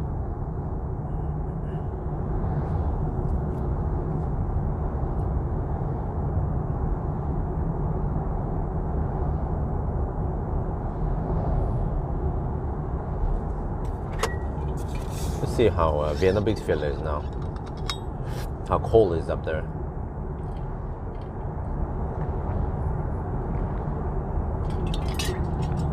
I need to make the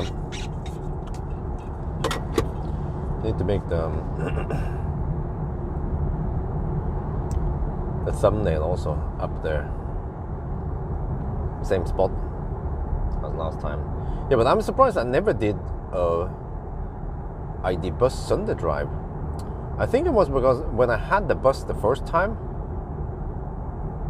it was winter. Yeah, I remember it was cold, but I did do a 0 mile test, but it was cold. Yeah, and then I never did the Sunday drive. So let's do it now then. A little bit late, but yeah.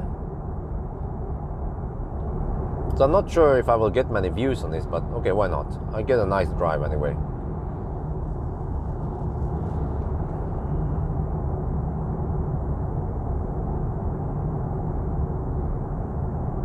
and I have time left, so why not?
The seeding for a vegetable to bind the dirt.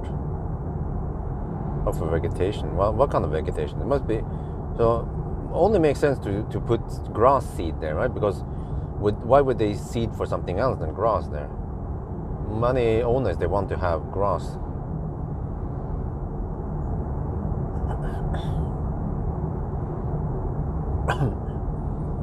Well, welcome to Ringebu.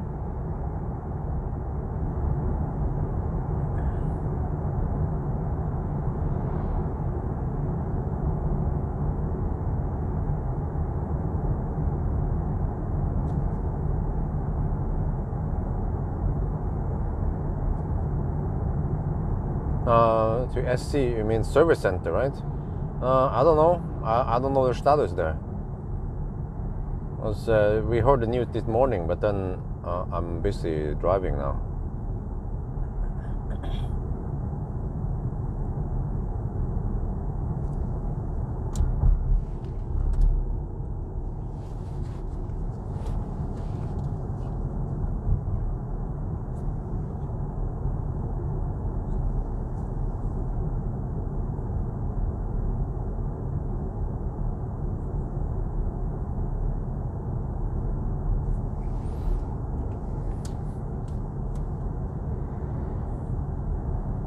Well, it sucks that Marcus had to experience it, not me.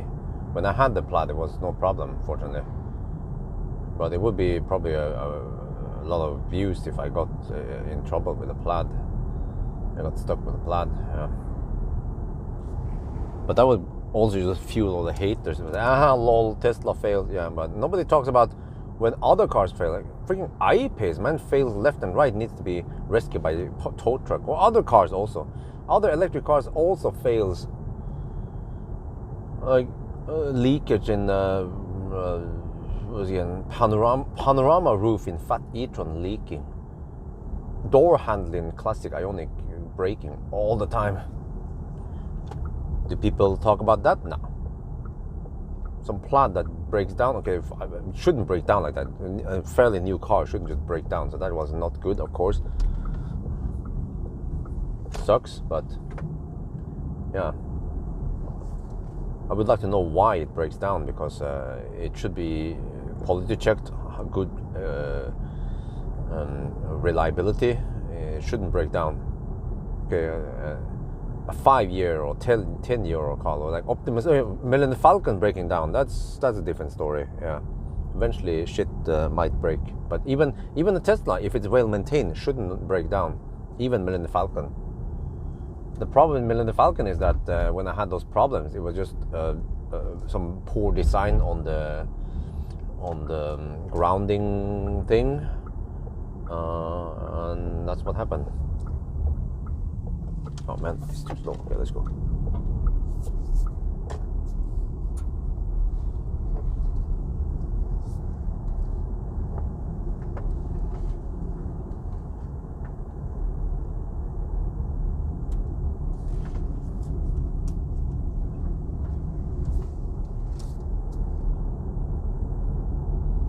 Yeah, I was thinking about that. That breakdown could maybe be related to the flooding. That is a possibility. And then of course Tesla just fixed whatever they needed to fix. If this was Valdemar, for example, I bet maybe Valdemar would try to investigate and see if there's anything else that was damaged during the flooding, because stuff like that you shouldn't just take it easy and just let it pass easily. You should double check if everything is okay before you release that car to the customer. But I know Tesla, but this is not only Tesla. I had other brands in the past, and those workshops, man. I remember when I changed brake. What was it again? Yeah, when I changed brake pads and brake disc at the Renault, they would only do that one thing. Just change the pad, wouldn't grease up or do anything. So then you will have uneven braking or some shit because things were too rusty. And Tesla, no exception, they also operate like that. They will only fix whatever is necessary, and then there might be other hidden faults there.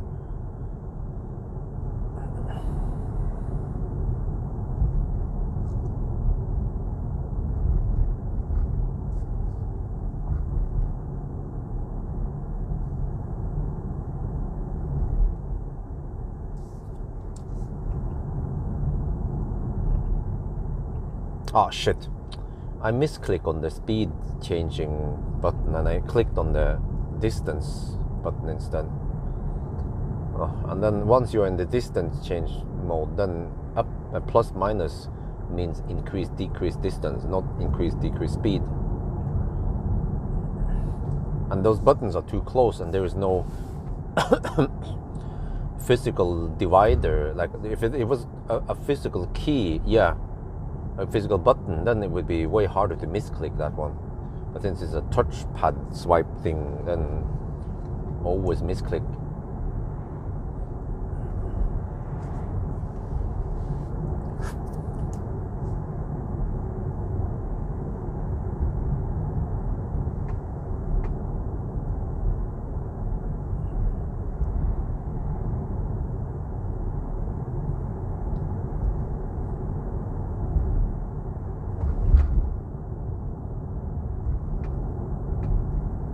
Well, consumption is 175. Wow. Well, if the consumption is 175 this high up, then the end consumption might be 170 then. Maybe even lower, we'll see.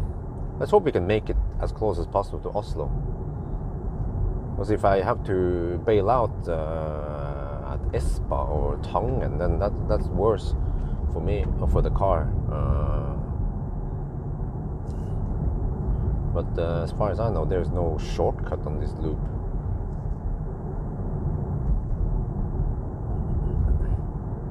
Well, it's nice to visit Østerdalen, since I don't drive Østerdalen very often nowadays.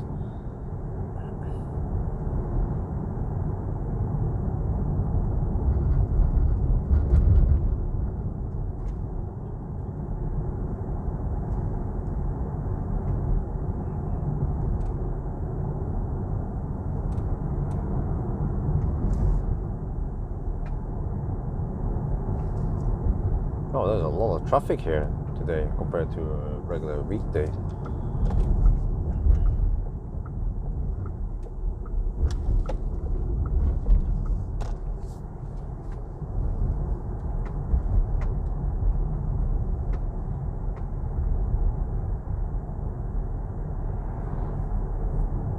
Oh, but I can show you in Norway. There are plenty of ID buses around Oslo. Lots of companies bought them. Also, Mesta bought them. Mesta is, I'm not sure, but it's a company for some road maintenance and stuff. I don't know. Yeah. So lots of ID buses around here. Plus, of course, some private. But actually, I feel almost like that bus is more popular among businesses than private users. So I actually don't see many passenger buses at Ionity, for example.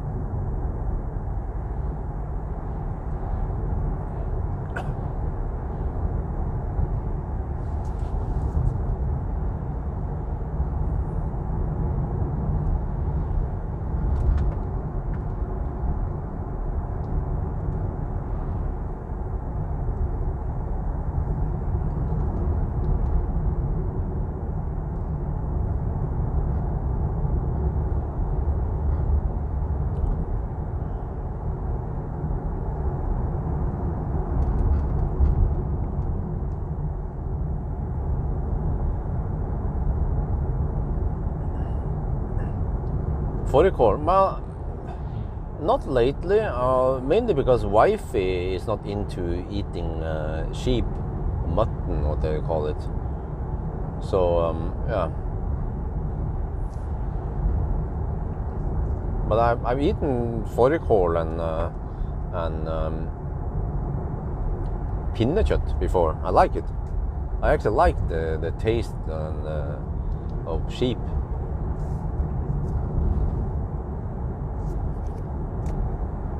And it's like a part of Norwegian culture to eat sheep.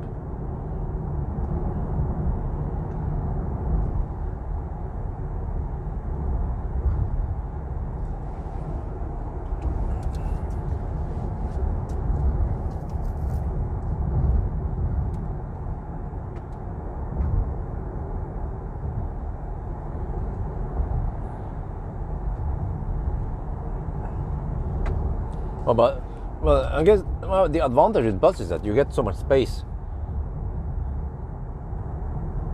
and it has pretty good speed, charging speed and range. So if you just need a lot of space and you are 4 or 5 people in the family, then bus is probably one of the better options.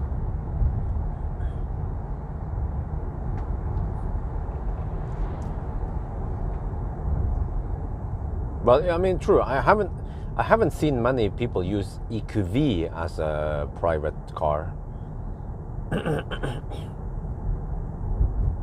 They tend to go for an SUV instead, or something like a Model X.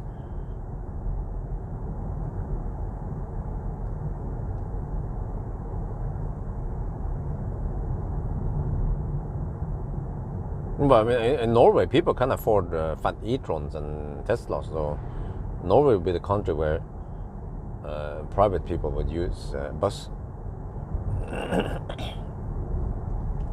Wow! Look at the orange glow here in the forest. The sun. Oh, there's a tiny layer of clouds covering the sun. If it wasn't for that cloud layer, the trees would be glowing. You have that typical glow this time of the year.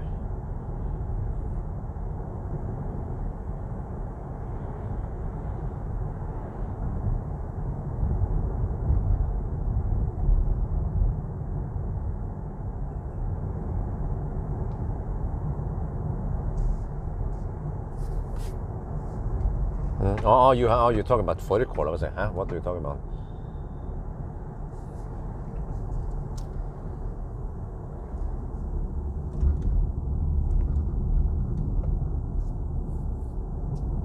Also, now it seems like burning season started in Norway.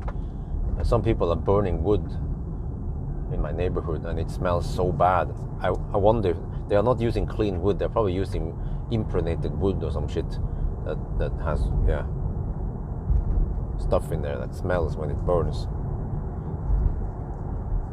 And I wonder if my new neighborhood in Jessheim will be like that, because that place is fairly new, maybe 10 years or younger.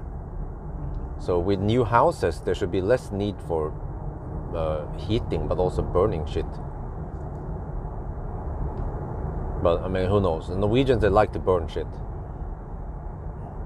Burn oil, burn wood, burn coal.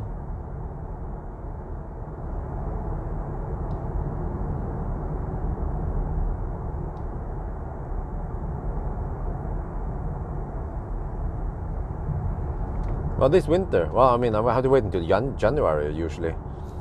Yeah, well, we'll see if we get some cold cold period in December. But I have to go back to Folldal and do some extreme cold testing like before.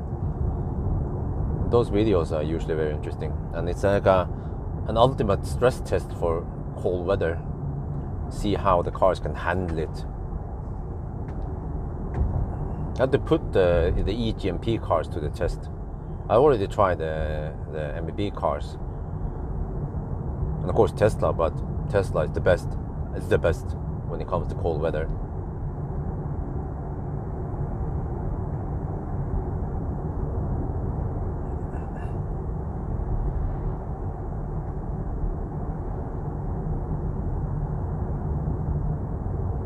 Thailand videos, not in a while now.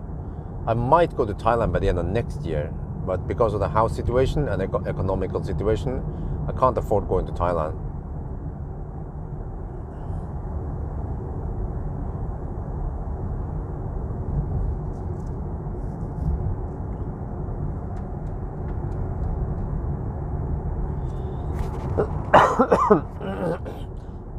Yeah, it seems like the further up we go, then the less leaves we see here.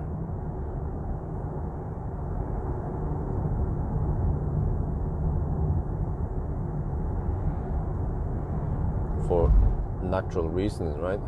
Well, the temperature is dropping at 9.5 degrees.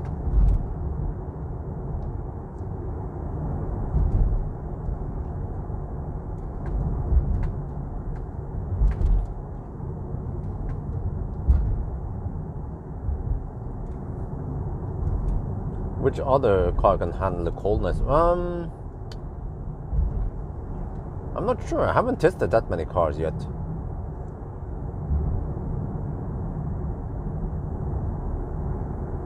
But actually, well, the Korean cars did it well. Maybe because they had so much cobalt in it, they didn't cold get that much. But it was the E-Niro was quite thirsty when it was freezing cold outside.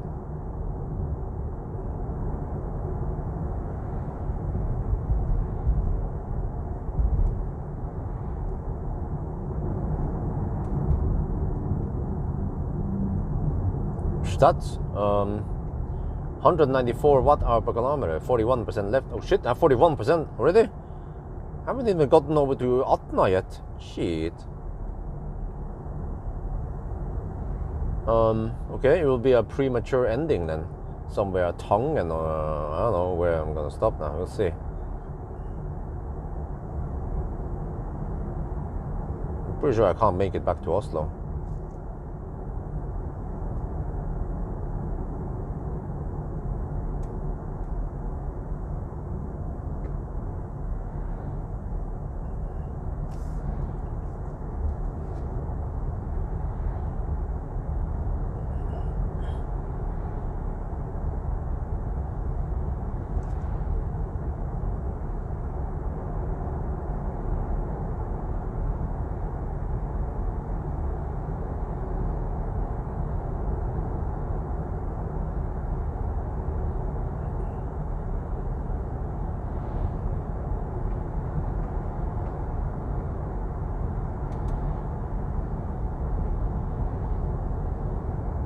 Oh shit. Oh, okay, I may do maybe repump them once I stop. Pressure drop a little bit.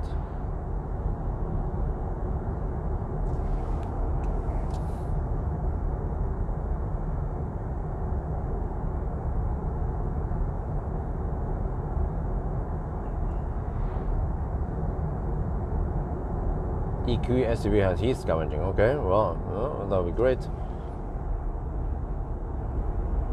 But I still haven't found a car that can match Tesla in the cold weather performance and that type of heat scavenging and the way Tesla does it. And they came out with that system in 2020 roughly. It's been 3 years now. No other car manufacturer can match them.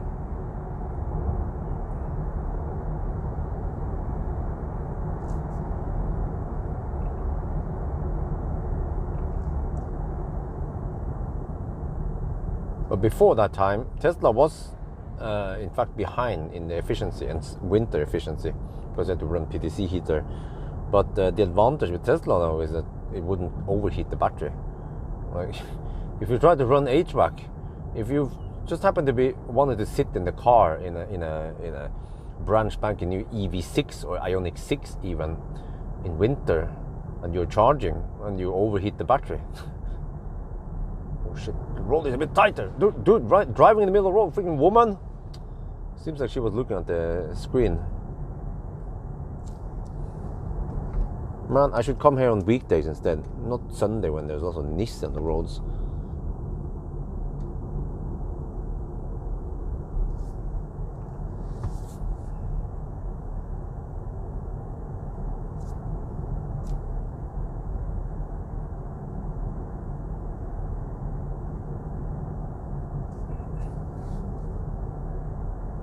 Might buy Lucid. Oh, car maker. Probably some Chinese brand. Yeah, it seems like the Chinese have lots of money. Maybe because they've been selling goods to the West. We happily buy Chinese products because they are cheaper.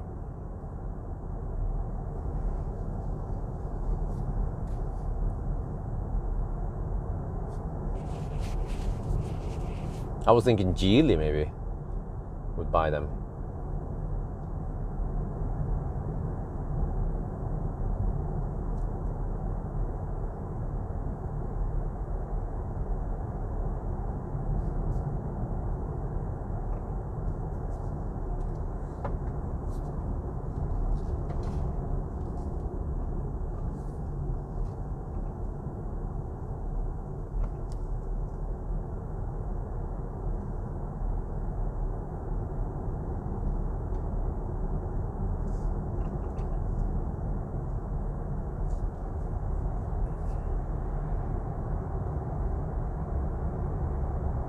Well, but I mean, we speak about prices. You know, I see lots of ID4, but I mean, there are plenty of fat e-trons in Norway, and many of them they cost the same as an ID bus.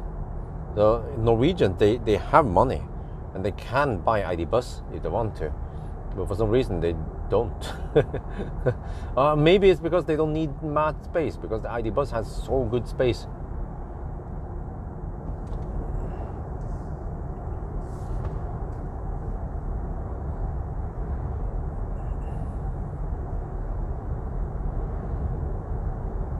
Yeah, welcome to Venabygdsfjellet. Oh shit, I'm down to 40%.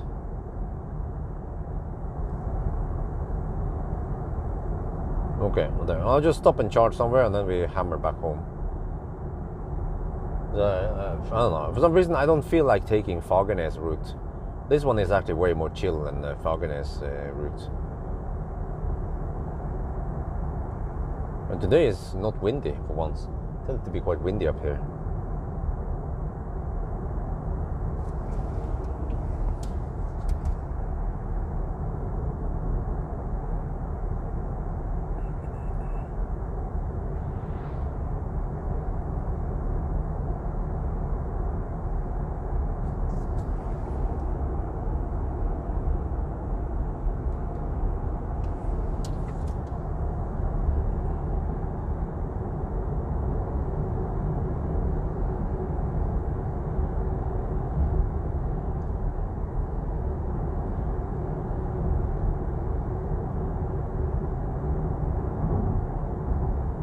Oh, except for that.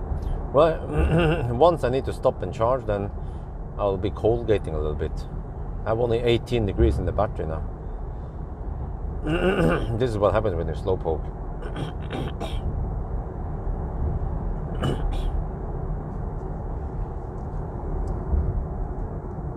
Okay, I'm gonna have my stop soon. Maybe I'll just pee in the bush there somewhere,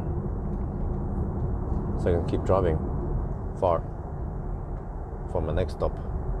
Otherwise, I have to stop at Shell Koppang.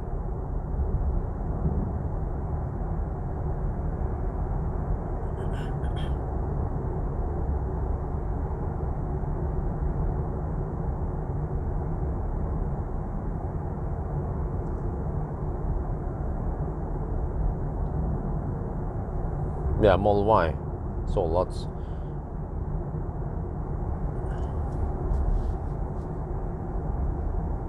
But I'm a little bit surprised because I thought that ID Bus would sell more than this.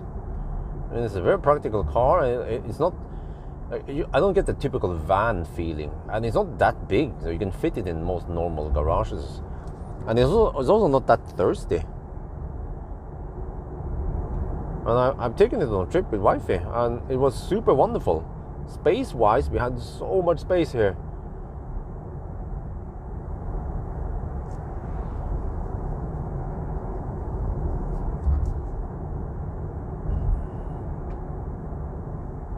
Rondane, yeah.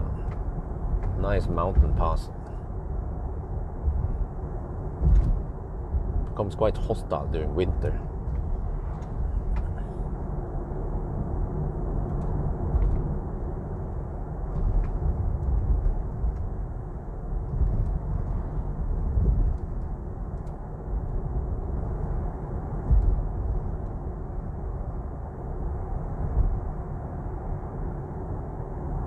The cargo versions, okay, yeah.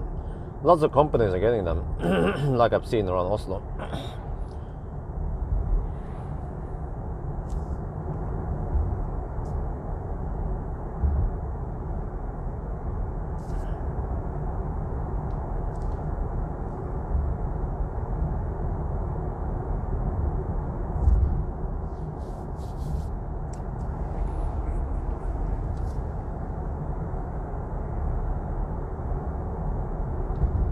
Okay, here we go. This is the spot I always stop at.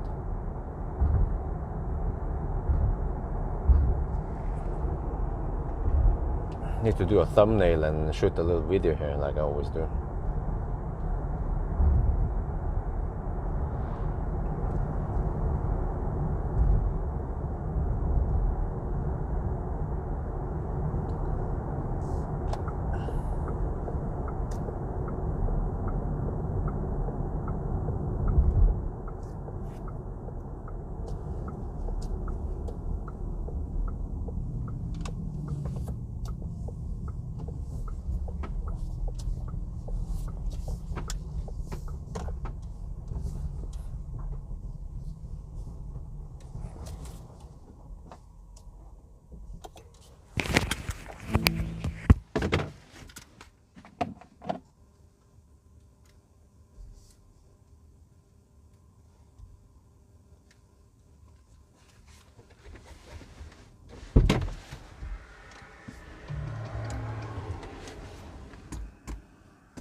Getting colder.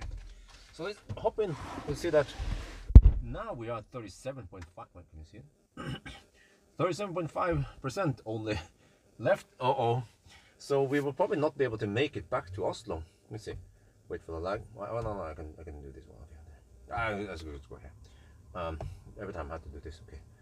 So yeah, we just have to follow the route, and then we'll probably end up maybe we end up around, not sure, Elverum or maybe Tangen before we have to juice up, and then we go home. So yeah, I have to fire up the heater now because it's a little bit cold now. So it's not the most optimal day of doing Sunday driving on, but okay, let's keep driving.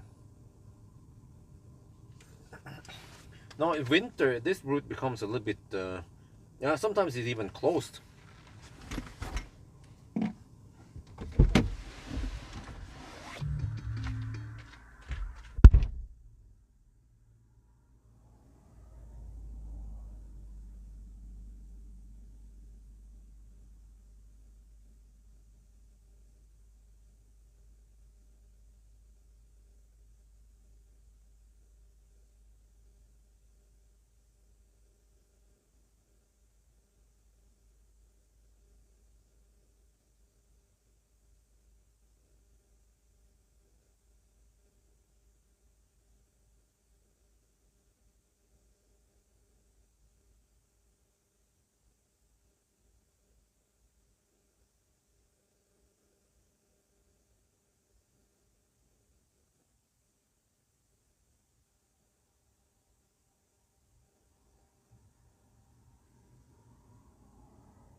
Off-road test, yeah, that would be funny, man.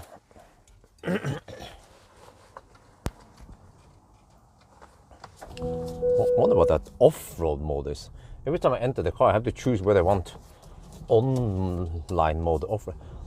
There's traffic, man. Okay, I know I'm gonna slow poke, so I don't want to be in front of these guys, but when I think about it, they might actually be driving slower than me. Okay, let's wait until they go, then I go.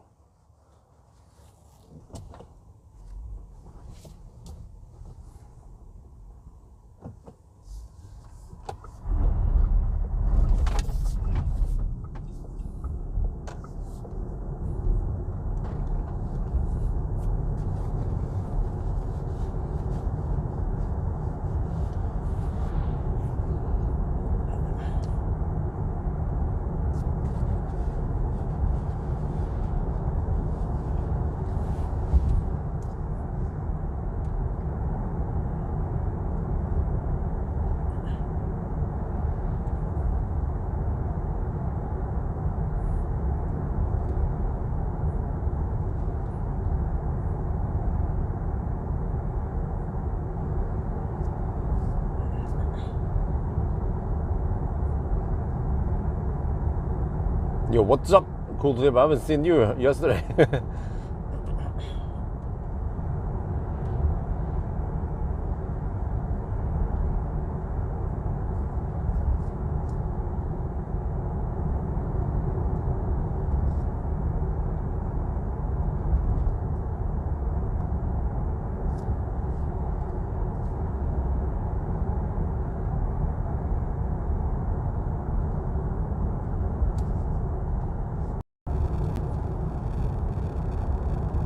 Someone else needs to Google that for me. But I wouldn't mind going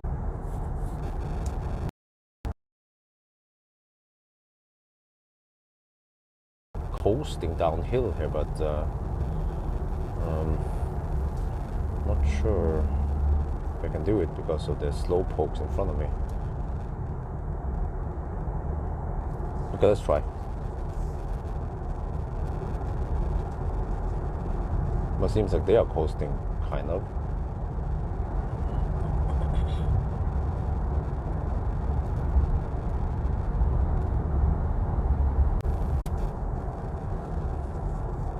Okay, dude, I need to overtake these guys, man. There's a slow poke and it's gonna be even slower on the downhills. Well, actually, let me see, I need to hammer 3 cars then.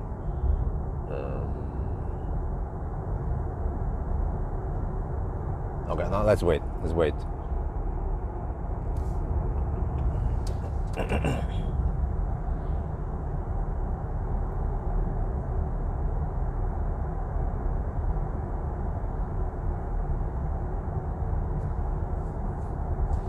Well, can you just search? Okay, cool silver. Can you do the registration number command?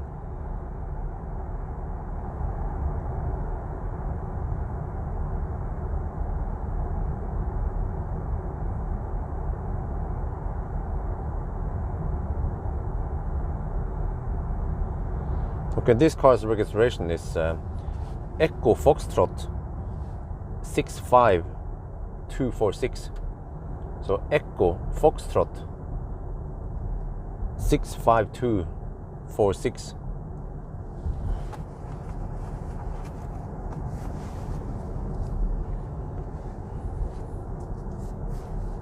And this one is equipped with the tow hitch. Yeah, I mean, we did pull the trailer.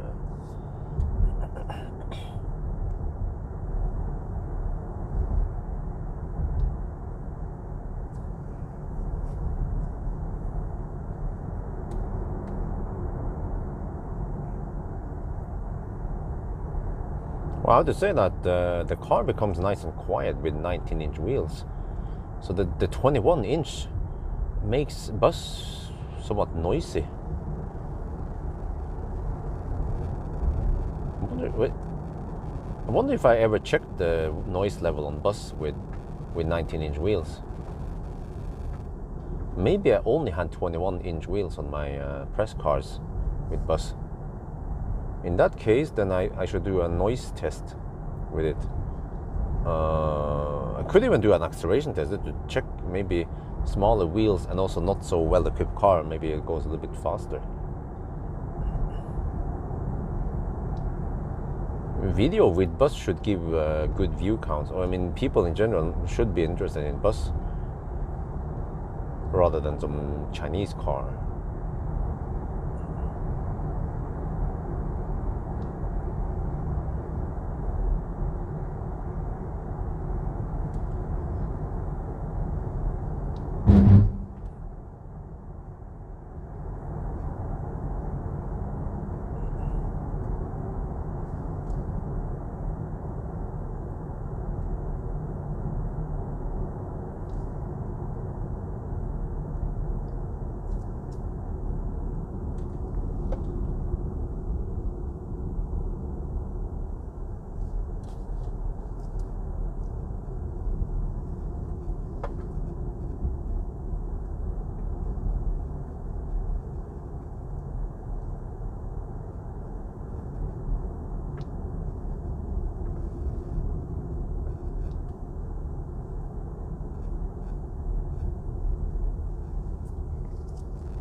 Okay, where are they going? Folda or Atna?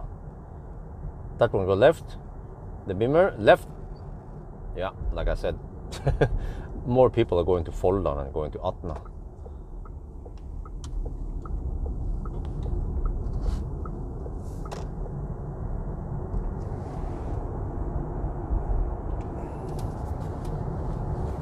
Yeah, lots of people into Tesla. I saw that.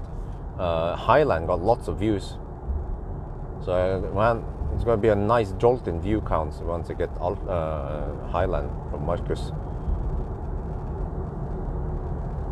We just need to slap down some sticker on the side, and then I go test it, and you can just milk views from it. Marcus knows how to monetize on that, get promotion or exposure in his channel or in his business via me. Wow, look at this landscape, man. It becomes so nice with all the colors.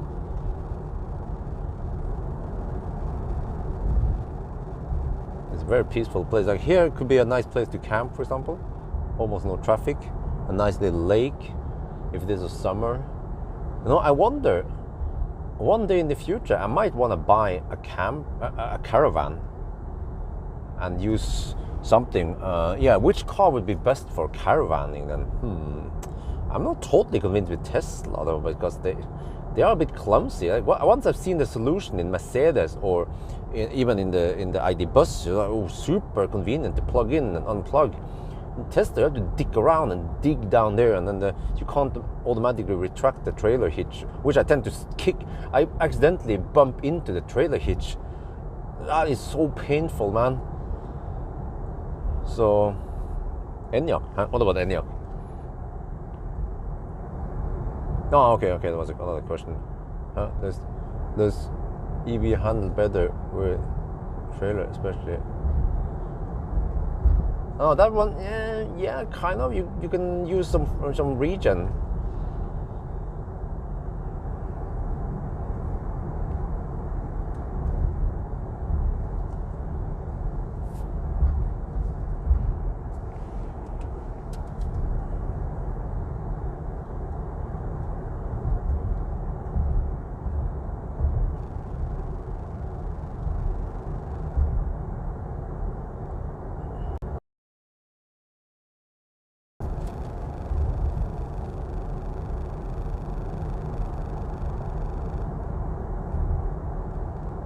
Model X,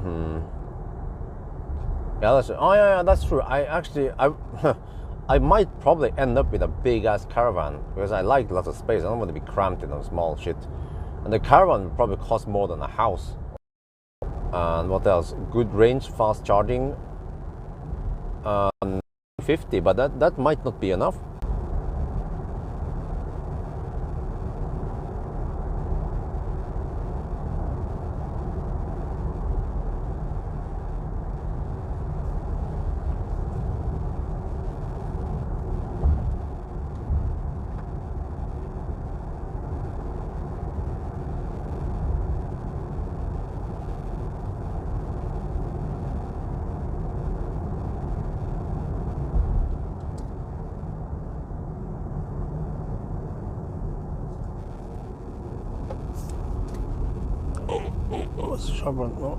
Yo, what's up?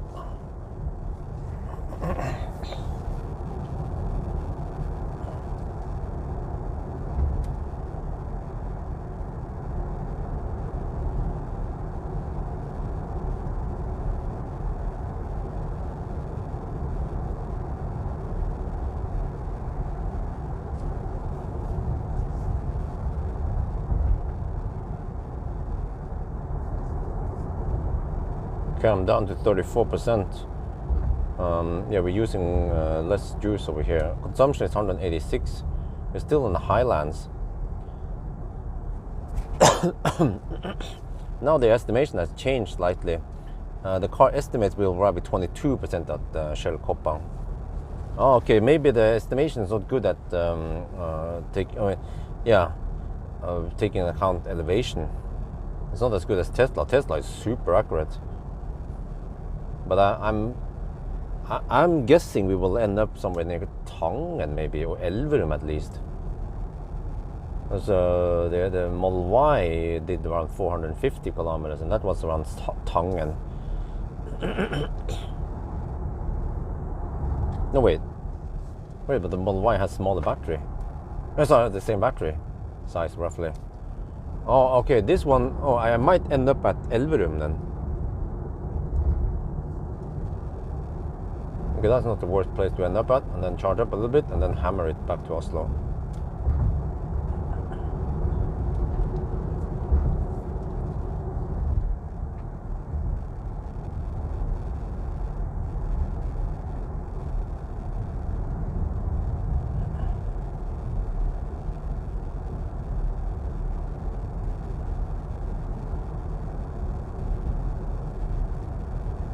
If Model X can't tow enough for your car, you should consider Rivian. I'm not sure if Rivian is coming to Norway, so we can't count on it. Hummer, same there. Plus that, I don't want to consider a car I haven't tested yet.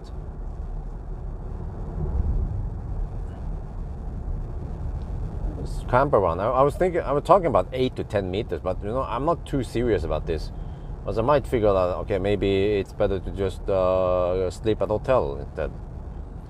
Nowadays, it's more convenient to sleep at some Airbnb because of the baby situation. But eventually, once the babies become a little bit bigger, then big hotel room is nicer, better. And Airbnb is a bit cumbersome from time to time. Many times we end up with Airbnb where they don't freaking wash the bed sheets. That's nasty, man.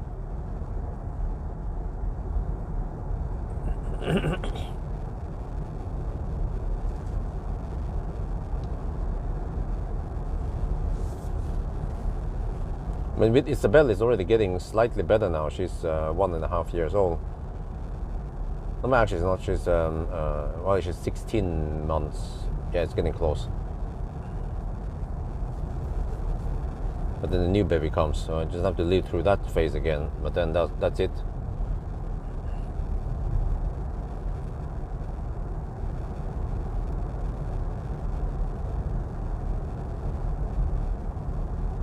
And the Österdal route is very calm. Well, actually, but then traffic. Nah, I think by the time we reach Österland now, it will be 5 in the afternoon, and most of the traffic will have gone. Yeah, there will be. I think there might be Stau around Cleavage right now.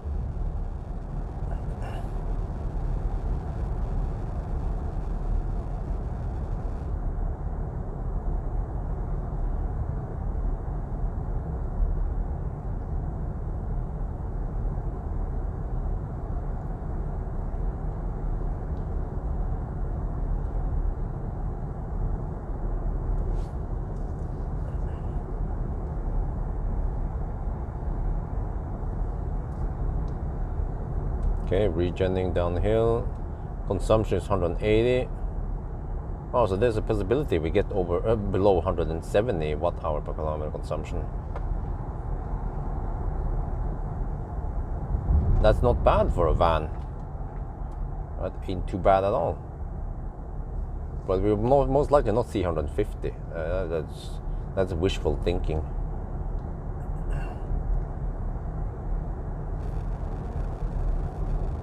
F-150 light. Yeah, they have one car supposedly or something.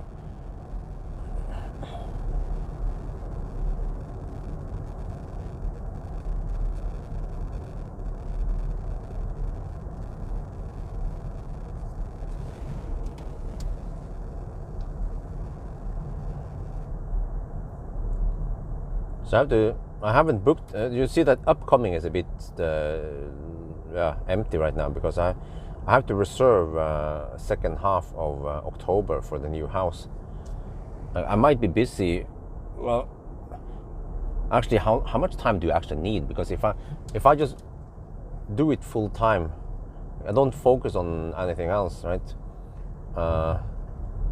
It shouldn't take more than just one full day to move the most important stuff. Just run back and forth between Viesheim and the storage also. I'll probably just put stuff from the storage into the garage. But I should end the contract with the storage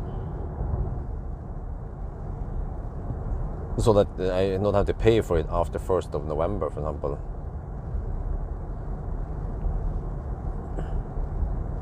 Which is right around now. I need to end the contract. Well, unless I'm of course afraid that there might be delays in the building process, but then we just have to deal with that somehow. We don't want to pay another 2,700 NOK for another month of storage rent.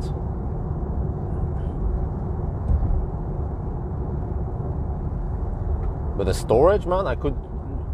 Well, if I use the bus and my own Optimus Prime trailer, or if I just bring a big ass trailer, I could empty the storage in just one load. If I go for the biggest Circle K trailer, for example.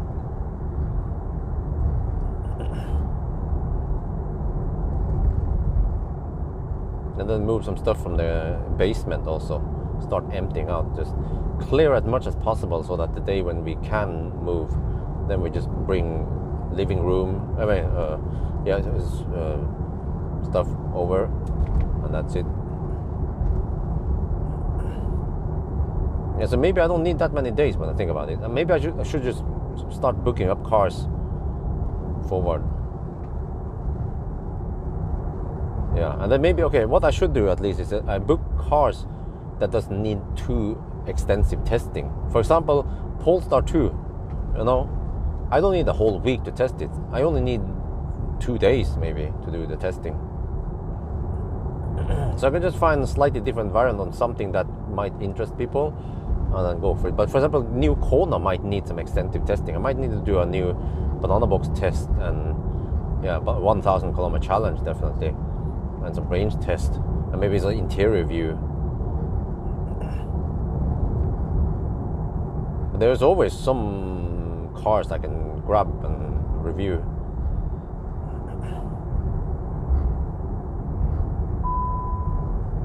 Because, you know, when I move stuff from my home over to the storage, I use Millennium Falcon, which couldn't take that much. But as long as I have a trailer, then I can take a shit ton in one go.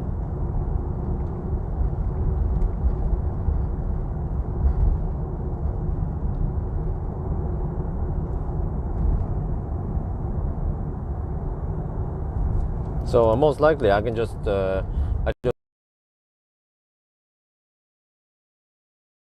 on that one until I move. I use the ID4 for moving. I don't want to sit on too many cars. I could hold on to this bus for the moving part, but yeah, then I'll just have to park it somewhere in my neighborhood and then probably not use it much. I'll be using ID4 anyway for daily driving. I prefer all-wheel drive and more comfortable seats. But okay, or I can always request back the ID bus for the moving part. Yeah, that's also another option, but that means extra time to deal with extra logistics, make appointment, pick up the bus, and then use it and then return it. And then I might as well just hire rent a big enough trailer for the task. Yeah. Or use Optimus Prime's trailer, but that trailer is actually a little bit small. Only 2.5 meters in there, so I could use that one and then save the money, and or I could, if I rent a trailer, it'll be 890 NOK for a whole day. But if I use Optimus Prime's trailer, I just have to take a couple of extra rounds. But I might need a bigger trailer anyway when I think about it, because I need to move some bigger items that, like the furniture's outside. The furniture in the pork takes up space. Yeah, so maybe just the biggest trailer done from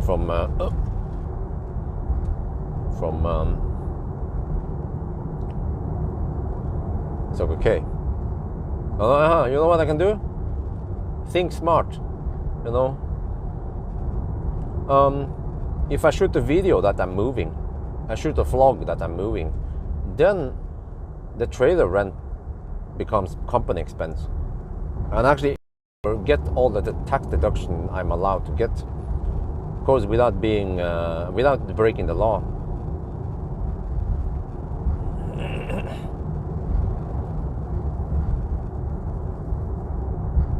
And actually, that episode, I bet people want to see it.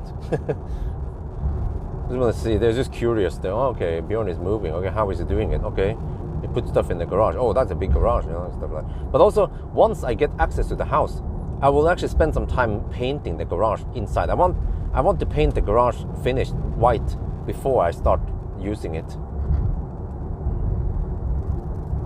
Shouldn't take more than a couple of days to paint the garage. Well, actually, I have to paint one layer and then come back another day and paint another. That has been my logic when I started cleaning up shit that I didn't use.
Oh, I think we are back now, right? Back.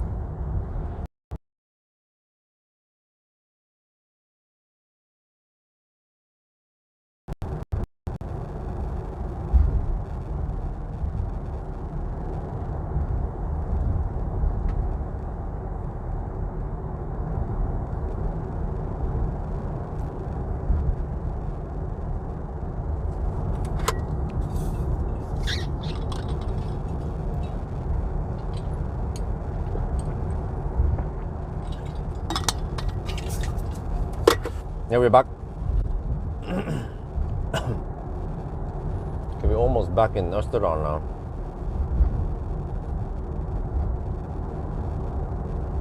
Man, I used to go to Mo i Rana a lot the past few years. Not anymore. Man, how can I find? I need to go back to Arctic Circle again. It seems to be good for view count and getting new subscribers. Oh, my babies, they're cripple my channel quite a lot. So there's actually one way to do this. We just need to hire someone. Then I can just do my thing.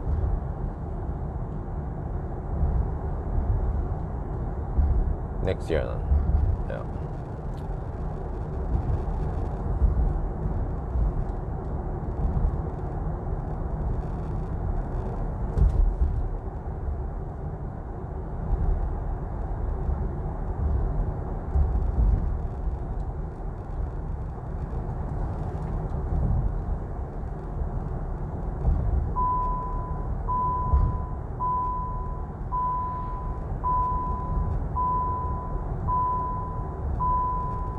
Man, is it a freaking Chinese car or what? Bugs me about driving in the center of the lane. This is just what we got here in the road here. Can't do much about it. Welcome to Norway.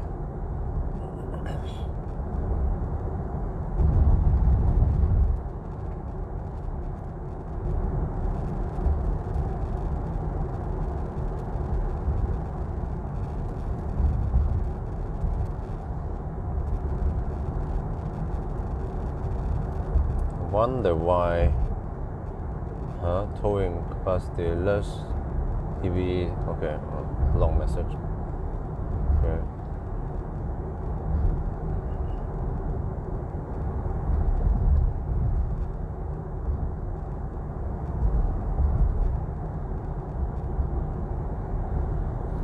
Oh, I'm tired of this bumpy road, man.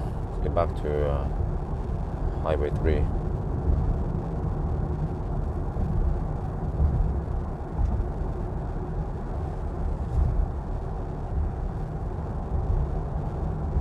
Well, I wonder if it has something to do with, range.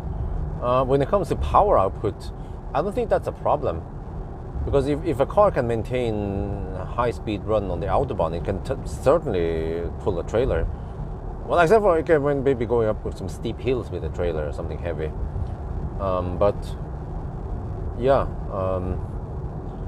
at least if the car has more than 200 horsepower, or if it has decent sized battery, it should be able to pull heavy loads, no problem. Just look at Tesla, no problem. I suspect that it's actually the car manufacturer's choice to limit the maximum towing so that the range doesn't go hasta la vista. But usually what kills the range is not the weight of the trailer, it's the shape of the trailer. You can get something very boxy that doesn't weigh that much. For example, the big ass trailer I tow, it adds over 200 watt-hour per kilometer, cutting the range to half or less than half.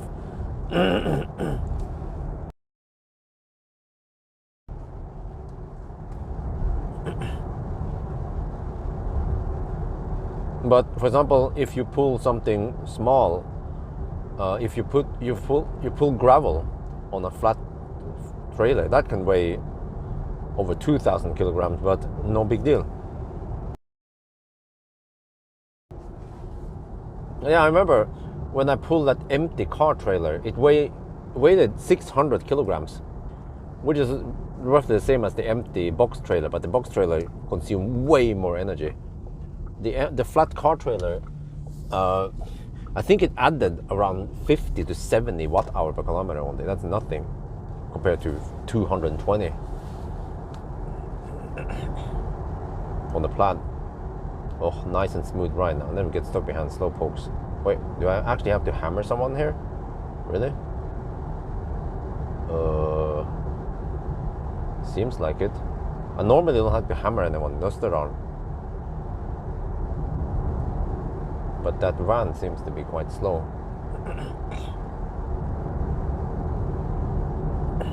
Okay, consumption is 176 now, and it's going to keep dropping as we go further south. We have 32% left. Yeah, the state of charge almost didn't drop since Venabygdsfjellet. Okay, now they speeded up. Good. Not 10 degrees Celsius over here. Winter is definitely coming.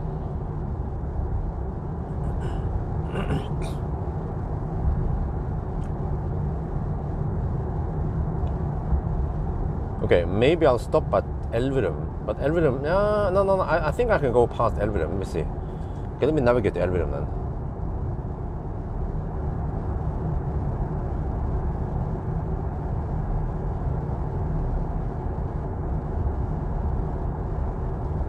Oh man, an annoying thing. Please pay attention to the road. I'm trying to pinpoint Elverum and navigate to it, and then the car bugs me that I have to pay attention to the road.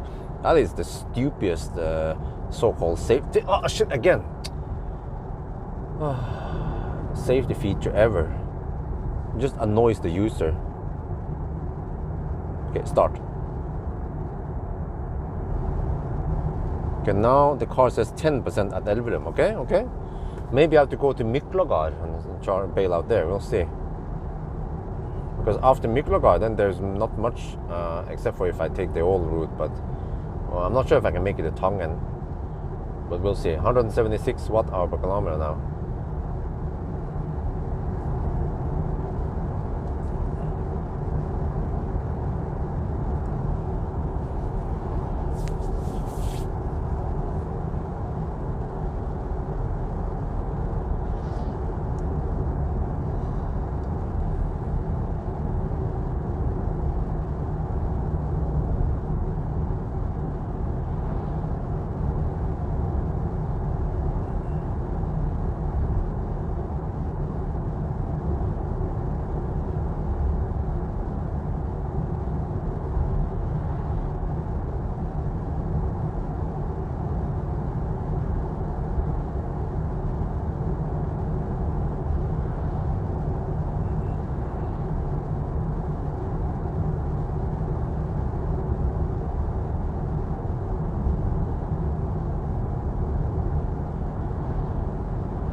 Österland is very nice and chill. I remember when I used to travel here a lot.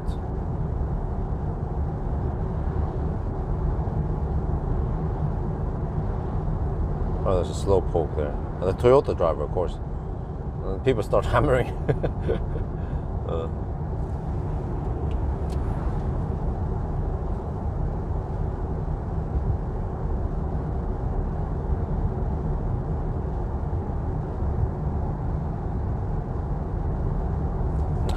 What kind of bullshit is that? The weight of the caravan might do the range, or might cause too high regen. No. Maybe if you go down grapevine with a caravan, but that's not too common case. For more normal driving, no problem. If that is bullshit. Don't trust Google on that. What would happen if you regen too much is that the car will just limit the regen, and then you just have to use friction brake. That is a bad excuse for not having high enough tow capacity.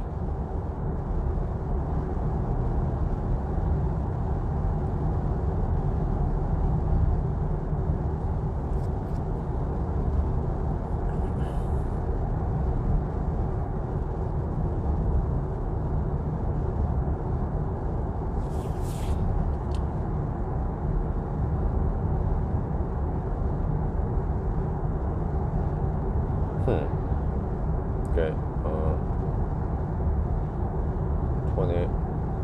21 kilowatt hour left. Yeah, that's good for at least 100 kilometers. Actually, way more than that.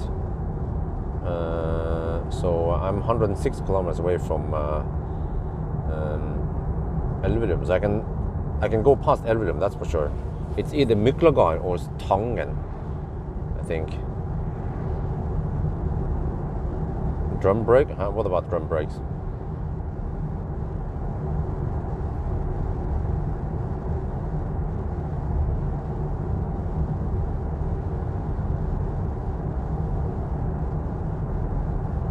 This car has drum brakes, by the way. It's MBB platform. They're based on drum brakes.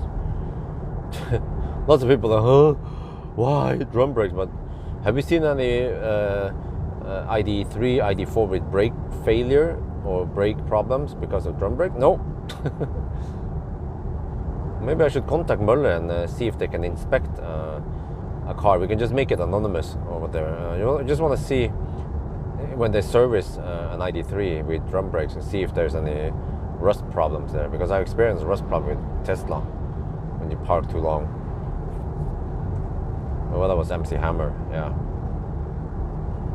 So it actually makes sense to use drum brake on an EV, as long as you don't have any crazy performance on it.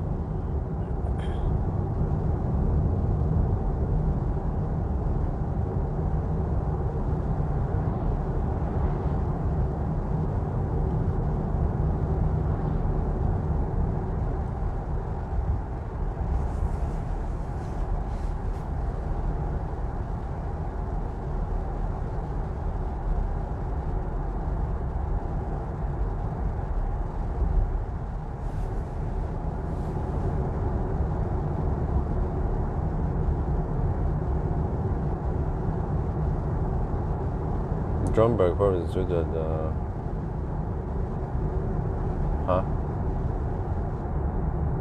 Well, okay, I still don't understand. What has drum brakes to do with towing capacity?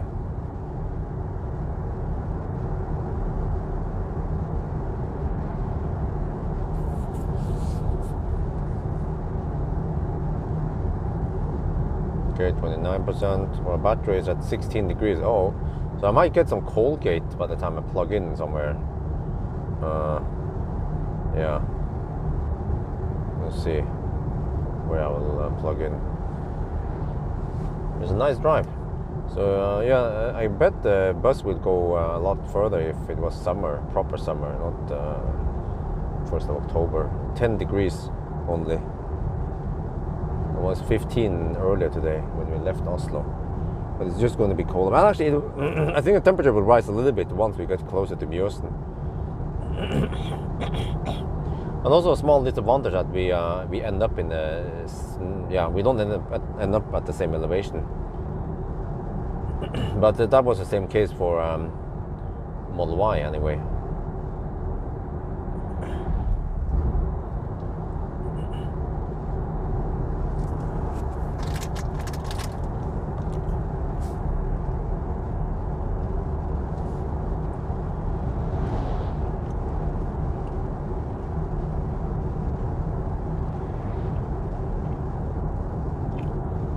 Drum brake can overheat easier. Yeah, that's true.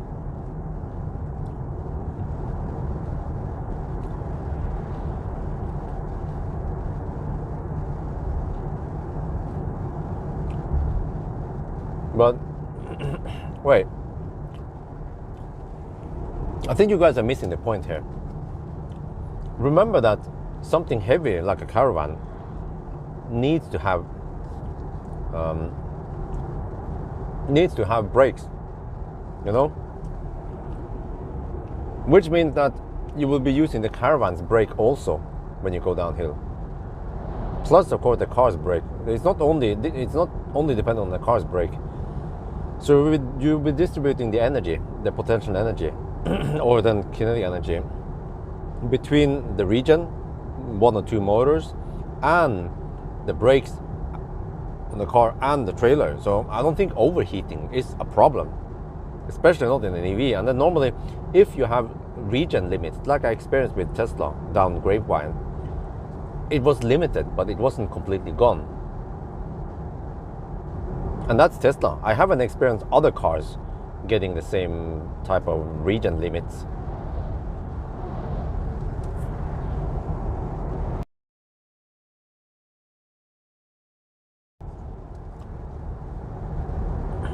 But like I said, from what I heard from car manufacturers, the reason why they limit the towing capacity is because they are afraid that it will kill the range. But I mean, okay, based on that logic, why did they even offer tow rack? And sorry, roof rack. Roof rack will also kill the range, right? Bicycle rack. Why do they even have back seats? It's going to kill the range. I mean, people aren't that stupid. If they pull a caravan and they see that the range drops, then they just limit their usability for it. They don't go on a 1,000 kilometer trip every day with it. If it, let's say if the Kona can tow 1,000 kilograms, for example, right?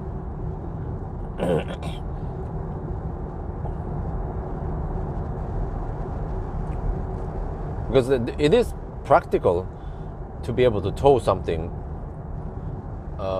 For example, if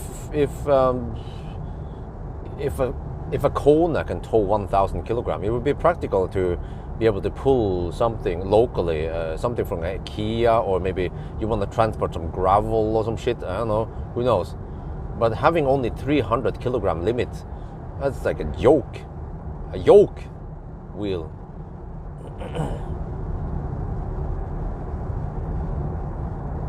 And also many people who use a trailer, they don't travel that far with trailers.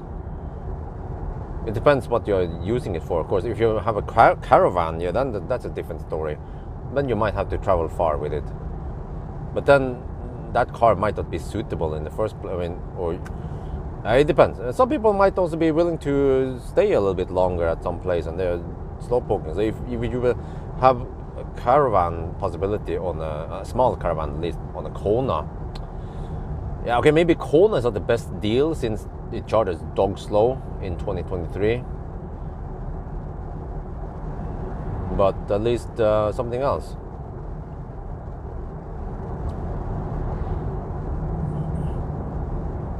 Oh yeah, a prime example here.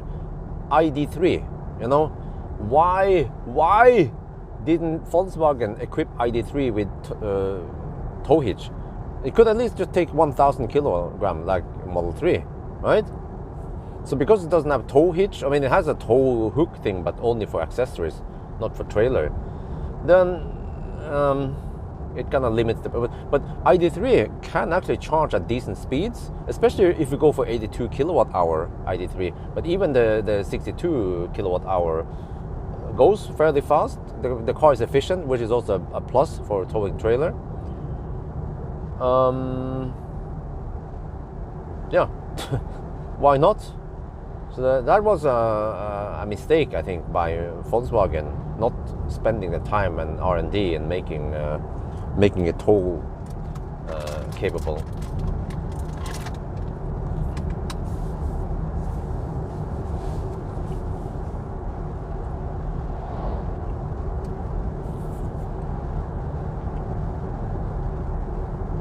So, I mean, strictly said, if ID3 was not from Volkswagen, if ID3, I mean, let's say if ID3 didn't have a history, a badge, a brand behind it, like Volkswagen, it wouldn't sell that well. If it came for some no-name European brand, even, doesn't have to be a Chinese brand, right?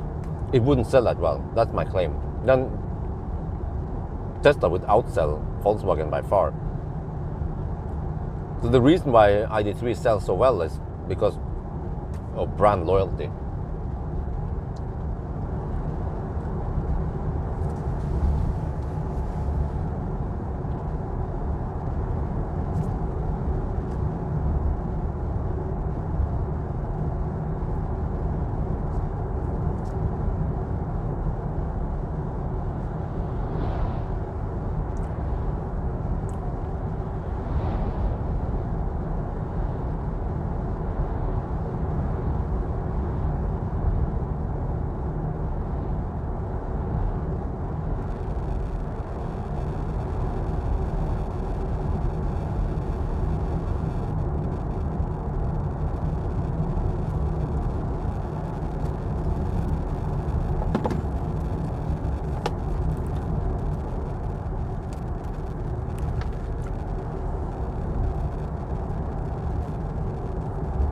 Well, I have a mini Fossil behind me and an RV and two other and a Jeep, and the last one is looks like a Model Y.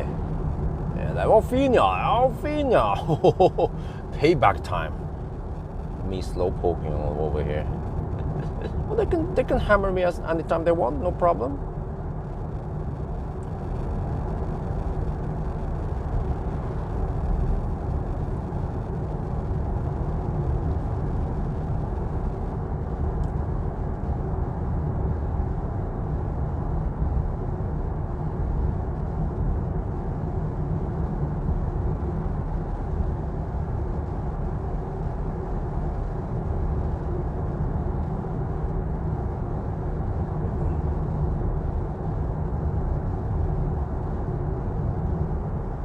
Ambient light and some other minor. Oh, stops. Okay. Huh. Why they added ambient light? Really? Huh. Interesting. But I think they can do that because Tesla probably didn't change too much, which means that the ambient light can just be fitted in the existing hardware, right? Yeah, that makes sense. It's just that they gathered everything in the Highland to make it hyped up. Okay, Cam Power, who's charging over there? Recharge. We have a Volvo XC40 and a Skoda Enyaq and a Leaf and a Zoe. Wow, 4 cars charging there. Nice. It's a nice place to stop and charge and maybe get some food, but I think Tion Crew is it closed permanently or how is it? Okay, we're down to 27%. Consumption has dropped to 175 watt-hour per kilometer. Nice. Huh? SR Plus can go faster now. Interesting. Okay, maybe Marcus can order one for me.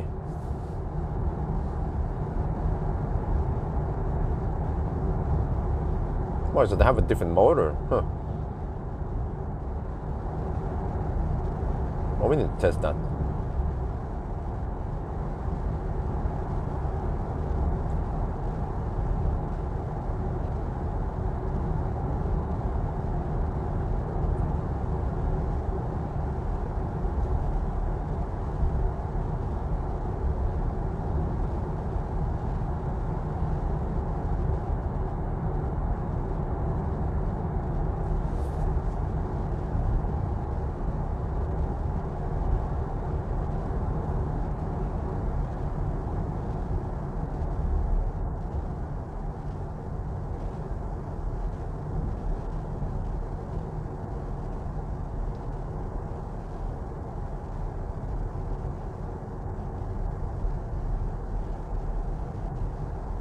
Well, I mean, it's good that they still update the existing Model Y. Don't wait for all that stuff. That's how Tesla's been operating in general anyway. For example, you know, there was no new what do you call it? The one with heat pump, you know? It wasn't like a new project name for it. The Project Morpheus or some shit like that. It just, okay, suddenly they have a heat pump, and then they also have some better, nicer looking interior, center console. Yeah. Why not?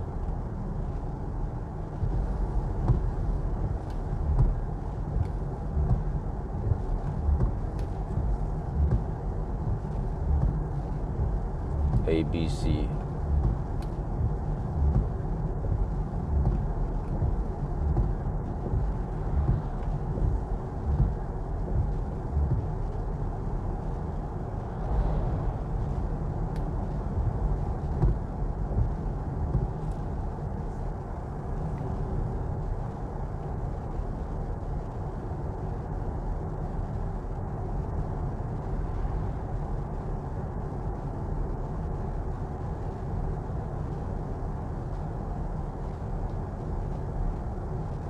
Yeah, you know what? The ambient light in the Model 3, in the Highland, it's, in my opinion, useless. Well, okay, for decoration. Oh, actually, no, the front is useless. But for decoration, yeah, it looks cool, look like a spaceship. But the sides, they have more use because it will light up parts of the side. And also in the back, that one has some use. But when I use EQS, I would usually turn off the front one because it becomes too distractive and it doesn't give me anything. But the other ones I like, the ones that lights up in the interior and so on. Huh? What? No shouting there, please, Pedro. I have some strict Nazi rules when it comes to using caps lock in this channel.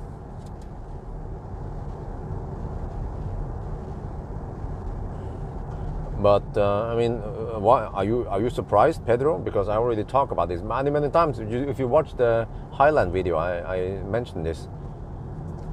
And it's again just I base my opinions on experience. That I tested it on the EQS. I spent so much time in the EQS, and I found the front part to be distracting.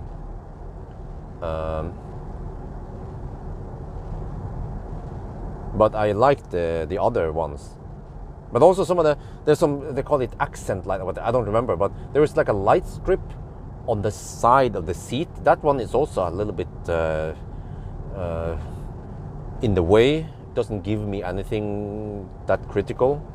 But the ones on the door and in the center console area, that is super nice, and also it doesn't distract me when I'm driving at night, pitch dark.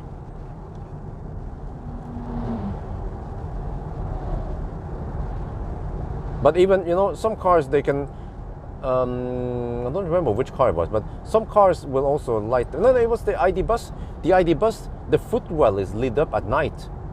Yeah, why not? Okay, it doesn't have to be full blast at night, but at least a little bit of footwell light would be nice to have. I tend to drive in pitch dark places sometimes, and I notice the difference. And also the moonlight on the BMW is super useful to have. So you can see your potato at night.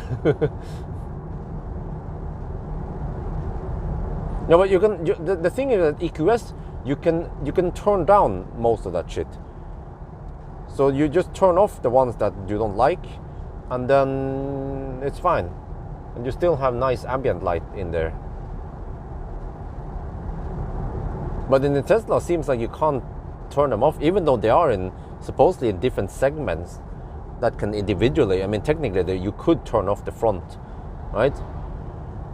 Well, unless they hardwire them together or some shit like that. I don't know, man, but they should be able to turn them off individually. So it's just a matter of software then. And I also think that Tesla must have implemented it in such a way where you can actually, with software, turn them on and off, and even adjust them individually. They haven't hardwired some shit or made some shortcut, done some poor engineering behind it.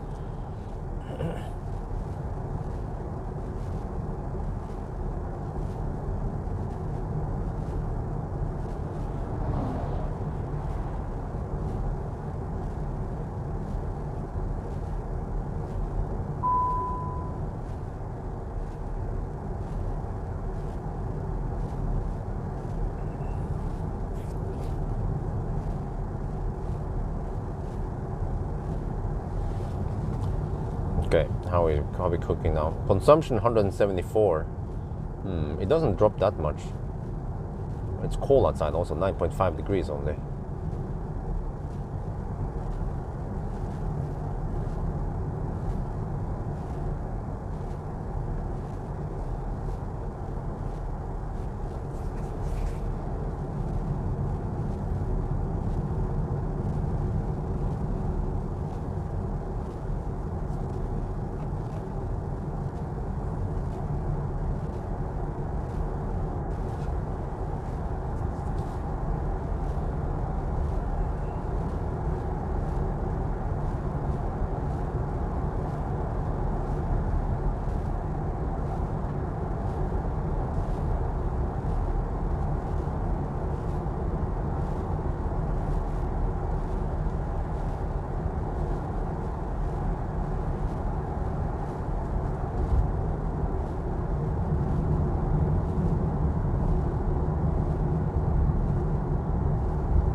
Also, one more thing that I'm not a fan of is that many EVs, especially MBB cars, they have way too cold lights.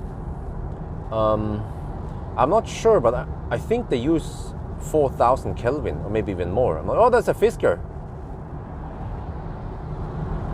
Fisker Ocean. Why you just hammer the other one also? Yeah, why not? Yeah, but oh wow, that guy also hammers it. Yeah, why not? You can. I mean, it's fine, no problem. You can see over there. So, yeah, I don't like it. It's way too cold.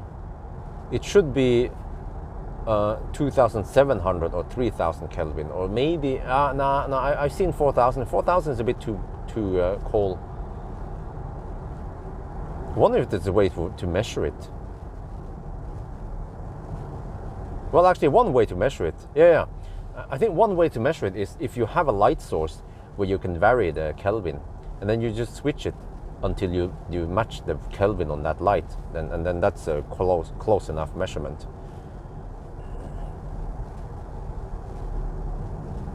But it's fun. Okay, I have this interesting case at home, and you guys have no idea what kind of shit I need to deal with. Wifey wants to have this lamp in the new house. We already have it in the old house. It's a lamp that has these feathers. It's like a feather lamp. You know, it's like a round thing, looks like a globe, something with lots of feather around it. Okay, two problems with that lamp. One is that feather thing blocks a lot of light, so it means that you have to have freaking powerful LED to overcome that one. And the second problem is that I don't know what's up with the feather. It seems like there's something they use the glue in there or something that makes the lamp yellow. So if you have 2,700 Kelvin, which is the most common warm tone in Norway, Seoul, IKEA, Biltema, you know, all the places they sell 2,700 Kelvin. Norwegians, they want that shit. Spectrometer. Oh, okay, I see.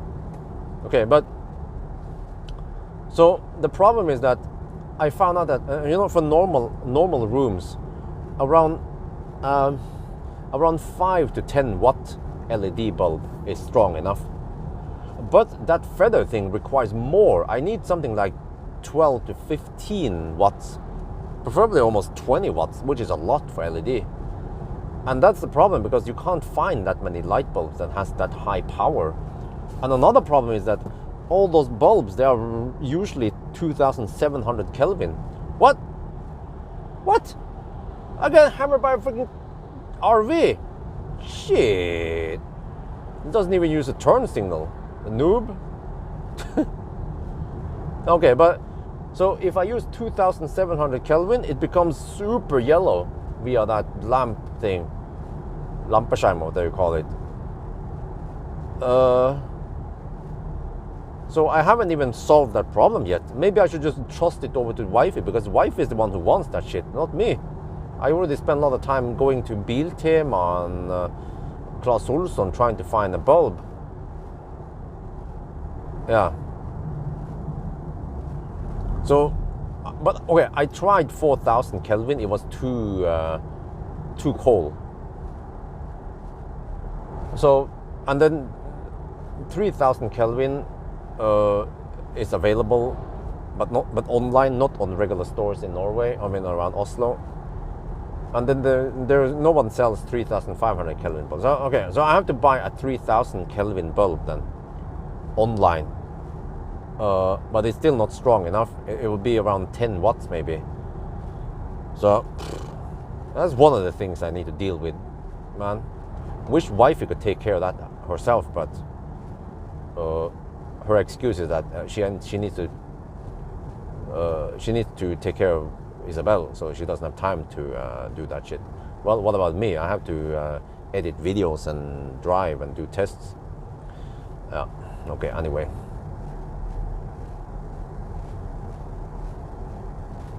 Okay, well, maybe what I need is a lamp where we can dim it, and we can well, that's not too important. A lamp where we can change color temperature.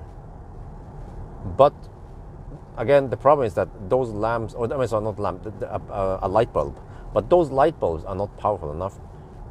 Like I need 15, 20 watts. nobody sells that powerful. IKEA, I have an old IKEA bulb. It's a rare one. They don't sell it anymore. For some reason, it's 2,800 Kelvin. It's huge. It's big like a grapefruit almost, and it's 11 watts. So I can always take that one with me to the new house, and then just put whatever shit I find from IKEA on the old house. I don't give a shit.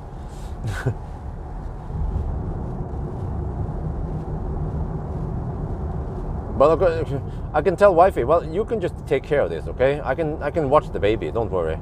But she doesn't have any insight in Kelvin and watts and lumens and stuff like that. She has no fucking clue what the heck that is, even though I tried to explain to her many times. So I'm like, oh shit, okay, I have to do it then. Oh Jesus, man. It would be easy if I could just go to a store and buy it, but in Norway they mostly sell 2,700 Kelvin. Yeah.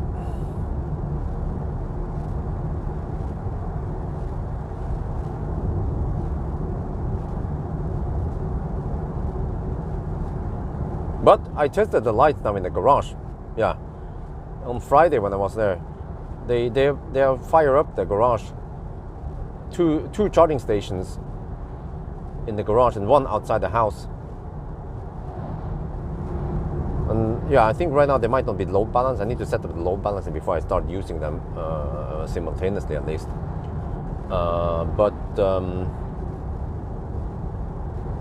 Yeah.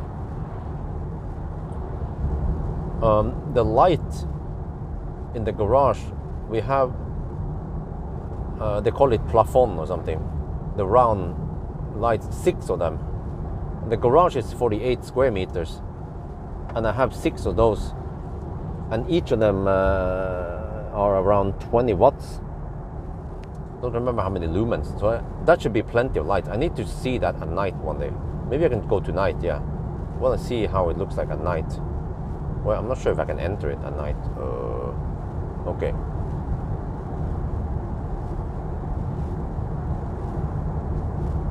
$20 watt LED. Ooh. Wow, 3,000 Kelvin. Wow.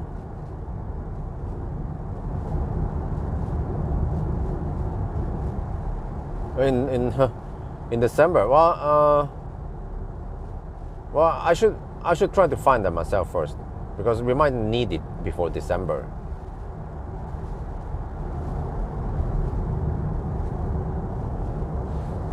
So, yeah, well, that's great, because the light in the garage, in my current garage, is shit. There's only one small light source, seems like 5-10 watts, and the garage is small and it's quite dim, so you can't do much in the current garage. But the new garage will be way bigger, and I need to paint it white so it bounces off all that stuff, so I can use it. And but also, yeah, I went for the light in the garage. I can dim it, not via the switch, but via the remote. I bought from Jula, Anslut. It's a Swedish product. And I can dim it, and I can also change temperature. So that would be very useful if I want to shoot something in the garage. The only problem is that it's a remote, and there are 6 individual ones, and they cannot be grouped together. So I have to individually adjust one at a time. Or actually, once the remote gets close to another one, then that one is activated also. So it becomes tricky when I want to adjust color temperature, because it goes into cycles. So yeah, probably have to turn off all of them and then adjust one at a time and then turn them on or some shit. Or maybe just try to leave it there without adjusting anything. Don't touch it.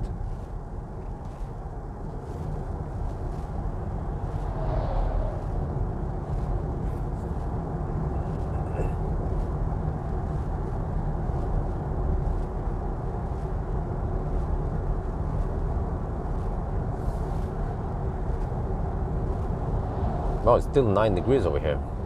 It's supposed to be warmer, right? Once we get closer to Oslo, at least. Okay, we're down to 21%. Now the car estimate we will arrive at Elverum with 7%. Okay, it seems like I can't drive much further past that one. So maybe Miklagard. I don't think I can make it to Tangen even. Not with this one. Our consumption has dropped to 174.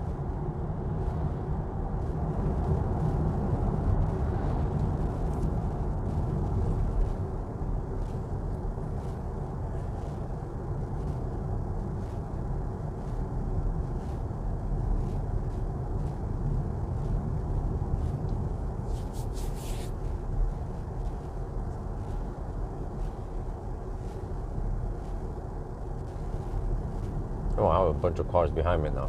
But it's a 50 zone, I'm going 50.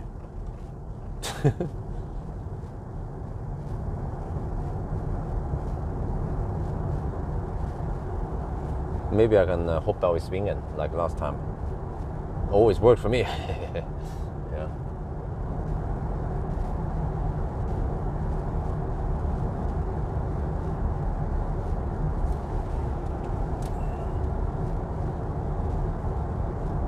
Now I can pee at swingen, maybe.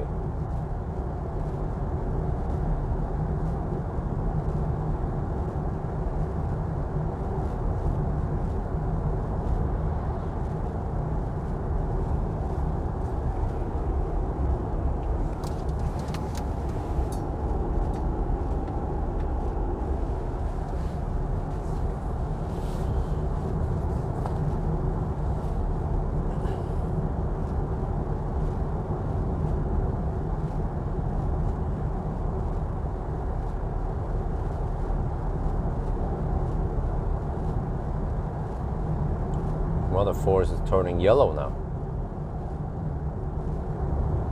Or it's turning like a hamster.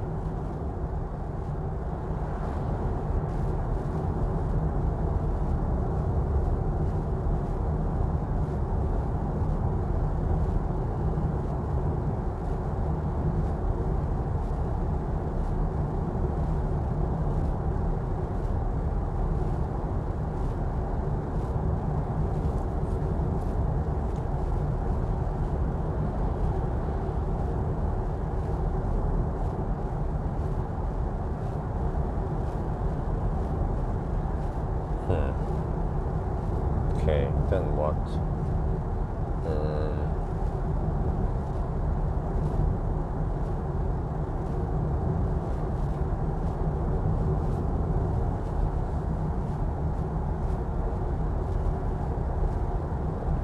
Yeah, I think tonight I want to check out the house when it's dark. I want to see the garage. And also check out if they finished the kitchen or not.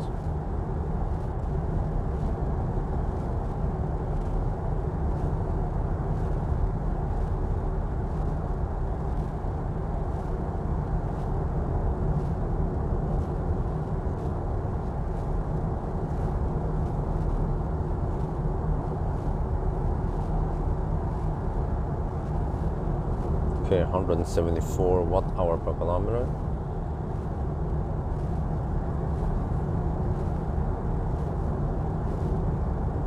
%% left. Or at least the car reports the watt-hour. I think that one is correct. So I have 14.8 kilowatt-hour left. And if I can average around 170, right, hopefully, then let's say 173, then I can drive 85 more kilometers. Oh really? Elverum is 65 kilometers, so maybe I can reach Miklagard, and that's a chem power I could use. But maybe I'll just stop at Elverum because that's supercharger. I'll just pump up on supercharger instead. Yeah, I'll probably do that, and then we can just look at the remaining watt hour and estimate how far this car would have gone. I think that's good enough. Then hammer back home.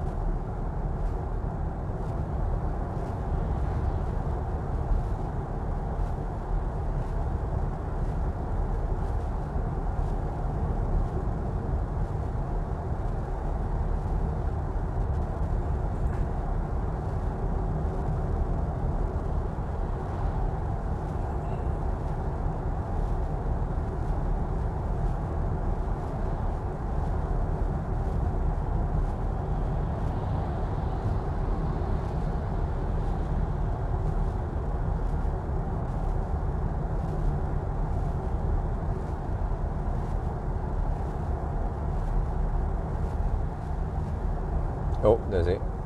I have around 5-6 cars behind me, but the car right behind me is an e-Golf. I wonder if the e-Golf is gonna hammer me or not. We'll see. I suspect it might not hammer me.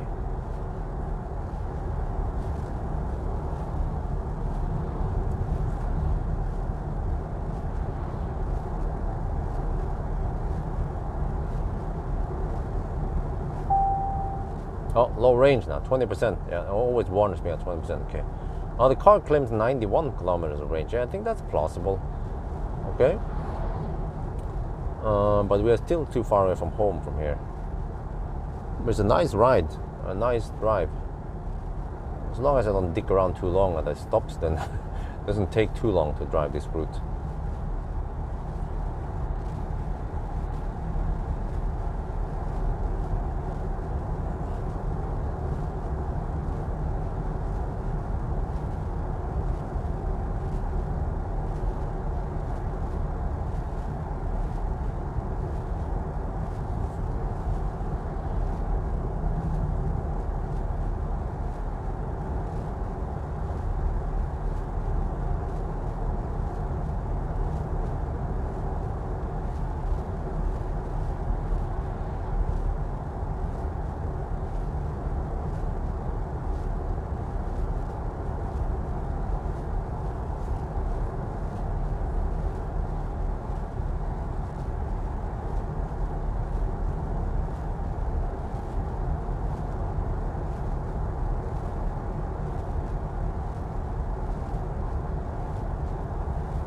But okay, so if I would do this Sunday driving, well, I mean, we have the cold name Sunday driving, but you know what? I think I want to rename all these Sunday driving runs to Eco Run instead. Yeah. But I don't want to call it test or challenge because I tend to call many of my tests that. So yeah, I will just call it Volkswagen ID Bus Eco Run. Just have to go and bulk rename a bunch of Sunday driving, but I could even rename the playlist.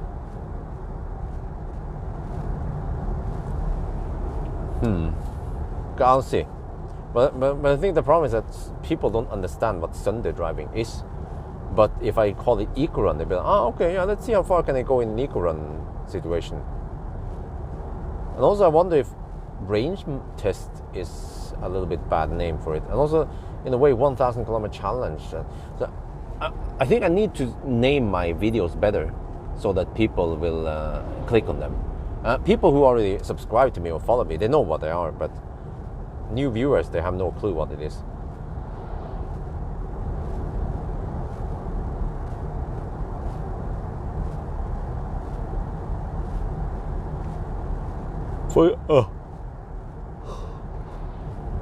For example, the 0 mile test, that's just an internal name for it. But the title is something like I drove the ID bus until the battery died. Yeah, which is way more describing what it is.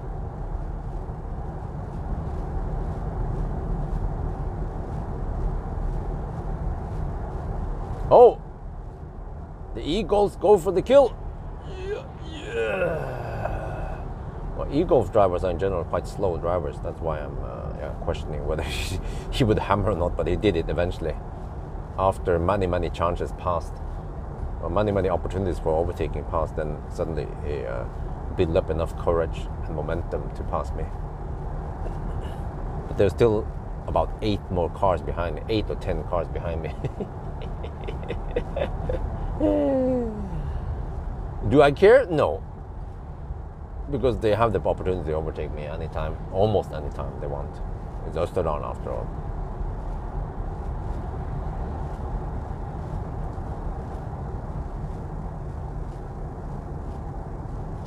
Okay, so if I stop at Elverum to charge there,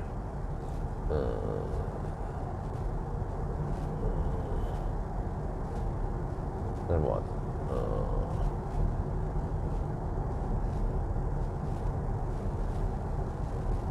It's a bit weird. It's Sunday, but Monday, many people, they don't work tomorrow because it's höstferie, autumn holidays. Oh, so next week it might be very calm in Oslo. All the Nisse, they are out of town.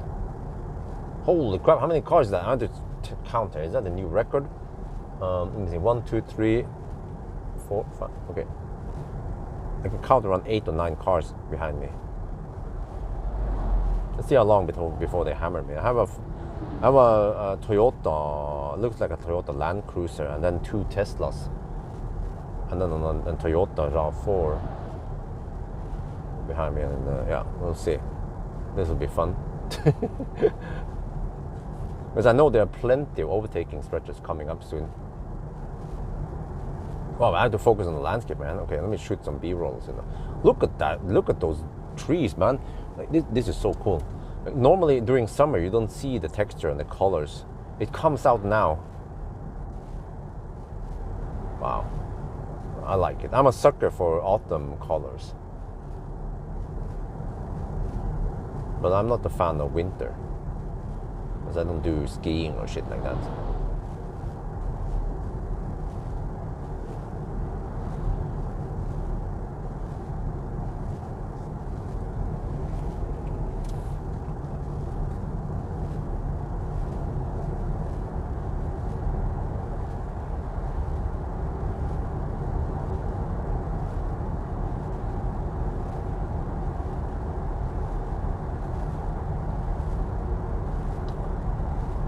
But guys, do we have any Norwegians here? I need to ask you guys. When I tried to spec up an ID bus, I ended up with around 650k NOK.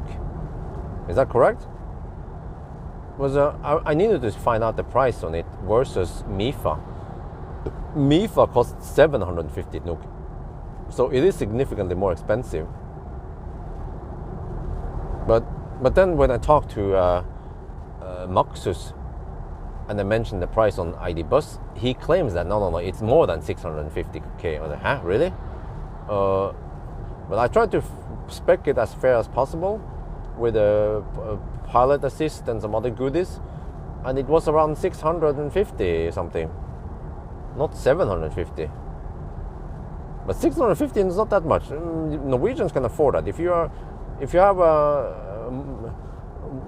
wife and husband working, with normal income, you can afford a bus. And if you have 2 kids, for example, or even 3 kids, well, actually 3 kids might be a bit tight, but 2 kids, for example. But I think maybe that's the problem, because if you have 2 kids, you might not need a big ass van.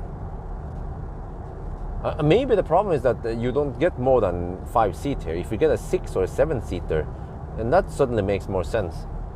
And then people don't dare to buy MIFA because it's an unknown Chinese brand. I mean, Maxus. What the heck is that shit, man? Psych, huh? Do they know how to make cars? Have they sold any cars yet? Oh, it's funny, yeah. But yeah, just trying to figure out why there aren't more ID Bus passenger cars, or it's technically called ID Bus Pro, yeah, which is ironic because Pro could mean professional, right? But the ID Bus Pro is not for the pros. The ID Bus Cargo is for the pros, and I'm pretty sure that everyone, all the pro drivers who drive them for whatever job they do, for professional, they don't buy the passenger version. They always go for the van version with 2 seats in front. Oh yeah, was it 3 seats? I don't remember. Yeah. Okay, the Tesla can hammer now. Will the Tesla hammer? No, it's a Model 3. Model 3 should have plenty of power to hammer anytime now. Come on. Come on, Model 3. Hammer. Hammer. Downshift. Yes. Well, I debadged it. I can't see if it's a long range or whatever. But it has a tow hitch. Okay, now I can't see whatever it is. Okay. Now we have Toyota behind us. a RAV4 with a roof box. Okay, that one is not gonna hammer me. Okay, I'm good on P, so I can hold it. I think I can hold it until we stop and charge. Yeah, because we need to drive around 70 more kilometers before we should charge. I'm down to 17%. I have 12.2 kilowatt hour left, and consumption seems to stabilize at 174 now. It's not dropping that much more. Waiting for ID bus overdrive. Yeah, maybe. Yeah, but you know, okay. My thought behind this is that normal families, they don't have insane cargo needs, which means that a Model Y has enough cargo space for a typical family with 2 adults and 2 kids, right? I mean, what can you name the cases where you need a bus with lots of cargo space? You don't. Okay, but I'm trying to think here. No, but the problem is that if you make it a 7-seater, then there aren't that much space for cargo, unless you have a cargo box or some shit. Yeah. Or you can, if you can fold one of the third rows, for example, so you make it a 6-seater. Yeah, that could work. Like Tesla Model X can fold one side.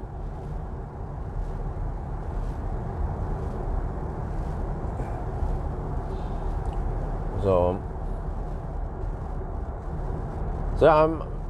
yeah. So it's a big mystery. Because for me, I thought, oh, bus, man, it's great. It's a van, you know. It has the versatility, what do you call it? The flexibility. You can load lots of stuff here. You can use it as a van almost, or you can have passenger in here. Yeah, but I wonder if it's a mistake for Volkswagen to not offer 7-seater from the start, and that actually kills some of the sales, at least on private use. But it seems to be good enough for professionals using it as a van, plumbers and what other, I don't know what they use them for. I see them everywhere, man. Professional, yeah.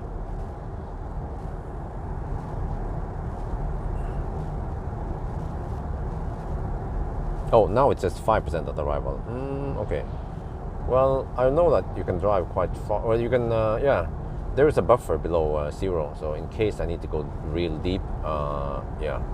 But I shouldn't try to go below 0, no. But once we are getting close to Elverum... No, how is this again? No, wait, shit. If I go to Myklagard, I have to charge at the recharge. No, okay, fuck that shit. I'm going to Elverum. Yeah, we're gonna charge at that. We're gonna supercharge at Elverum. Yeah. Let me check what the price is. I know that the price on the recharge is almost 6 NOK. It's 5.8 something NOK per kilowatt hour. And then Elverum should be no more than 2.5 NOK.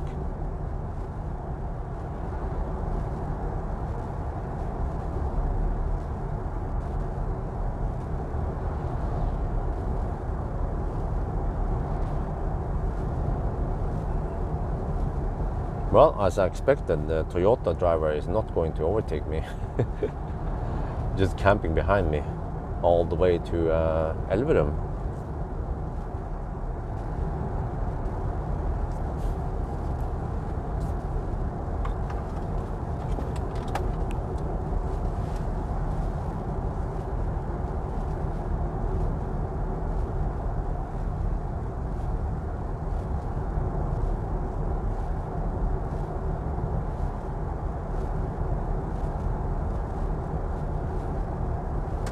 Oh, what?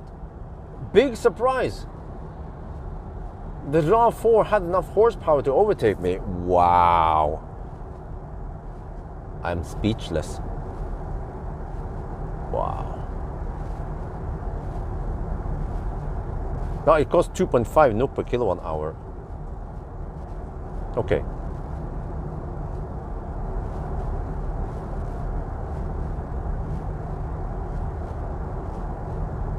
Oh no, after 6, it's a peak hour, it's 2.75. No, okay, I can live with that. we don't need to charge that long. Just pee, shoot the video, and then we have enough to hammer back home. And then tomorrow, wait, I might have to go to Yesem tomorrow, but I can just charge overnight. Yeah, no problem. But nowadays, I feel like I want 11 kilowatt charging, or even at least 7.4 kilowatt would be great. Yeah, but sometimes even 7.4 is enough. So 11 kilowatt would be perfect. Some situation where I need to charge a little bit faster.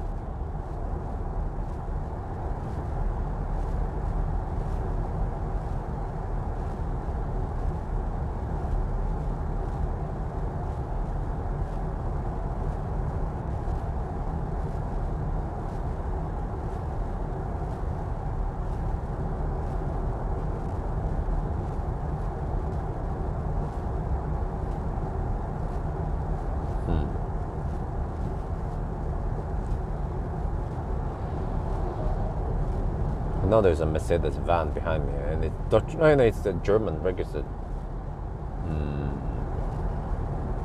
He's not gonna hammer. Nope. Even though there's plenty of space to hammer. Come on. Even the Tesla far back, they could hammer all of us. Okay, too late. Okay, whatever. You guys stay behind there. Don't worry. Okay, let me see. I think I'm roughly 2 hours from home now, so I'll be home by 8. Well, but that's dark enough. Wait. Almost dark enough. Maybe I could just poke by Yesheim. Yeah. Before I go home.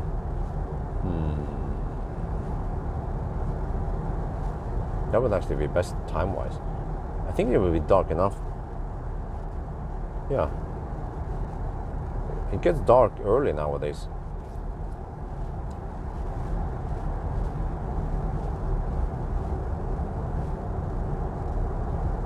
Lingo, okay.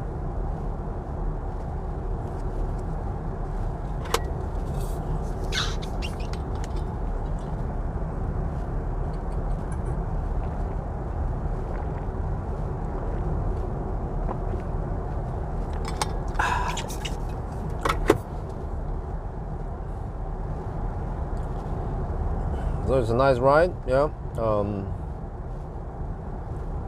I realized I should have prepared this better. If I went the other route, Golsfjell route, it would be, yeah, but I was too busy. I didn't focus, man. I should have gone, yeah, should have gone the other way. At Gjøvik, I should have gone left, or west, towards Dokka. That route, and then I would end up home with almost no juice left. That route is usually around 400 something kilometers, but this route here is more like 500 kilometers.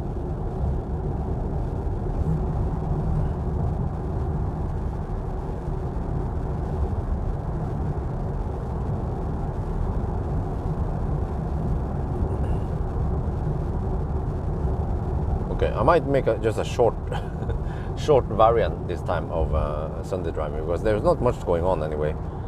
So I'll just show the end stats eventually and so on. And wow, 8.5 degrees now. It's getting cold.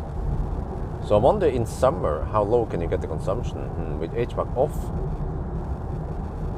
Maybe around 160, 165.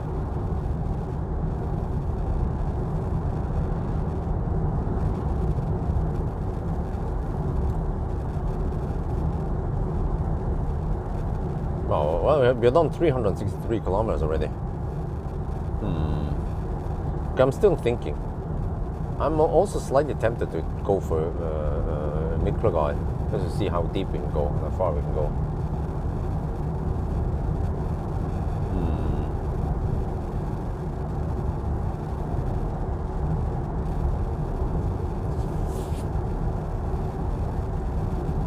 And also, the battery has cooled down to 16 degrees now. It's going to Colgate. But if I can get 120 kilowatt, then I'm happy.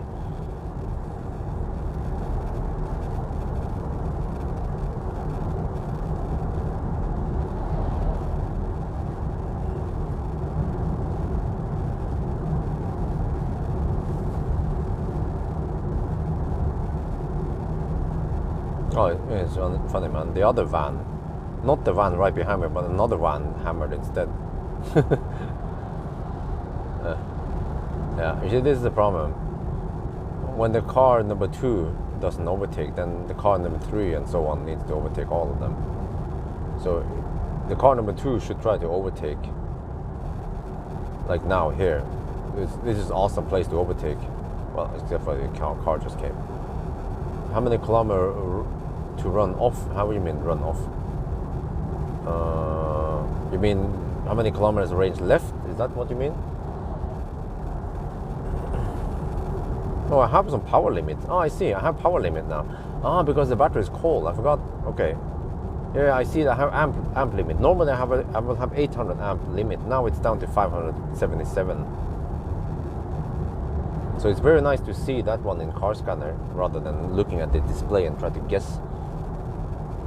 Oh, now finally overtakes. Wow, that took some time, man. Now we have only 5 cars behind me. That dude should have hammered me a long time ago. Oh.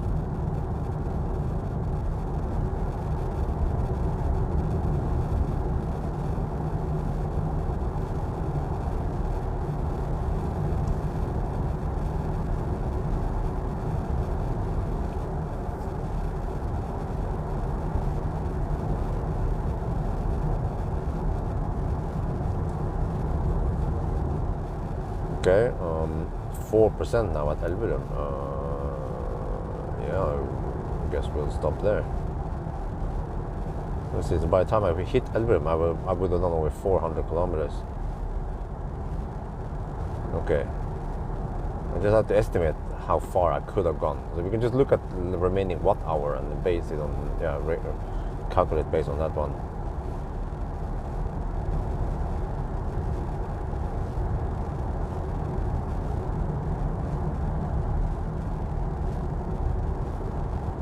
You know, because we can also calculate how many kilowatt hour I got out of the battery. Yeah, that would be interesting. Does this one have significant degradation? Since it's done almost 10,000 kilometers. So from what I remember, the MVB cars, they should give me around 74.5 kilowatt hour.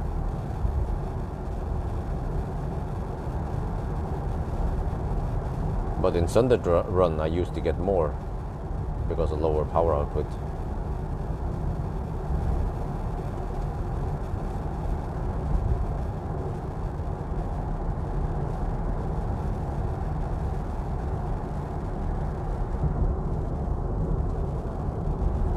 Well, we can try to calculate now. Let me see, I need the exact number here. I have to go to distance. There, okay. 368.7 times 174.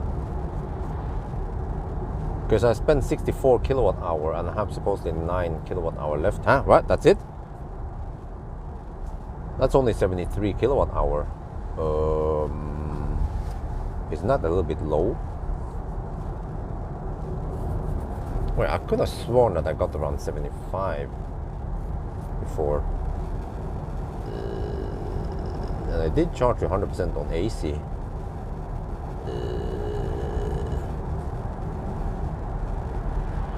There goes the Tesla finally. Now we have a Q4 e-tron behind us. Ah, he goes there. Great, go. You better hurry because otherwise you guys are going to be stuck behind me and the non-overtaking threat, okay? Another fossil comes. Go, schnell. Now we have only one car left behind me. Finally, the hammered.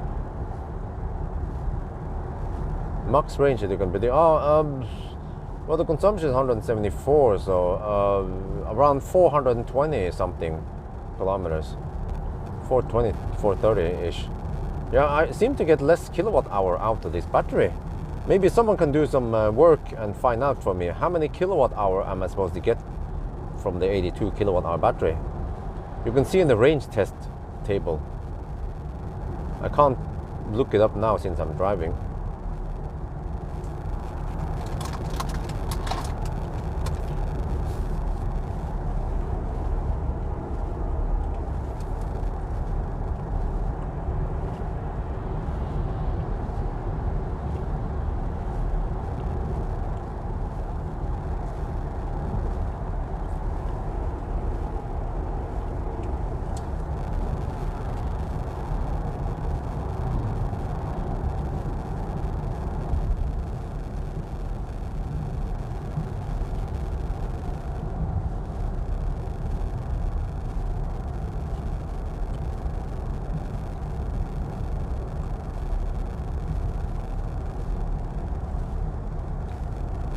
Yeah, but that's Volkswagen.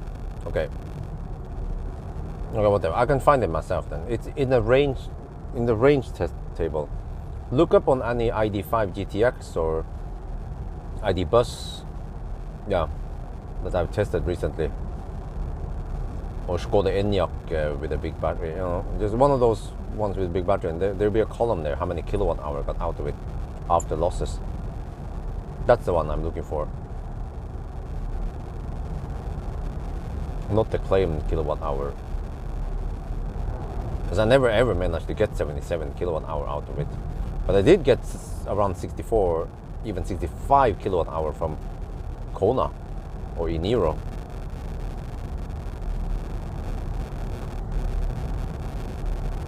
But same with Tesla. You know, in the BMS, Scan My Tesla, it will claim some kilowatt hour there, but when I drive it, we get less. We get usually around 1 kilowatt hour less than the claimed kilowatt hour. And the rest must go into heat.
Yeah, and like I have measured before, if you hammer it, especially on the Autobahn, yeah, you get even less kilowatt hour out, and then the rest is heat in the battery. It makes perfect sense. It corresponds with the physics behind it, or the theory behind it. You know, the battery heats up, and then, you know, I'm pretty sure that the thing that, I mean, how do you get those numbers on the screen in the first place?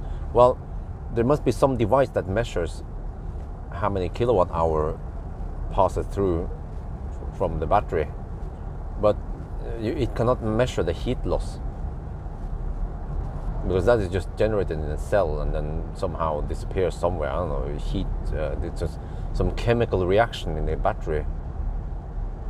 So energy, instead of, well, how does that work? And instead of energy becoming electrons that we can utilize, it becomes heat instead. Or some, I mean, by the end it's electrons. So the electrons somehow turn into heat rather than electricity. Or how does that work?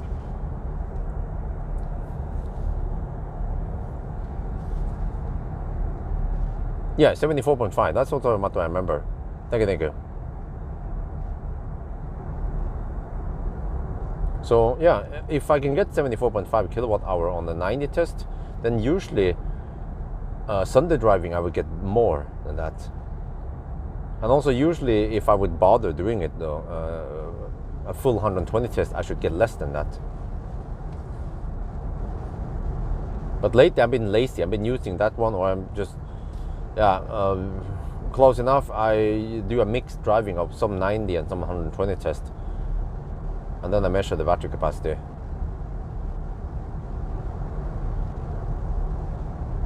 Because you can say, how realistic is it to drive at 90 all the way with even acceleration, no hard acceleration, nothing? How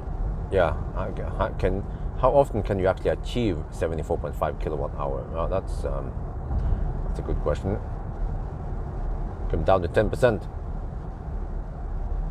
We are still 25 kilometers away from Elverum, and now I will supposedly arrive there with 4%. Yeah, I think that's good enough, 4%.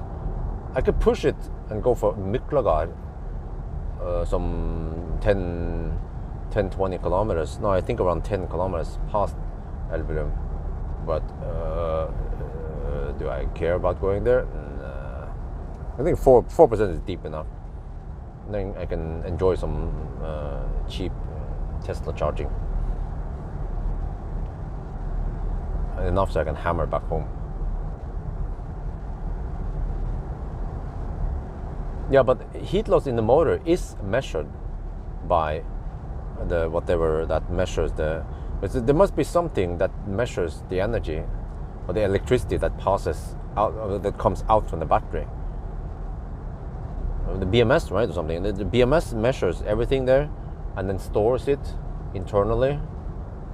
And that's how, and then it also gets information from the trip meter or from the wheel somewhere, right, or something.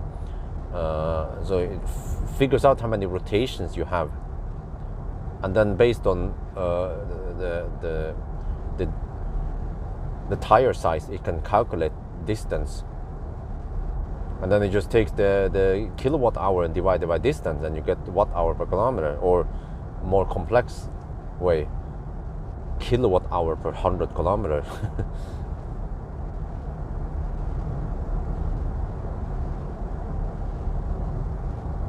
But actually, heat loss in the motor will then should give you higher consumption numbers on display, but heat loss in the battery does not give you higher consumption. It's like hidden consumption. And then for the longest time, many people claim that Tesla hides consumption for heater. That's the only way they can explain that Teslas are so efficient. But I have debunked that long time ago. That no, of course it is counted. Just look at the Millennium Falcon. Millennium Falcon during winter would hover way over 200 watt hour per kilometer, but during summer it can be like 150 only. And yes, part of that is because in winter you have wet roads and you have more friction, air friction. But no, it's not only that. I can do the test on the same day, just back and forth with and without heater, and you can see the difference. I even back then did a test in summer where I tried to run OnlyFans. I started using OnlyFans on Millennium Falcon long time ago, because I noticed that by default the car would run the AC, even if it was 20 degrees outside and sunny, it would run the AC, which tends to suck some energy. But if I run OnlyFans, I would just pull 20 degrees from outside and it will still be nice and okay inside the cabin. And I would typically save maybe 500 watts, or 500 to 800 watts on that compressor. Yeah, the bus also shows you kilowatt hour per hour. Freaking stupid, man.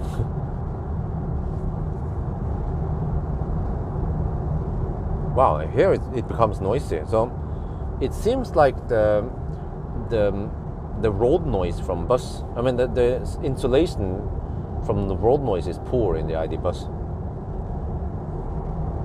But wind noise seems to be okay. And that's why a bus with 21-inch wheels becomes quite noisy. 362 range, Oh, yeah, well, range test, yeah, that's... but it wasn't the warmest day I tested it. It was around 10 degrees Celsius. So, getting over 400 kilometers is considered pretty good. I think we are close to fat e-tron consumption here. But I'm a little bit disappointed that we didn't get more kilowatt hour out of the battery. Maybe because there is some degradation here, since this car has done almost 10k. But we'll see. Once we get closer to Elverum, I'll get a better number. Yeah, we have 6.5 kilowatt hour left. Yeah, I think we should just stop at Elverum.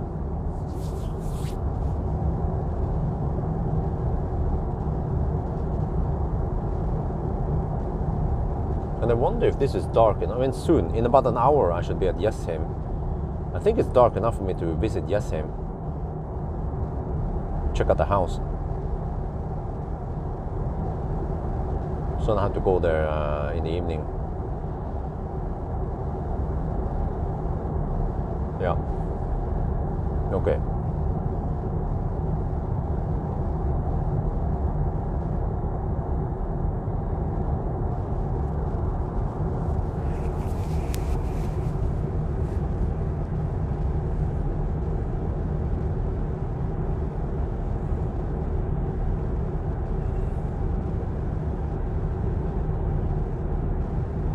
What charging card company would you recommend for traveling around Scandinavia? Oh, you want to use AC a lot. Oh, Scandinavia? Fortum then. Otherwise I would recommend Tesla, because they are cheapest anyway. But they don't have AC. But they're not for, I mean, what do you call it? Recharge. Yeah, go for recharge. They have good coverage around Scandinavia.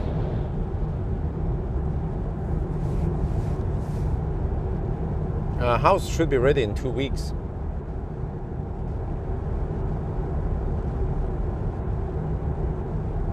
Oh man, I should have brought the laser can. Okay, I need to bring it tomorrow. I need to remeasure something.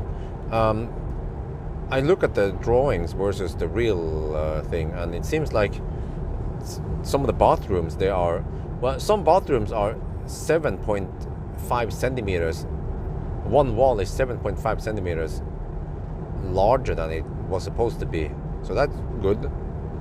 But then there was one place, the main bathroom was actually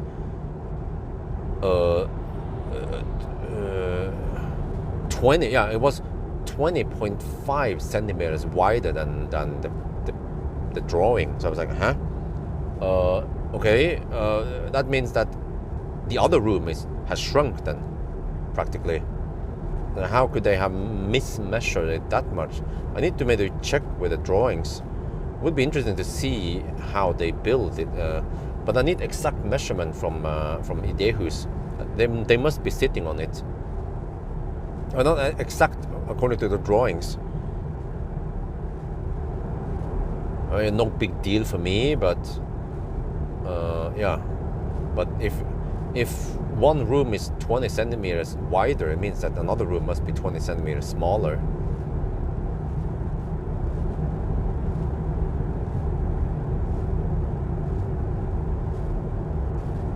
Is the space on the bus much bigger than Model X? Yeah, way more. Just look at Banana Box test. It will give you an indication. But yeah, but I also wonder, why would you charge a lot on AC? Is it to save money? Because if it is to save money, even when you charge on AC on recharge, it's quite expensive. It's way more expensive than Tesla. The price on AC on recharge, from what I remember, it was over 5 NOK per kilowatt hour. It was almost as expensive as high power charging. But Tesla supercharger, they're cheap.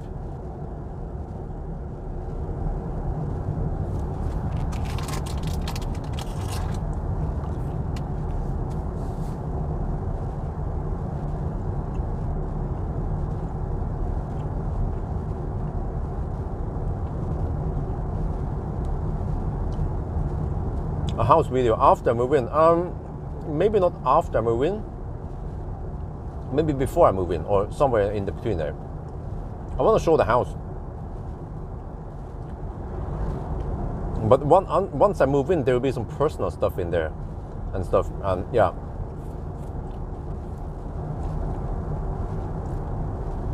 And of course, also I need to thank people again for the support.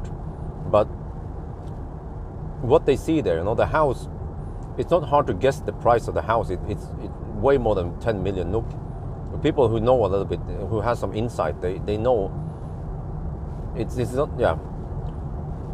But that house did not come from sponsors or the guys who donated money from me. That house came from 10 years of hard work and dedication and sacrifice. You get Highland, huh? For AC, for care for the battery. Okay, that makes sense. Okay, if you want an AC charge for them, okay, yeah. But there's one thing you could do, which is that you could supercharge, but not go much past 80%.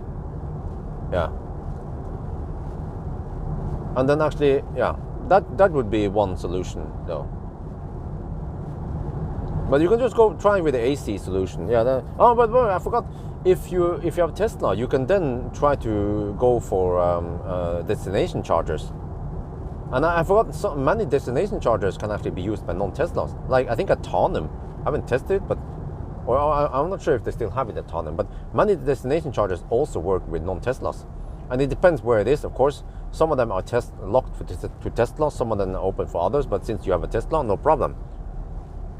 But you might have to stay at some hotel or somewhere where the destination charger is. So if you have that one, plus recharge, for example, then you should be good. Okay, but you mentioned Scandinavia, so that means not Finland, right? Wait, how is it again? Scandinavia is only Norway, Denmark, Sweden. Yeah, recharge will cover those countries. Mer, they have some coverage there, but not that much. And then the other one, Circle K, they don't really have many AC, so recharge then. That's the only option. And Tesla, of course.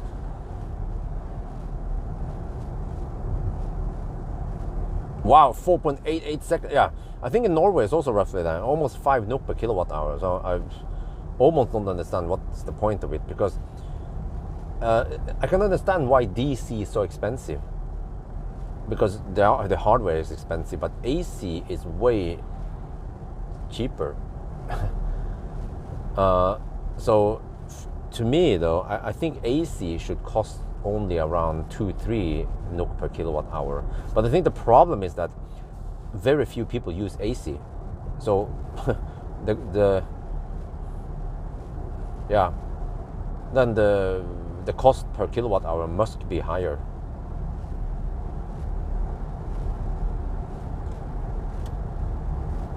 Medic's expensive, yeah, kind of ish. Okay, down to 7%. Battery is 16 degrees Celsius. Yeah, I want to see how slow it charges at 16 degrees, but it should heat up fairly quick. I think this car can get out of Colgate fast-ish. Let's see. We'll see how it is. Okay, I will arrive at 5% now. Wait. Or on a second thought, maybe I'll go for recharge anyway. It's going to cost me a little bit, but I don't need that much juice. Okay, let me just try now. Okay, let me try. We try to find Miklagard, and then this stupid navigation is gonna bug me about touching the screen and shit. Okay, yeah, I can go to Le. Okay, Miklagard. Zoom in. Wait, zoom in. Shit. Now it bugs me again. Jesus. Okay, it says 22 kilowatt there, but is that the Miklagard one?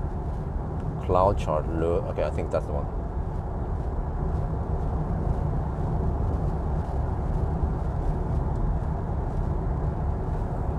2%. Okay, whatever. Okay, I changed my mind. Let's go to Miklagard. Recharge. Empower. Because let me see. If I need around 300 watt-hour per kilometer times about 125 kilometers. Okay. Oh, I need 37 kilowatt-hour. Yeah. Okay, so if the diff, it will cost me 3 NOK per kilowatt extra. Yeah, okay, it will cost me around 100 NOK extra. Okay, whatever. Let's just go for it.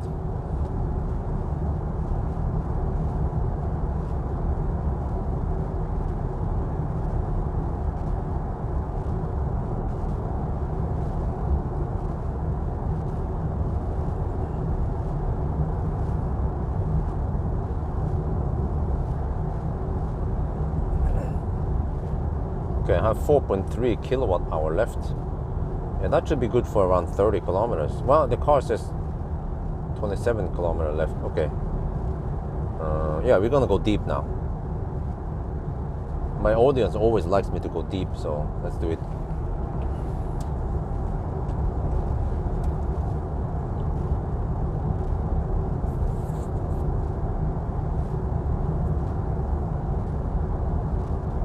Well, actually, I have a better idea. I could actually top up a little bit and then get over to supercharger and top up the rest there. Yeah. Just to save 100, a little bit over 100 NOK.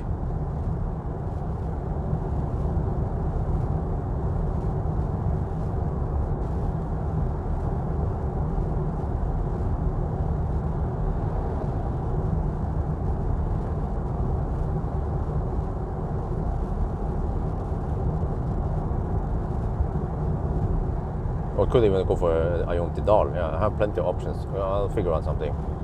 But Nebenez is not going to cut it. It needs to be V3 or Ionity. Oh, yeah, another reason to actually split it in 2 charging sessions is that I can then heat up the battery, hammer it and heat up the battery, and then top up somewhere else and get full speed. Yeah, I might do that. Free charging, almost no play. No, they are basically non-existent now.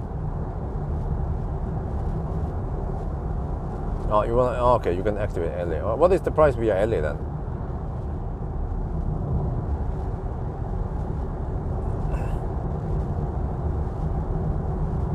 But okay, we'll see how much it cold gets also.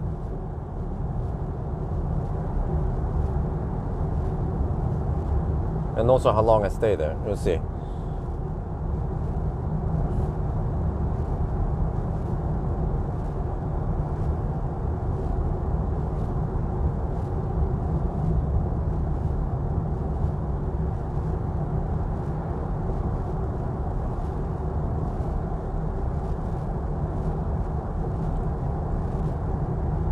Huh? Really?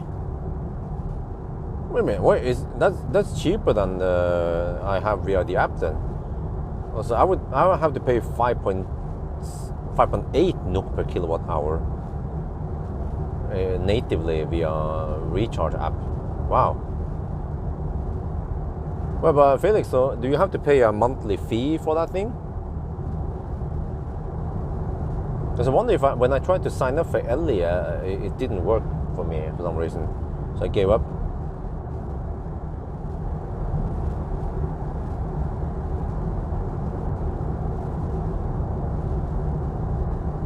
Well, actually, I haven't checked if not sure if it works with other apps, or maybe I need to try again, because I've seen it that Fortum, they promote many different apps also. I think Ellie was one of them. And then maybe Elton and some stuff. Ah, okay, you have to pay a monthly. Yeah, that makes sense, yeah. You pay for premium price then, and then a lower price.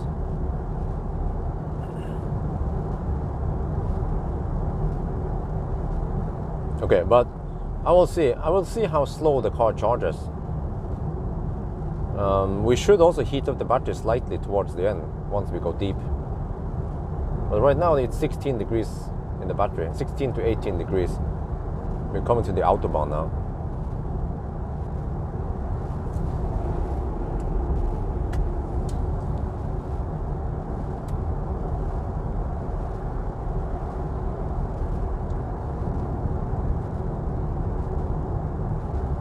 Oh, it's 8 degrees Celsius. I'd like to fire up the heat at higher rate, but right now I feel like I need to save a little bit. Just for the final run now. 9 kilometers left for Miklagard. Yeah, I think I can't go past Miklagard.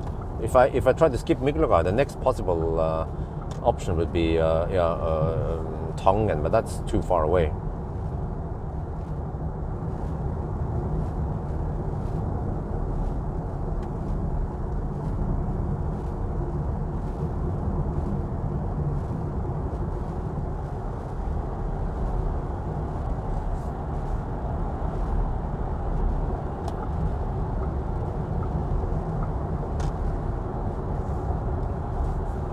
I just drove behind this trailer boy.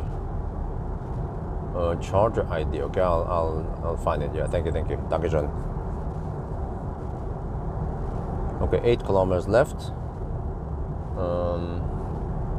Yeah, I think we should just stop there. I have 4% left.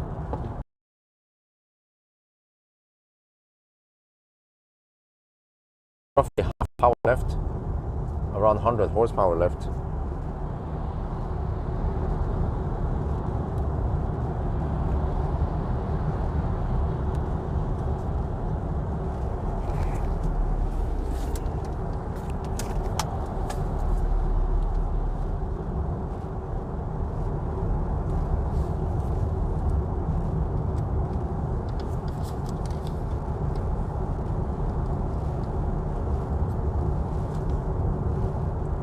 We just passed Elverum now, and so far we have done 403 kilometers. Well, it's more like 400, kilometers if you count 1% underreporting. But yeah, we're getting low now. 4% battery left. So I think I will bail out soon. There is a charge, Chem Power site ahead here. There, the car estimates we will arrive with 2%. So yeah, that's fine. Okay, let's go over there. And then yeah, the next one past that one will be too far away. So yeah, it's 9 degrees outside. So that's probably why the consumption isn't super low. But 174 for now for a van, I think that's good.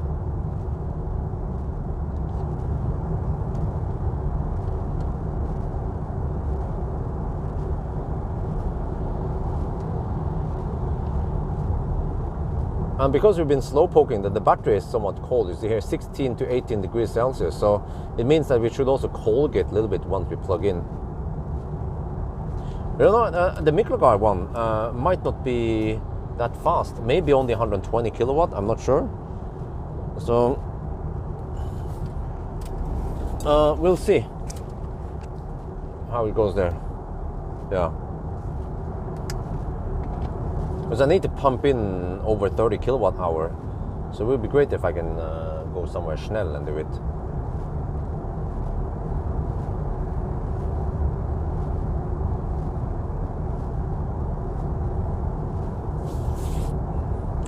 Oh, now it claims 1% on arrival. Really? Wow, I have 2 kilowatt hour left. Still have to go 5 more kilometers. Oh.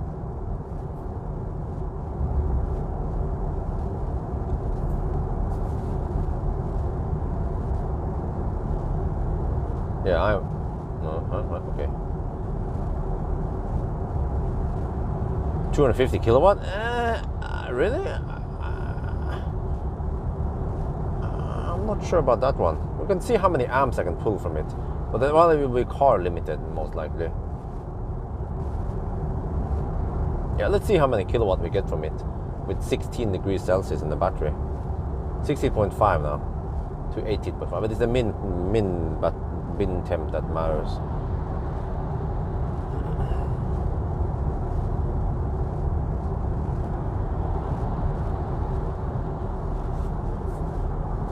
Oh, 16.6. The temperature goes up now towards the end.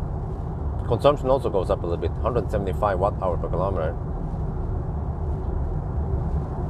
1.7 kilowatt hour left.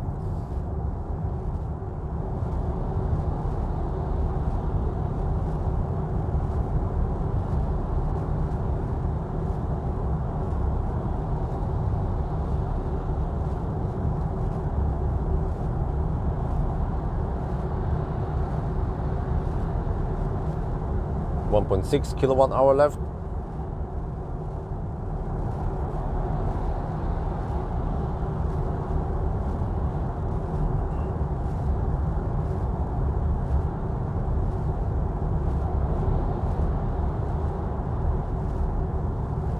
.5 kilowatt hour left.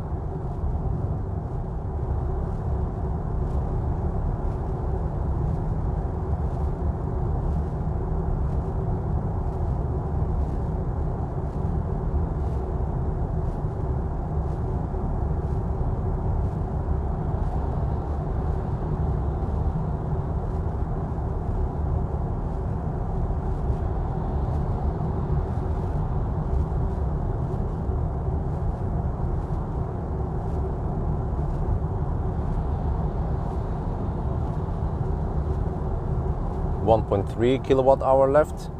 Why do I feel like the kilowatt hour is dropping faster now? Charger IDs end with ABC. Huh? Okay, last letter. Okay. I'll find out. Mikkelgard, here it is. Okay, in 1.6 kilometers now. Yeah, that's fine. 1.2 kilowatt hour left. Okay, but it's a bit disadvantage to stop here rather than getting down in the Oslo, but whatever. Okay. But I want to also see how many kilowatt hour you get out of this battery.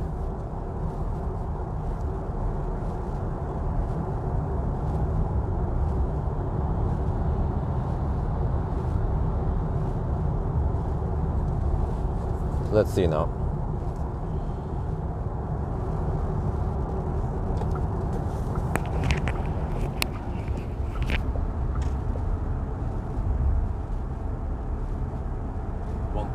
Kilowatt hour left.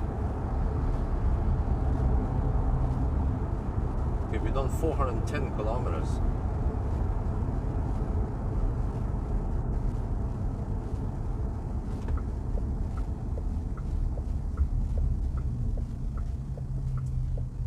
Wow, it's actually kind of busy over there. I mean, it's Sunday after all, but it's holiday time. Why are people traveling now? Should be at the cabin, right? Okay, the chart port is on the left. No, it's the right side. That means that the gas station might be a bit busy. Okay, let's see. Plenty of stalls though, for me. Just have to take one of them. Which one should I take? Is this 150 kilowatt? Okay, wait. Oh, I see. I want to take this one. I want to take the innermost one. Because then I can hub a little bit against the wall. So yeah, okay.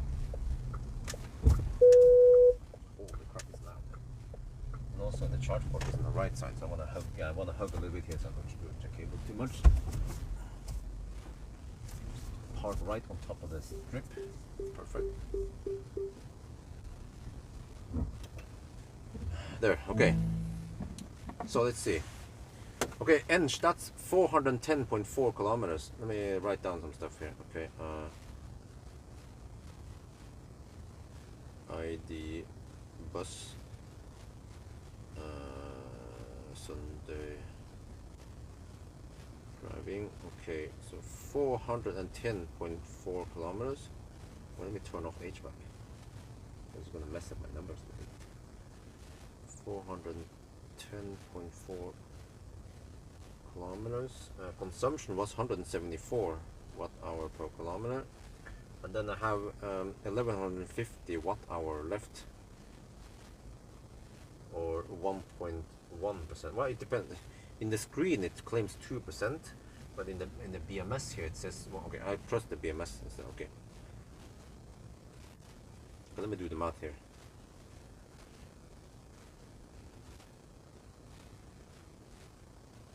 That's only 71.4. Huh? Really? What? I have only 72.5 kilowatt hour. What? Is this degradation or what the heck is it? Okay, let me see. Let me estimate the range then.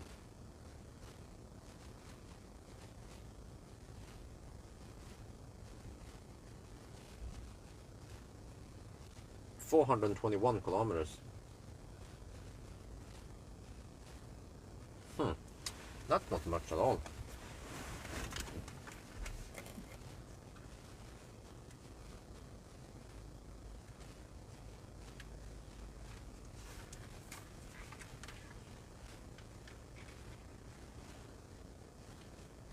We are now at Miklagard. There is Ruka and a bunch of Kempower here, and a leaf with a furniture on the roof. Oh, that's. Ooh, I'm not sure if I would secure the furniture with those weak. Maybe they're not that weak straps, but I feel like I need more powerful straps than that. Okay, anyway, yeah. So we managed to drive 410.4 kilometers. This car underreports by 1%, so you have to calculate for that one also. And then here is the 174 watt hour per kilometer. And interesting, it claims 2% here, but if you look here, we have 1.1% stellar charge, and that the real stellar charge with some buffer below zero is 6.8. But here, initially when I stopped, it was 1150 watt hour left. So it means that this car has only 72.5 kilowatt hour, which is a bit low. I measured in other cars with the same battery, 82 kilowatt hour battery, to have around 74.5 kilowatt hour. So, but I can show you here that this car has done some distance. Is it not? Yeah, so it's not that new. So is this degradation? Because I did charge to 100% on AC and it stopped charging. Yeah, I'm not sure. But okay, let's plug in then.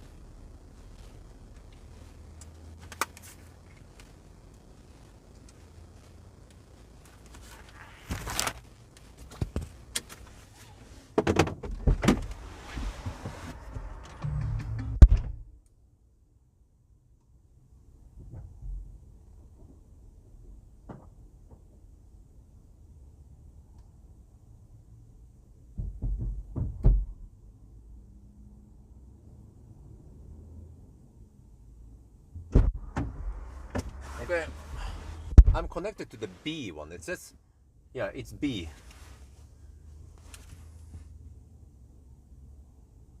Let me check on recharge here how they are numbered. The B stall.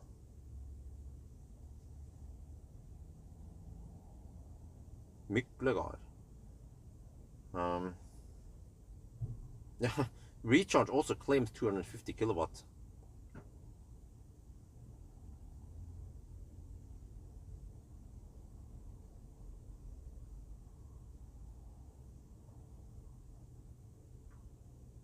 Yeah, it's 4738B I'm connected to. Wow, in recharge app it costs almost 5.9. No, okay, it's charging now. Okay, let me see. Yeah, let me see. Let me record how fast we are charging. Oh shit, I didn't bring the third shaft. Oh, yeah, because I was expecting to go straight home. And now we are actually, yeah, would be nice to use the third shaft. Okay, let me do something else then.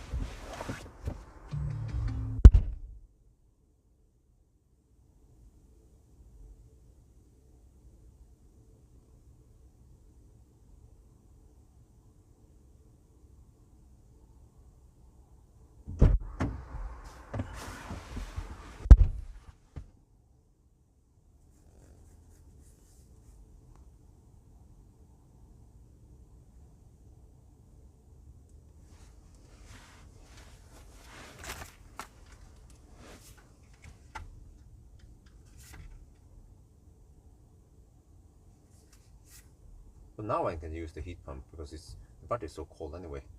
Can I use the preheating then? That one's probably too low. Well, it seems to work. Okay, well that's good.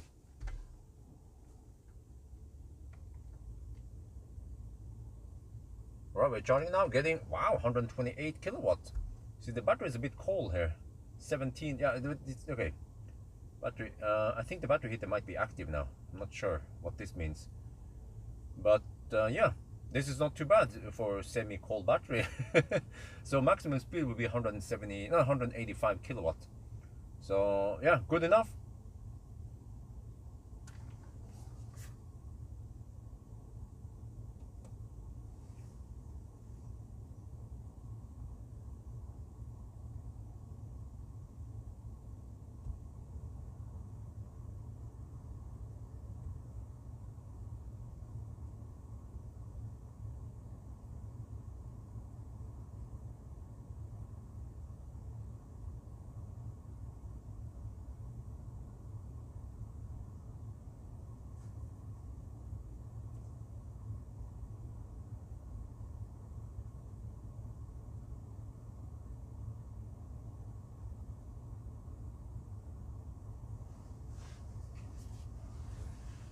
Okay, but let me see. Maybe I can use that camera. Yeah. Okay, let me use that camera.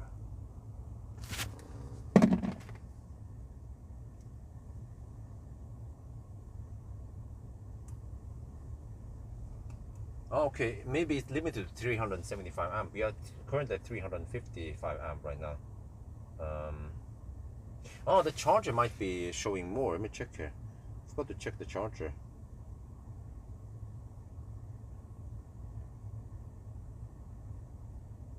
Oh, we are pulling 375 amp from the charger. Yeah, I suspect that that's the maximum from the charger.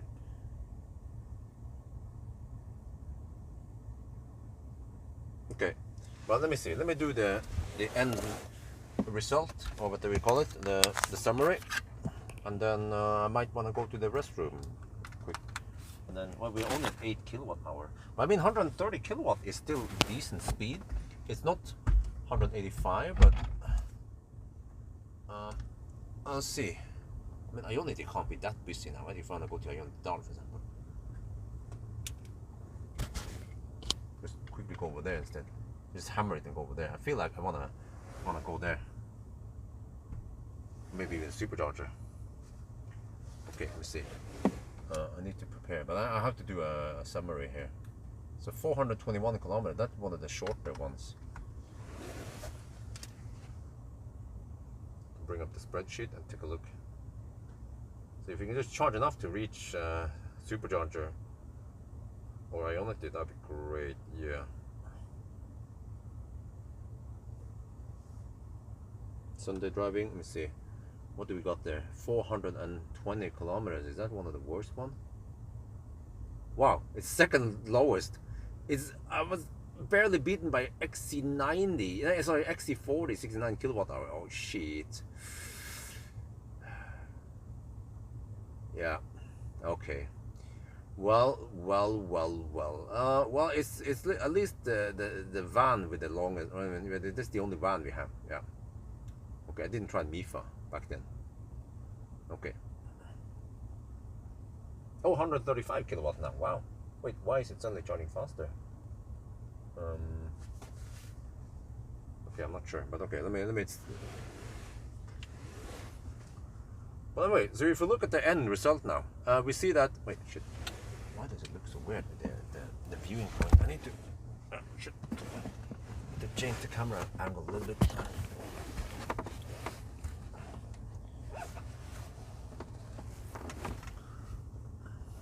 Wait, that's not easy.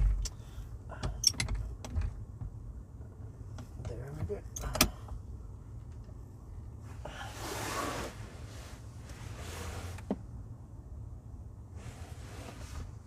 Okay, that should be good.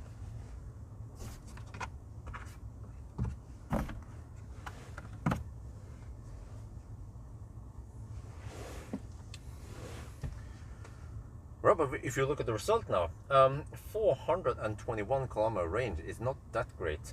It's actually second worst, but it is what it is. A van, so this is the first van I actually do Sunday driving with. I didn't bother with a MIFA because it's a bit annoying to drive around with.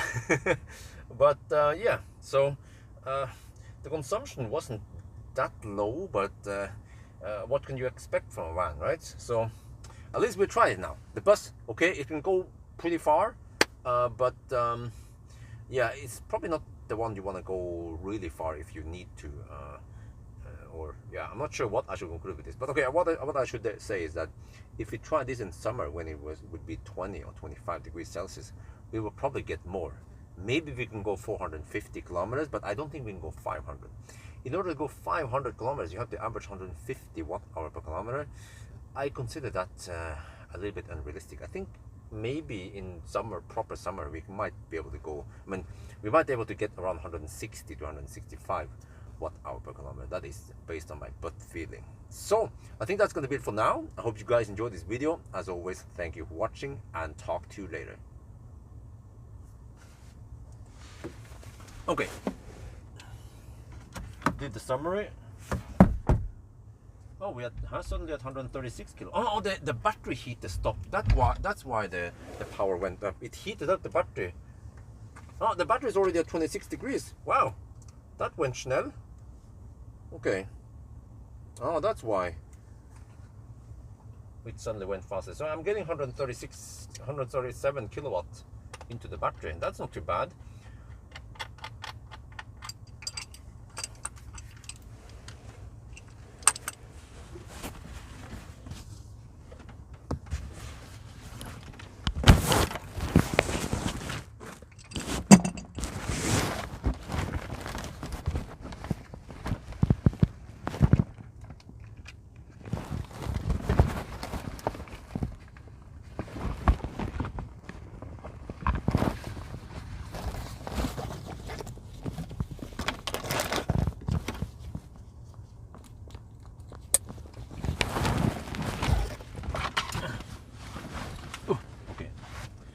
I'll go to the restroom. I'll figure out what I should do, if I should stay here a little bit longer or not. But if we get 137 kilowatts, that's not too bad. Let me see.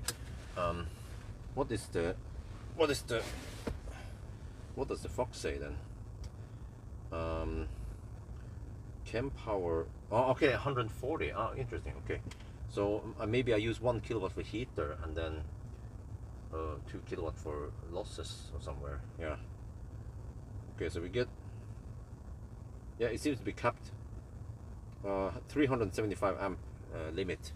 Okay. I wonder why. recharge doesn't go for 500 amp in Norway. And most of Kempower sites in Norway, they are only 375 amp limited. Maybe to save cost. Yeah. And it seems like there is some circulation there. There's some pollution from something here. Probably exhaust. I can smell it. It smells bad. Miklegard Grab. Huh? They have 24-hour food here, really? Huh. Interesting.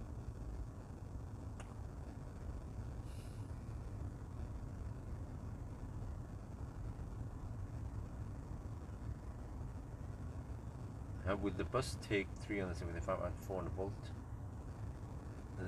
What?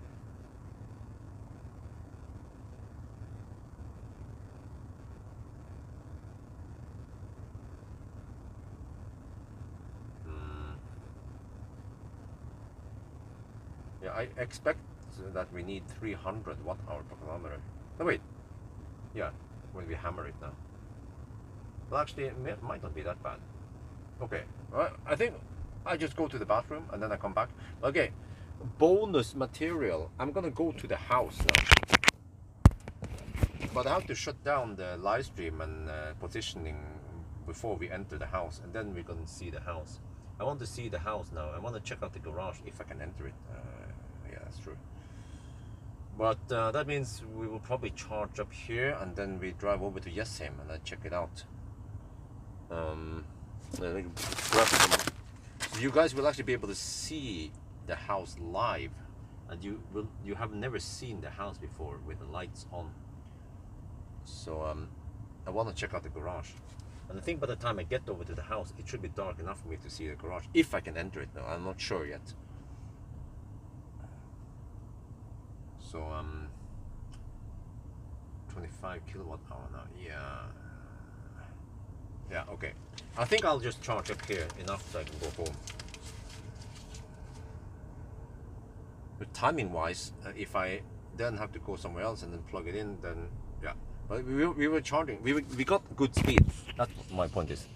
130, well, we're limited to 130. Is this the normal throttle point anyway? Yeah, I think it is. So I wouldn't save that much time if I hammer it over to Ionity or somewhere, and then. But then I will get 185 kilowatt. Yeah, that's true. But I will have to. There will be some overhead getting there, and I need to pee anyway. So yeah, I'll be back. Now the preheating is on. I'm getting nice and warm in here.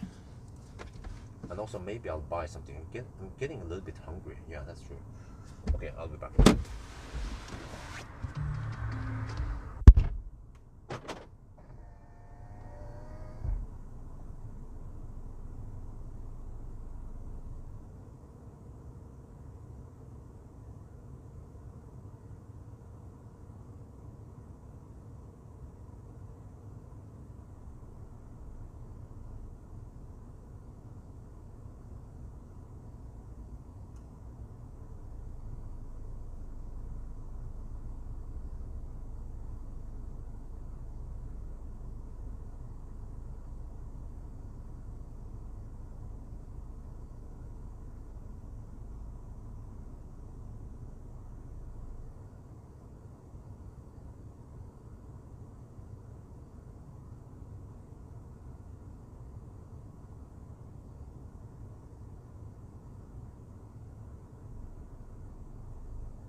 Okay, Felix, oh shit, it fogs. Holy shit.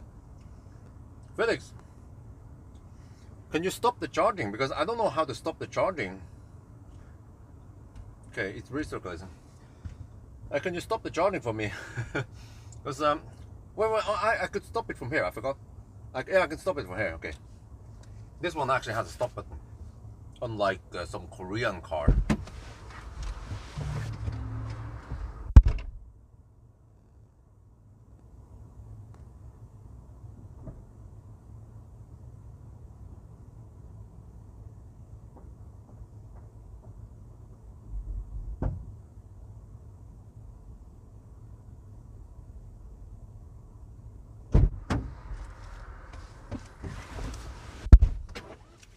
Yeah, so I went for a hot dog. We have 38 kilowatt hour now. So that should be plenty. Let me open the microphone.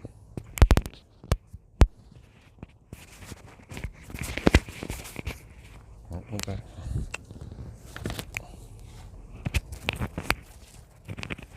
There, okay.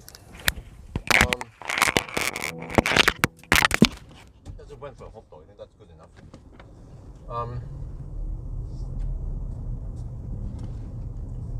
I get fat tight on here.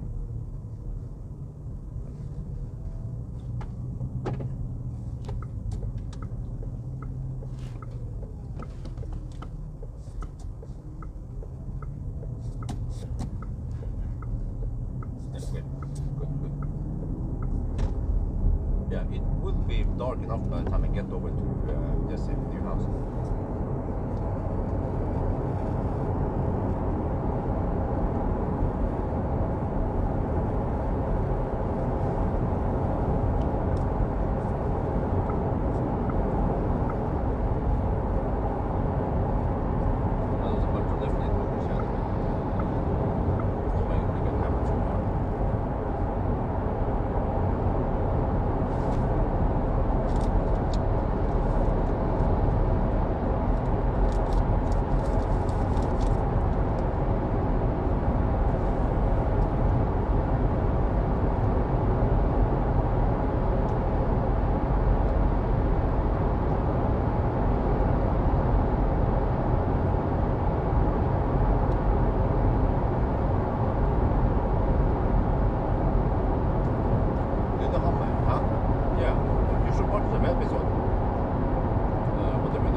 There's an episode where I basically live in the Hummer. You must have missed it. It's called Family Trip to Lillehammer, which is in the US. Motherfucker.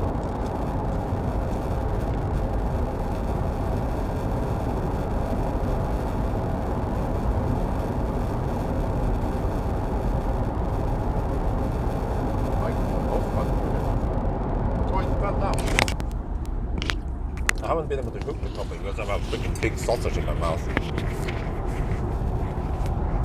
Try to cook it again.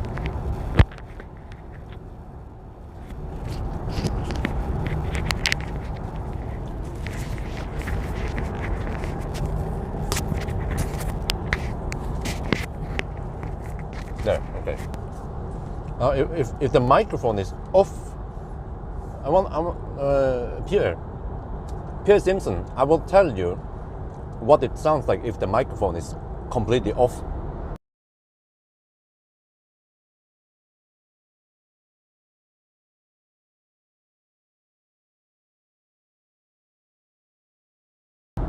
Yeah, that was completely off. But if I drop the microphone, or the microphone is not hooked on, then that's different.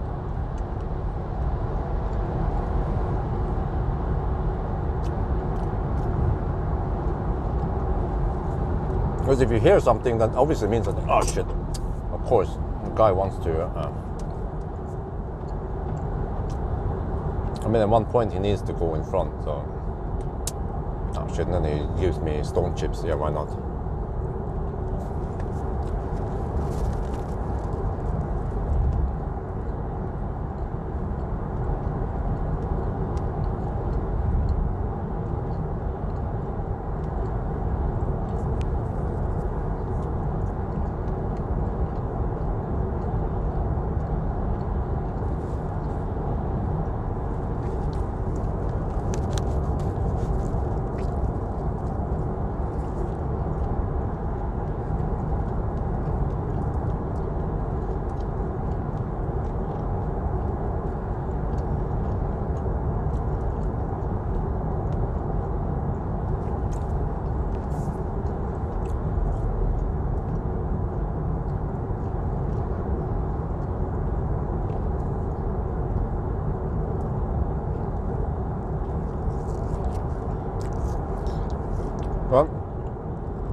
But actually, the Sunday driving, what it means is that, I mean, if you're cruising at more normal speeds, you will already be getting pretty good range. And if you cruise at 90, yeah. Now this was of course a little bit slower than 90, but yeah.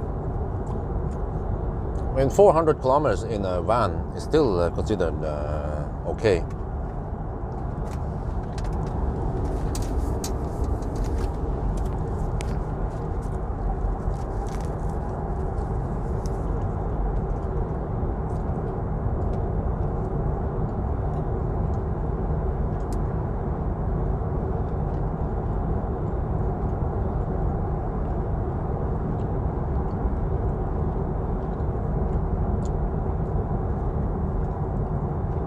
No, I have an idea.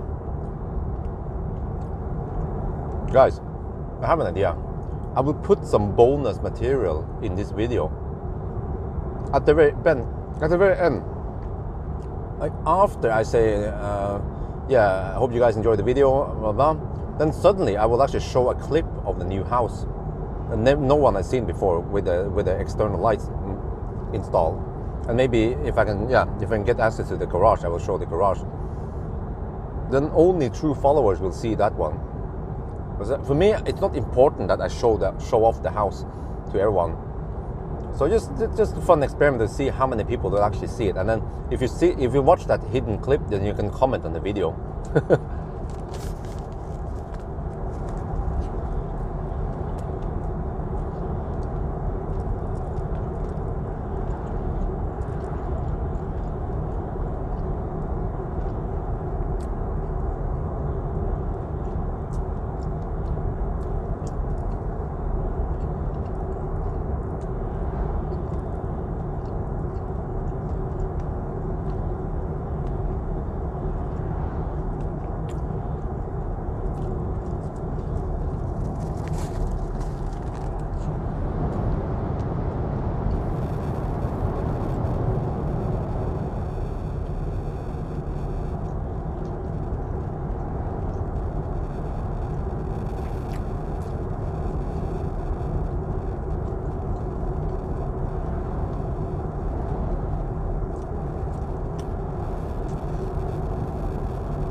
Yeah, it's like an Easter egg, exactly.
Okay, now I'm worried about you.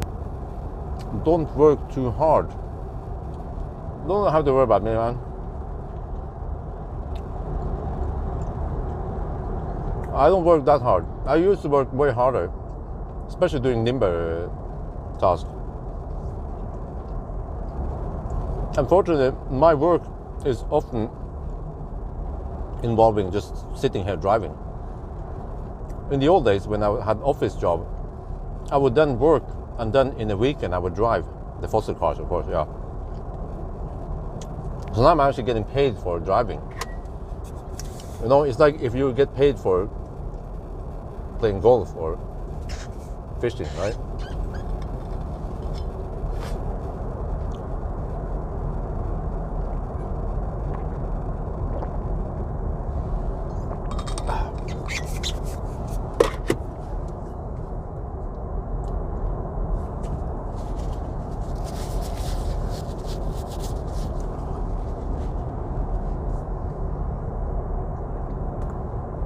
How did you make the rant video about false info spread? Nope, not yet. That one requires me to sit in the car and look at the website, and well, I have to read it first to understand what they did in detail. Well, I know my content quite well. I think that they tried to skew the story. I mean, they tried to skew the story a bit. It's actually two different videos. It was the one where I did the range test, and then there was the one where I did the 0 mile test. I think that what they did is that they mixed them up together and made it look like I ran out of juice on accident or some shit like that. So I'm okay.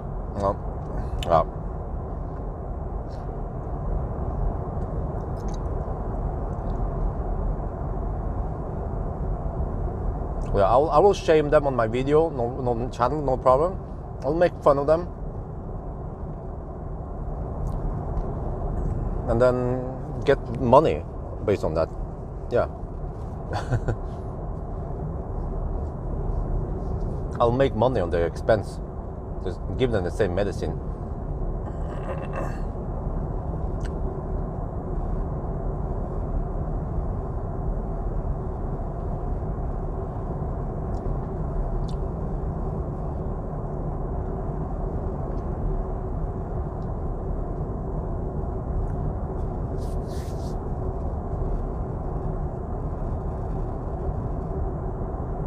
Are you doing this for fun or for money? For fun.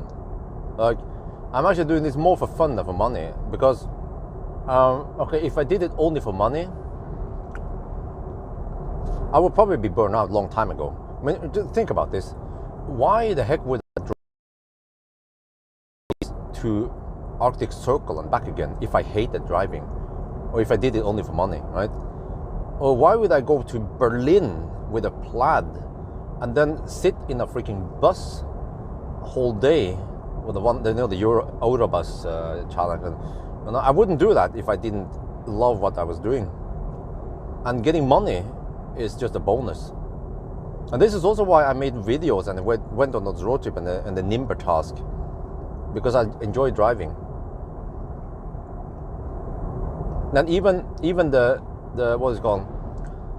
Even the Nimber task, with the trailer, I still enjoy the drive, even though it's a bit tiring, but it was good exercise. But for example, helping my mom in my store, holy crap, that is so boring. I would just look at the clock and see wait until the store would close. I'm not I'm not a merchant like that. Or just in general, working in my mom's store, to me, that's too boring. And even if I would get from that job, I would still not do it, because I don't love it.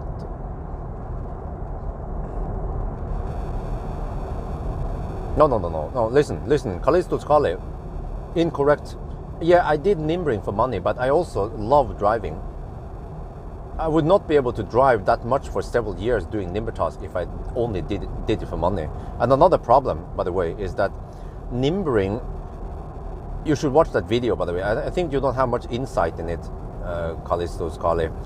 The Nimbering itself is actually bad for money. You will be losing money because you drive a lot and you spend a lot of time on the Nimbering. The reason why it paid off for me is because back then I was getting way better support on donations via Nimbering, because it was more diverse, rather than now it's very boring. And then and also I would make from time to time make some road trip videos from the Nimbering, so it paid off. But I also need to enjoy driving, and I love driving. Like, okay, by the end of the Nimber task, I would usually be a little bit fed up.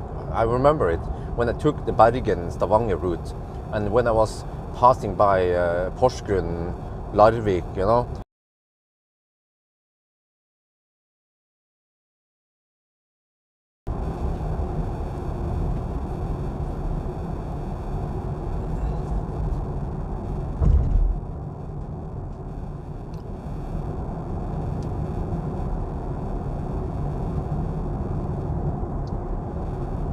Okay, Man, seems to be a lot of left lane huggers on the road today.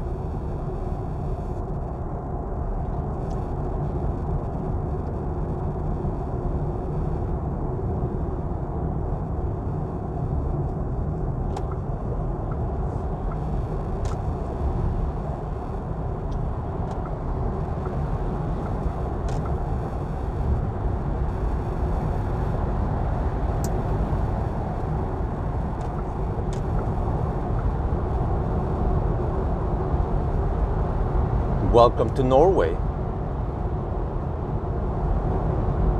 the land of the left lane huggers.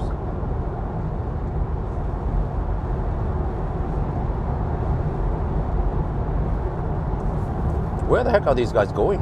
I thought they were on holiday.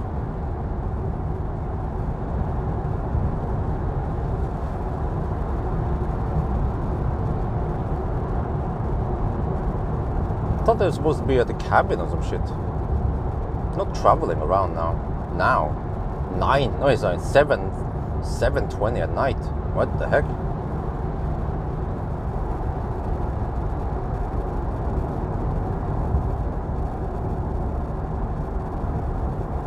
Huh? Blinkers run got attention. Well, what my opinions about that?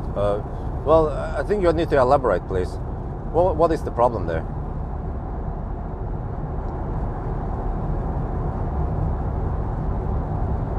Heading back to Oslo after the weekend. No. Listen. Next week is the vacation. Is the Easter. Next week is the autumn vacation, and a bunch of people left town previously. So I wonder where these guys are going. They're supposed to head out of Oslo, not into the city. Yeah. Okay. I know about the blinkers and steering wheel, but I think we need to elaborate slightly more. What is the problem here? What I got? Okay, so someone mentioned me on X, then what? Or Twitter, and then so what? What was the whole thing about? Did they call me a noob? Did they say I was an old fart, or what was the problem?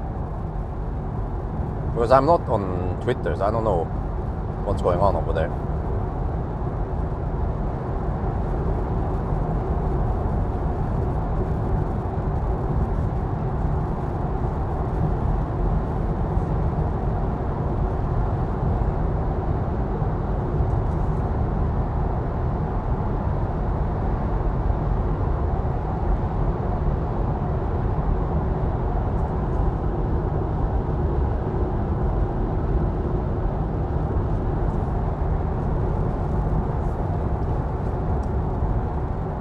A lot of dudes that did not agree with me. Well, that's fine. You know, people are allowed to not agree with me. I'm not that Chinese, lol. But so what? Yeah, they disagree with me. Yeah, so what?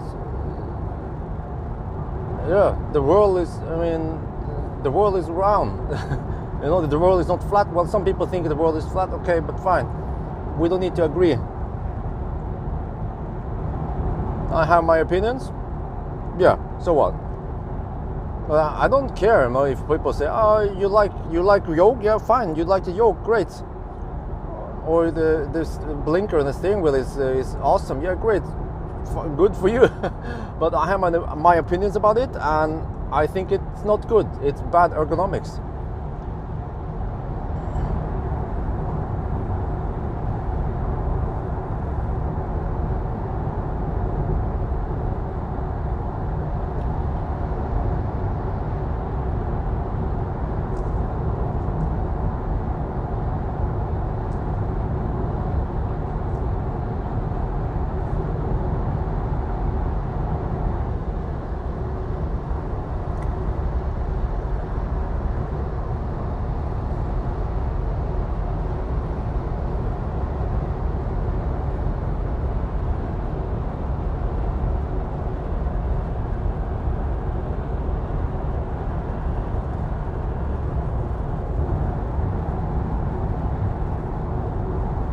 Okay, man.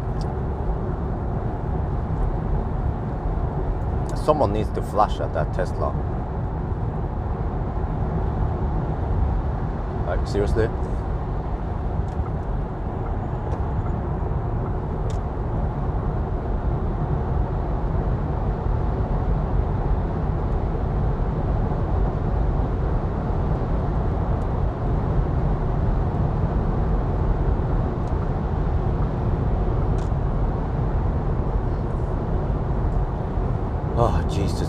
They're making Norwegians look bad. And also the problem is that the cars behind, they don't flash. Okay, I don't expect people to move over right away or anything, but after camping for fucking 5 minutes, then someone needs to flash.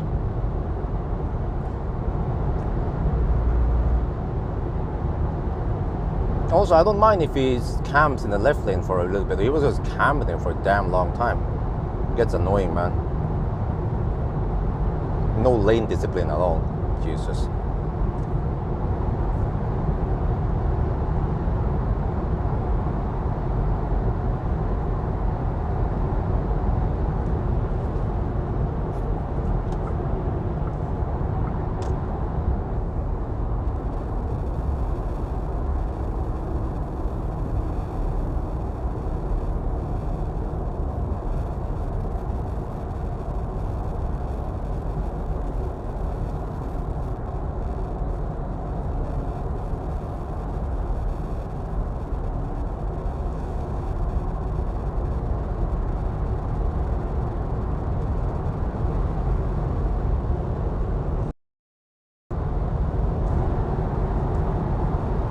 It was, of course, quite cheap for you. I didn't get too much. I just got enough to get home with a little bit of margin. Oh, what the heck is this? Is this BYD Han? Yeah, BYD Han. It's a nice looking car, but that's pretty much where it ends, unfortunately. I would not buy Han. I would buy something else before Han. The software, man, the slowdown, man, the poor cooling, the rapid heck. Oh, you know what? Maybe not everyone has vinterferie. Oh, yeah, that makes sense. Yeah. For example, Viggo from Medehus, he has to work next week. Okay, that makes sense. So this, it's just regular weekend traffic, maybe. Not the guys who has vinterferie. Well, not vinterferie, Eastern, autumn, höstferie, I mean.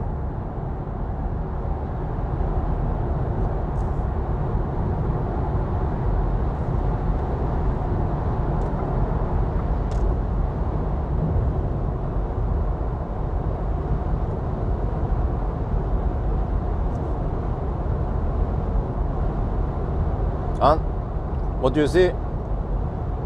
A left lane hugger. Which car is it? Fat e-tron. Freaking Audi drivers, man. Oh. Well.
Okay, we'll see then. This test.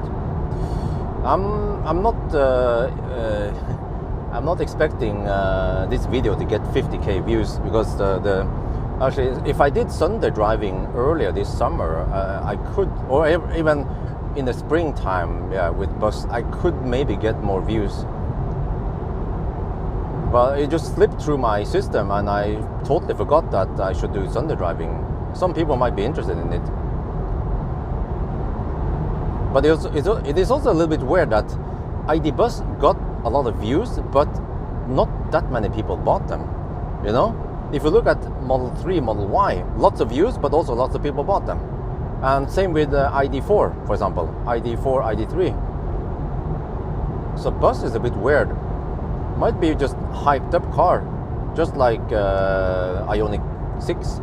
It's a bit hyped up, but I rarely see them around Oslo or in Norway in general. I don't see that many ID6, no, sorry, Ioniq 6 around.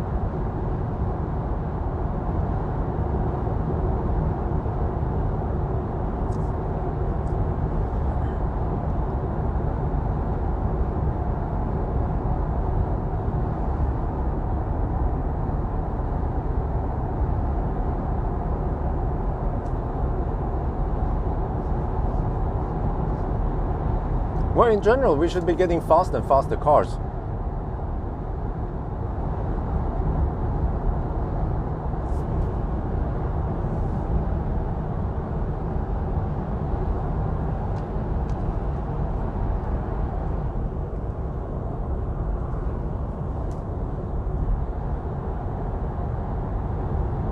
Now there's a dude behind me that has high beams on. Holy crap, people are annoying today. I tried to flash the fog lights at the dude behind me. That doesn't seem to stick. Okay, whatever. I just have to get behind, away from that idiot. Holy crap! So many annoying people today on the roads today. This is why I tend to drive at night. At least my 1,000 kilometer challenge.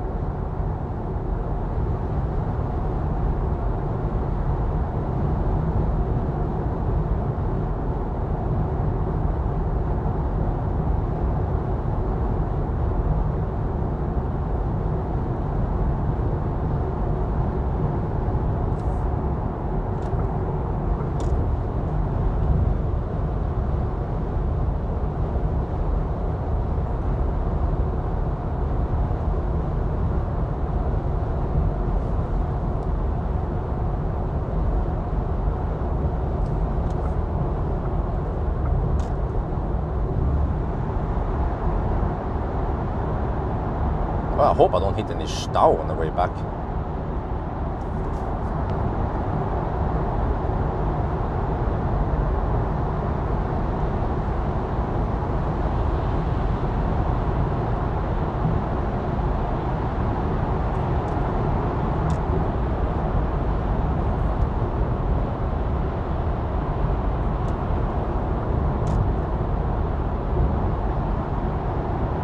Do we have any stau back to Oslo now? Can you guys check on Google Maps? Because I don't think the map on this car shows me any stau. Let me check.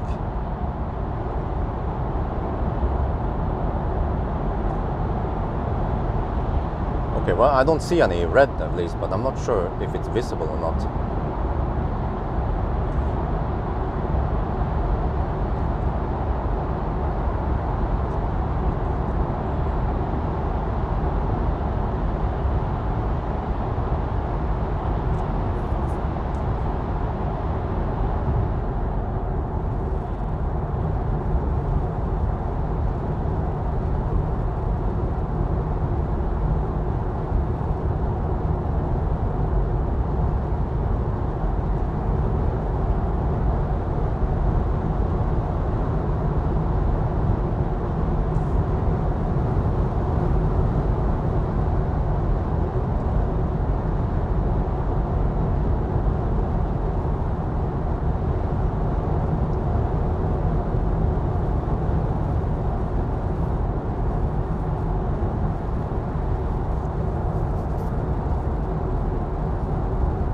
No stau, okay, luggage run.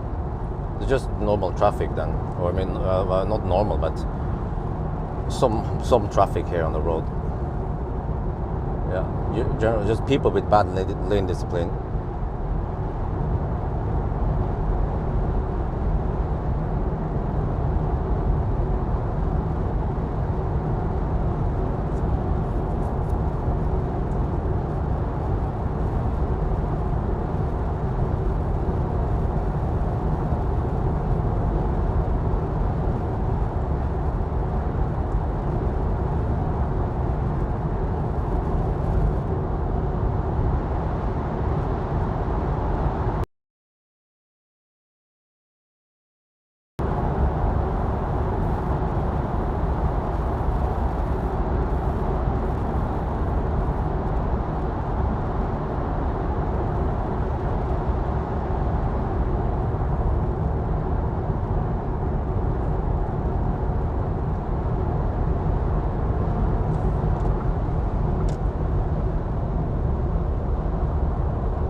rarely see the road so busy around here.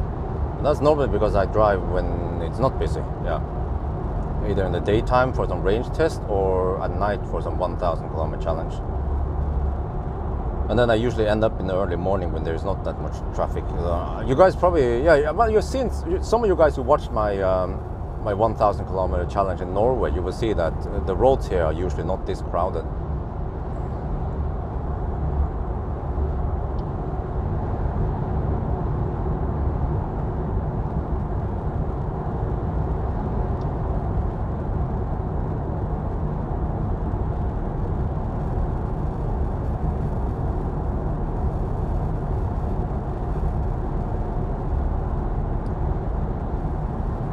The only problem is I only have 204 horsepower here, and I have 2,600 kilograms to lump around with.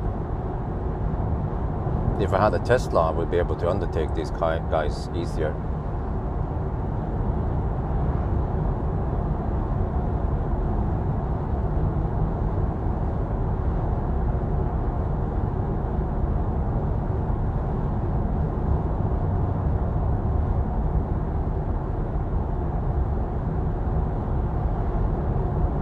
Well, it is at least dark enough for me to check out the house and the lighting.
I mean, if you're just in a camp like that, and you might as well just get the heck out of the way, right? I don't know about you, but let me just show you guys what the heck is going on here.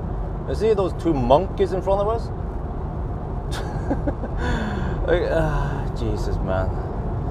Oh man. Oh, shit. Just don't want to flash yet, but eventually I need to flash these guys. Just wait until it gets proper dark, and not in a tunnel. The effect of flashing is greater when it's completely dark outside.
I've never seen so much traffic here. I had no idea about this. Normally I would not travel here this time of the day, this time of the week.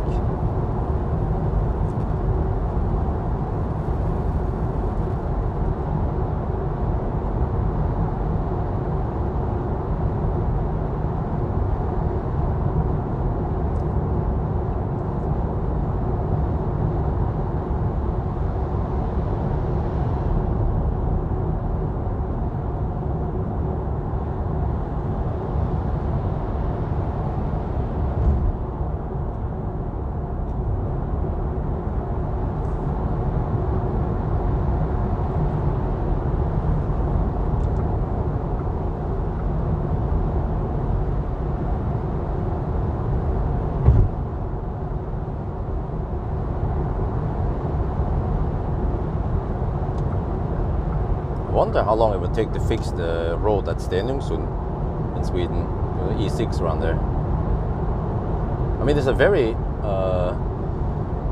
it's a highly trafficked road, and especially during weekends, because I know Swedes, they will travel there. Plus, oh yeah, another thing, commuters also use that road. I've seen people who live around Ljungskile. They go to they live in Göteborg, so there's high incentives for fixing that road ASAP.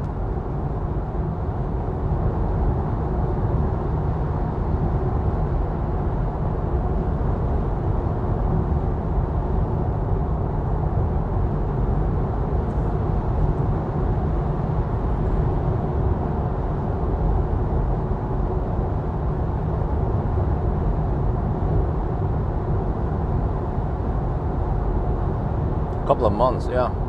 Well, they should put enough resources and manpower into fixing it, because in a way the society and the country, or that part of the country, is suffering a bit. That's a very important part of the infrastructure, that road.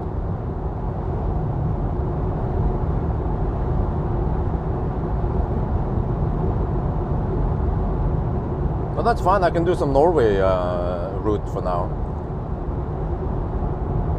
Have a couple of months break from that one, and then I'll go back to it, because eventually in December Norway route sucks a little bit, because it might be snowy, it might be cold, but then in general the Sweden route will be warmer, several degrees warmer, maybe up to 5-10 degrees Celsius warmer.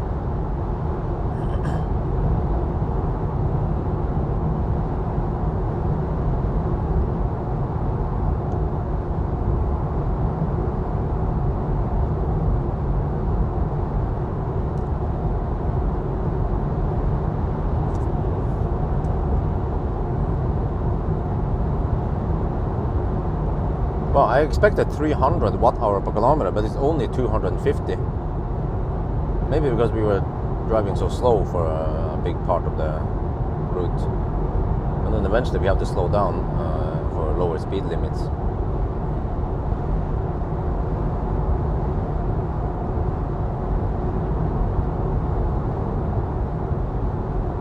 Well, I mean, it's not like I'm going to explore the places around Norway. If you know the Norway route, it just goes along the motorways, and it's the same route every time. It's not like a Sunday driving or a typical road trip where I go different places. But at least the landscape in the Norway route is slightly more interesting than the Swedish route. Oh, what the heck? Suddenly that guy decides to change lane, okay? Man, those MC drivers, are they not afraid of their lives? If you crash against a 2.7 ton van, then it doesn't matter who's right and who's wrong.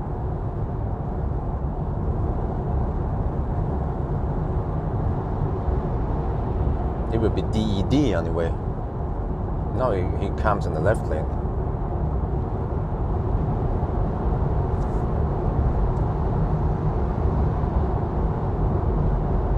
Oh, 10.5 degrees Celsius. Yeah, it's getting warmer closer to Oslo.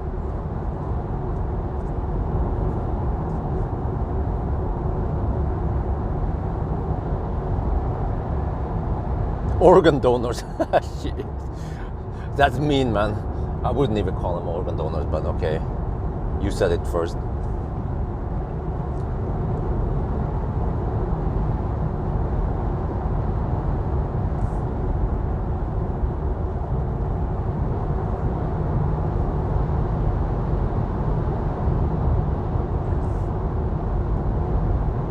Oh, look at the traffic. Damn. It's normally nice and calm north of Jessheim. But not today, son, not today.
Well.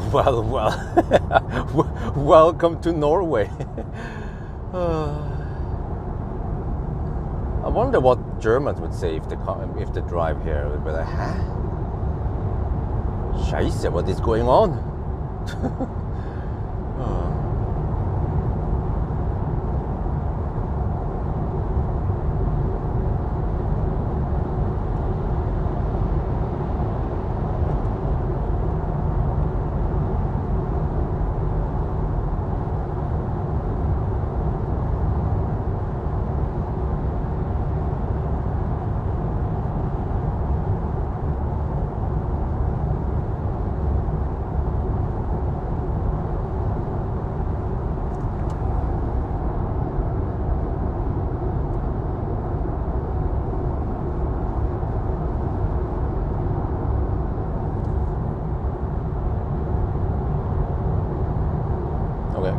Please get out of the way, Mr. ID3 boy.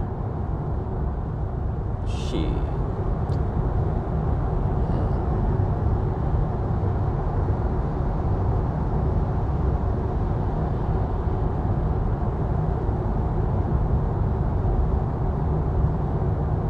Wow, there's so many electric cars on the road.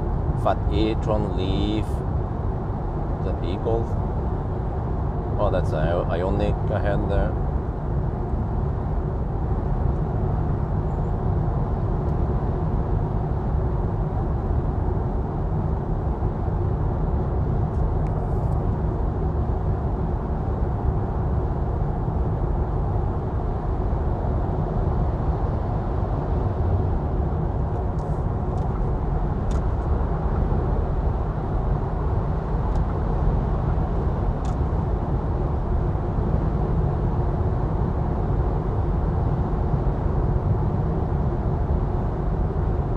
But maybe too relaxed.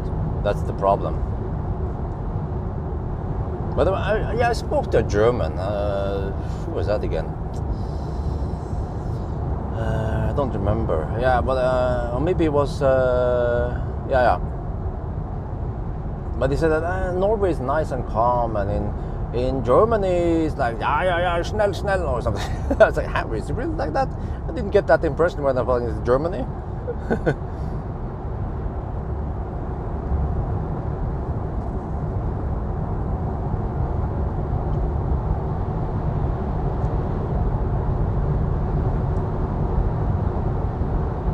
No, but you know, maybe they don't have rear mirrors.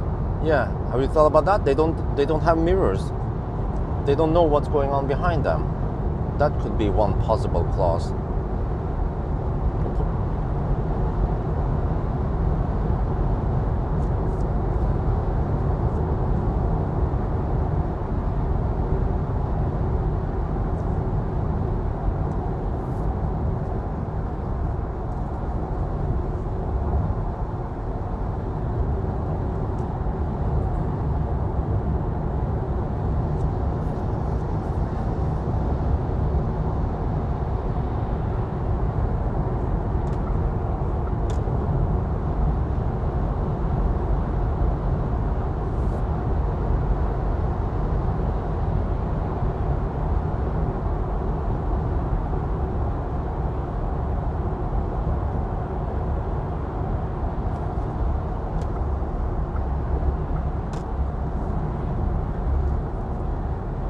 Always likes to tease them.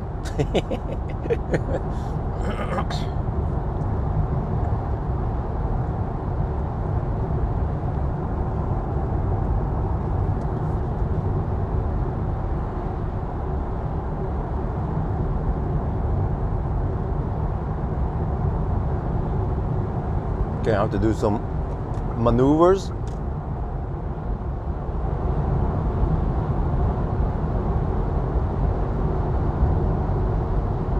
Let me try to play with him. Oh shit, that's it.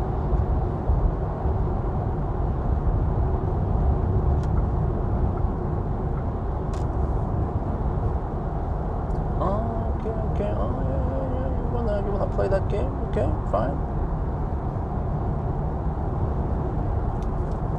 It was too far away anyway. I don't know why the heck it was flashing at me. People change lanes like that all the time. It's just a typical Nissan.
Oh, they put up some light there. Interesting.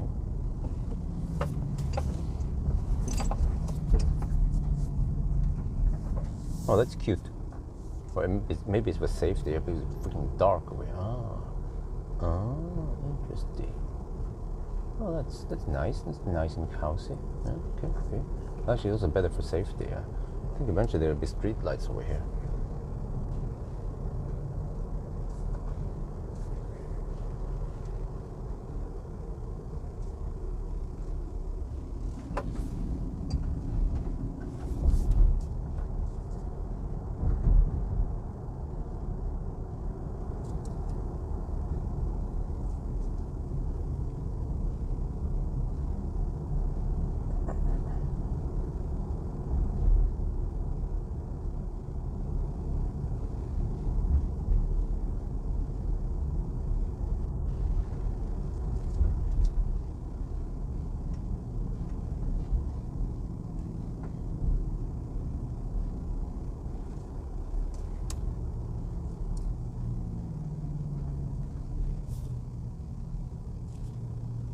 Okay. Oh, okay. Right. It's on.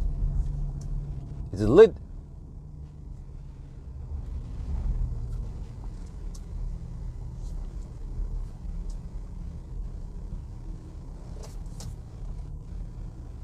Okay. Let me see. I'll just park inside. Wait. Wait. Okay. Okay. Let's just park here. Wait. I need to not take up too much space. Okay.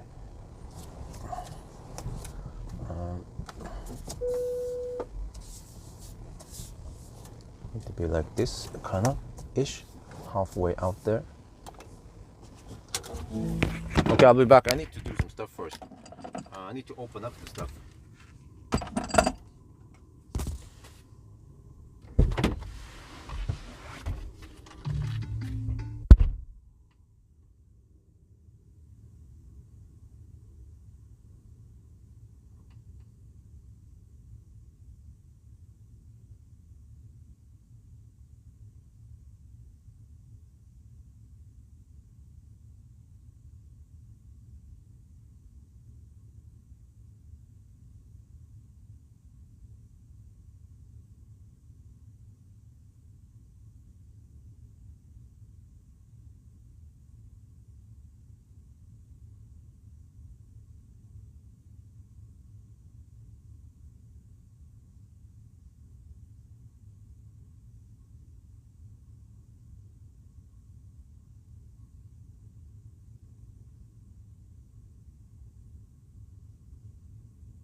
unfortunately, I could not access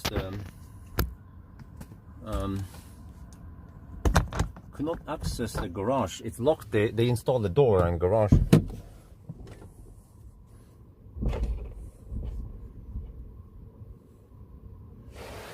But I'm gonna give you guys a live walk around. This is quite.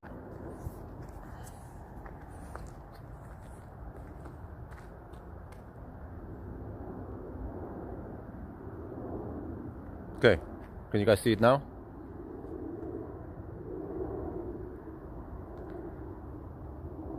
Are we back? Back, okay. So, yeah, I mean, on picture, it would look like we have some dark spots there and there, but it's not that dark. If you look at it in real, like if we would apply some HDR here, the problem is that the head and the light sources are so bright, so it makes it look like the light distribution is actually fairly good here. So you can see neighbors are also like that. The neighbors, they also have some light, but I gotta say, man, our house seems to be what do you think? I think it looks freaking stunning, man. Let me get up on the height here. Just look at this shit. Huh? So it was a good choice for me to go for these lights from Claes Olsson, North Light they're called, and actually go for a better spread, diffuse it out. Don't have too sharp lights. So it's freaking huge. And I'm going to show you the best part. The best part is here. So see, this is going to be, eventually there's going to be a neighbor here, but it is actually very well illuminated here. But look at this shit. Look at this shit. Freaking amazing.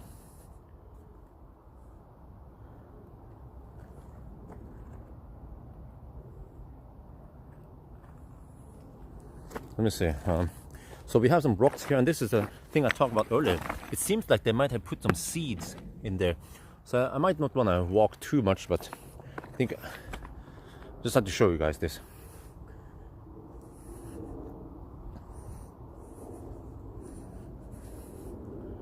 So here we have actually, we have a little patch of, this part will be, there's a little bit patch of grass here. So which is good for me, because that means that I don't have to cut too much grass. I can stand on this one, right? And then here we have the slope. But if you look at from here, look at this. Wow. This is really beautiful, man. And also if you go a little bit closer, when you see the reflection on the swimming pool, that is worth the price. This is so awesome when you see it like this. Holy macaroni. Oh man. The light, the finish, the style. I waited 2.5 years for this. 2.5 years. It's almost finished now. Look at this. Oh man. Time well spent. Yeah, look at this pool, man. Oh. Okay, anyway, let's go inside. You guys need to see inside, man. It also looks nice inside. Yeah, ooh, I like the lights. I was really worried about what the lights would look like, but it's nice and bright outside here, even in the evening now. So okay, so we just walk over here. Here we will also have, actually, also this will also be grass. So we have plenty of grass, and this is the slope, by the way. I wanted to get a wall, because if you have a wall, you don't have to have a 45-degree angle, and then you can utilize more of this, because my property starts on top of this slope. So, but if I want to have a wall here, it will be a 10,000 euro extra. And the same, I wanted to have a wall over there. They call it støttemur, you know. I want to have a wall over there. They just fill it up with some soil or whatever. So eventually, when I can afford it, I need around 15,000 euros. I can then build more over here, right? And then have a wall here. But that one needs to be there. But look at how much space I have here in front of the house. And this is one of the easy boxes, and they have different fronts, and we put the white one here, and then there are 2 more black ones in the garage also installed. So I can charge one car here. Usually if it's like a big van or some shit, I want to charge it outside, and then I want to also charge inside there, and it will be temperature control there. And well, look at, okay, I'm trying to figure out how many cars can I park here. Okay, that part is grass, but I can probably put my trailer here, and I can put a car here and plug it in. I can at least park 1, 2, I'd say at least, well, it depends where I put the trailer, but at least 1, 2 cars here, and then 2 cars there, and then yeah, I could even squeeze out, I could put even more. I have so much space here. You see, I have insane space here, so I can even put more cars here. It's gonna be freaking awesome, man, when you line up all the cars in front of the house. So I can say maybe at least 2, 3, 4. I can have 6 cars, 6 to 10 cars park in front of the house. I don't even have to move any of them. So yeah, okay, but you guys need to see inside, man. This was my idea to do it like this. This insane glass. It looks so damn good, guys. Like, holy shit! This is insane, man. Like, think about it. Look at this. Look at this. We want to have this nice entree, and then boom, and eventually there will be a chandelier there. There's already a placeholder for the chandelier. So it's just insane. You are greeted with this facade, and you see the stairs. It's a beautiful beautiful stair here. And then whoosh. I need to make a meme where I stand up there and I look down and I say, huh, Tesla owners, when the electricity prices go up. Okay, so this is the small bathroom. There's no light here, unfortunately. So snowblower, I will get it. This is the basic one that is included in the house. It costs only 1,000, like 100 euro. That's a basic shit. We had to go for this one. And here we also have, they call it Nisha. Yeah. And here, this is going to be the sink and everything, and then the shower here and toilet here. And I think the toilet also works. I can show you guys upstairs better at the first. So if I come home at night after doing some acceleration noise test, I can just shower here without disturbing the people upstairs. Okay, this will be my. Oh yeah, I might use this as a bedroom at some times, so I don't disturb the rest of the family. So, and I might also use this as an office. I'm not sure.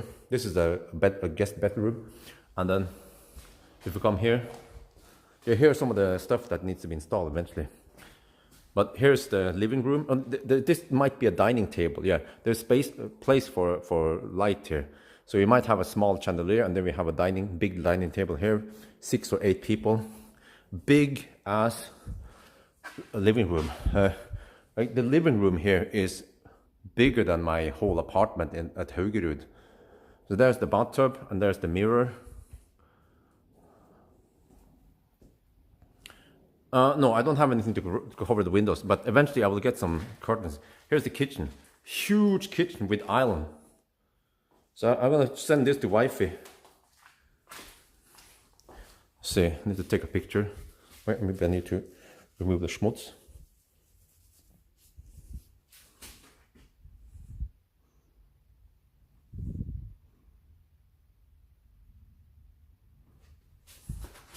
Yeah, we didn't go for the raw, it's just some laminate thing, but at least it's nice and bright. Oh, too bad I couldn't access the garage. That's my thing, the garage.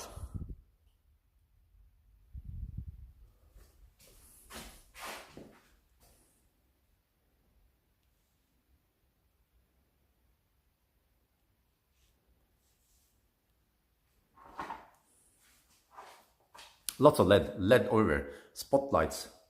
My concern is that it will give you sharp, you see, you get these sharp shadows. But okay, whatever, I just have to live with that. Ideally, I want to have indirect light. It will look awesome, but it's too expensive. So we just go for this one. So we have a big ass kitchen. The sink will be here. We will have a 80 centimeter cooking top here somewhere. So in this middle aisle, so we have so much space. It's gonna be heaven to cook. Like today, when we are cooking at home now, wife and I, we bump into each other in the small kitchen. But here, like freaking 4 people could cook here or something. This is Sigdal. So I don't remember what they went for. Yeah, it's Electrolux. So Sigdal, they go for Electrolux. Oh, it's a beautiful. Yeah. Okay, so well, moving on. But I really like this one. What should you call it? The entrance, foyer or something. Nice entrance. I mean, it's not good utilization of the space. You could have built it so you have a bedroom or something here, but I like this 90-degree stair. I've seen some other houses where you have a 180-degree stair. It looks a little bit cramped, it's a little bit claustrophobic. But this one, like, just look at it, man. You walk up the stairs.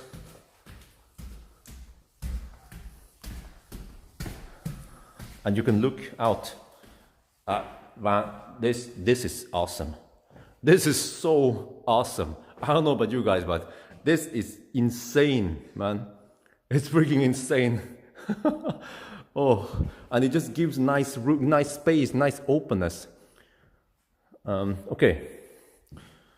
Here we have another bedroom. This will be Isabel's bedroom. And then here is the bathroom, Isabel's bathroom.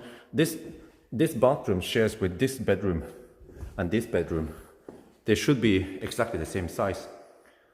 And then the bathroom, we went for 60 times 30 centimeter tiles to make the room look great, big.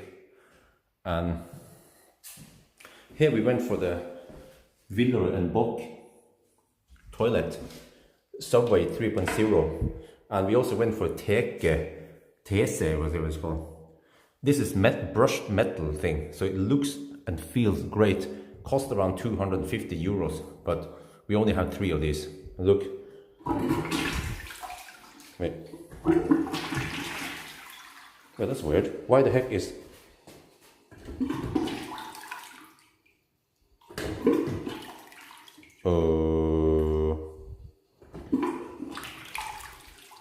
Maybe there's not enough pressure here. But you see... No, it's not passive house. Okay, you need to hold it. No. You just have to press it. But same here. We just have the basic shit here. There's supposed to be a shower wall here and a more rain shower, but the freaking plumber. I told you about the plumber, man. The plumber refuses to install it, or he said that we need to save money. I said okay, so we went for this one. Wait, why is this one in the inside? I thought it was supposed to be on the outside. Huh? Okay. Right. And then, now I will show you the other toilet. And here we have the balcony or whatever. Let me see. Well, actually, no, I'll skip that one because you can't see much anyway. It's dark outside. And then here, this whole fucking room here is wife's walk-in closet. Yeah, like, okay, she wants to have lots of IKEA closets here and have lots of clothes and shoes. Wait, focus. Clothes and shoes and bags and shit. And then I will have one closet for my shit. So, and this one is going to be the main bedroom.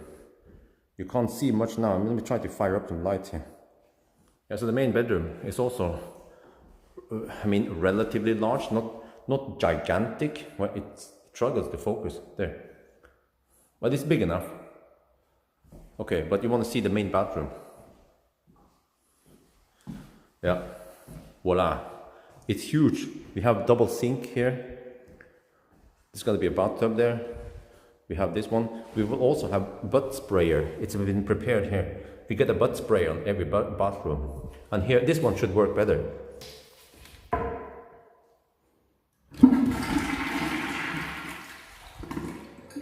That's the big flush. The small flush. So the other one seems to be incorrectly installed.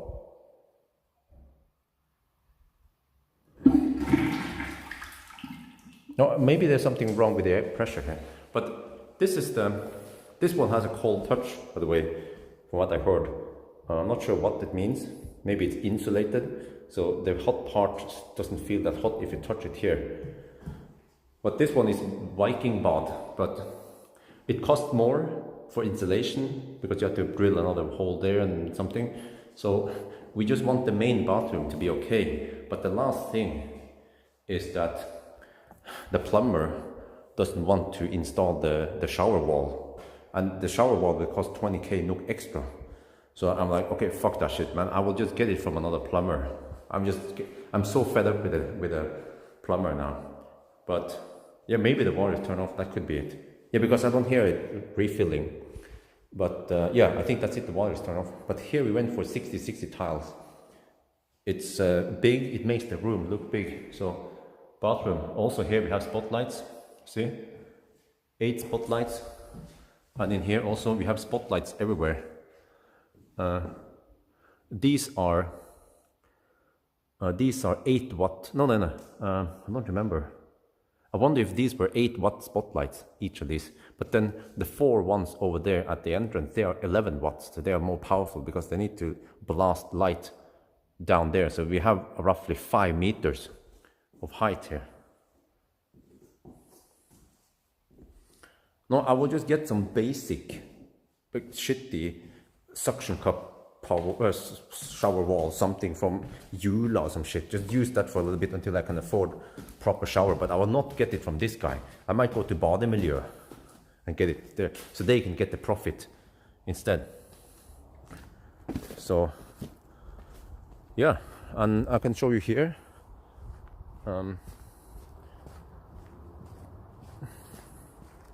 Here's the garage. The door. This heat pump. This insane heat pump is called Nibe F. Yeah, this heat pump cost over 20,000 euros. Over 200,000 NOK for this heat pump. But it's powerful enough to heat up the whole house. So, yeah. You can see some of the... This is the material for the porch. This one plus the one over there. So we're gonna get a porch here. And then here, supposedly, we have a little bit of land. We have this freaking huge, this is a shed. It's a full-size shed. And in there, it's also fully insulated. It's freaking insane, man. Like, fully insulated shed. So I can put some of my shit in there, storage. And here we have a little bit of space left, but I think they just put, they put gravel here. And then that's a neighbor. And then we just have a slope, quite steep slope. So they had to build up a lot of stuff. Initially, and we have some neighbors over there. Initially, this is on a slope, so we had to fill up a lot of land here. But we wanted to have a flat area, because initially, Idehu suggested they call it sokkel, which is that you don't have a 2-story high like this. You have entrance there, and then you have a basement part that is part under the basement, and then part like further down here. But I don't want that. I want this flat area here for all the niceness or whatever you should call it. So there's going to be a they call it platting, and there's going to be a porch here eventually. So yeah, looks nice. Where we're standing now is going to be the porch area, and then lots of windows. Okay, I think we're done. There's the balcony up there. So now I need to shoot the video. So I'll just take a quick walk around with the video, and it's bonus material, maybe just 5 minutes. Here, this one is closed now, so I'll be able to enter from that side, but I'll probably enter and exit via the main gate, not via the door, but at least I have the door there. And also I forgot to mention that here there will be a LED strip. They haven't installed it yet. There'll be a LED strip here to illuminate the garage door, and it's gonna look awesome. The other guys, for example, you see my neighbor, they use downlights, which looks okay, but just wait until you see this one. This one will look so awesome with the LED strip. And then we have some neighbor there, some rich neighbor. They have a freaking huge house, and they have downlights on the top there to illuminate the whole house. That also looks quite stunning. And what actually with the downlight, you can actually get more even lighting, but it probably costs more.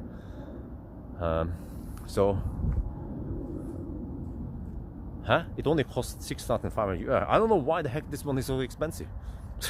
But okay, whatever. Let me get inside, and I need to then quickly shoot the video and get back home. It's nice and warm in here. Okay, I think the preheating has been running, so let me see. Need to put you guys there. I'm gonna do my little camera work. Maybe maximum 5 minutes of that special video. I mean, yeah.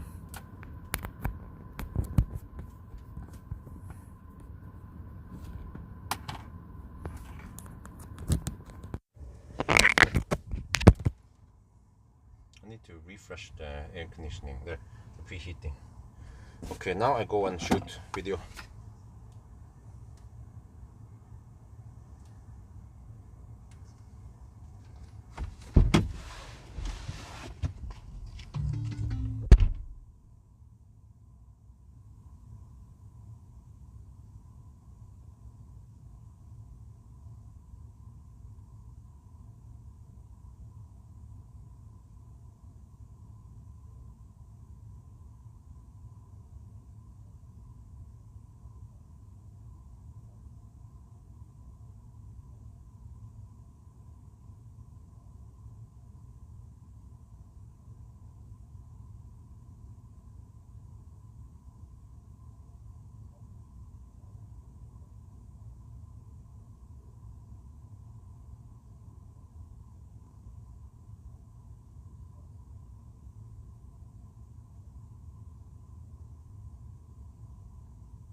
back.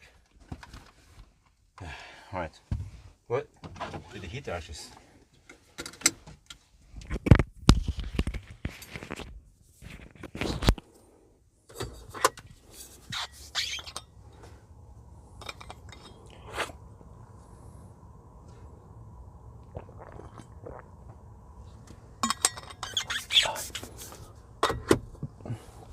Okay, let's go.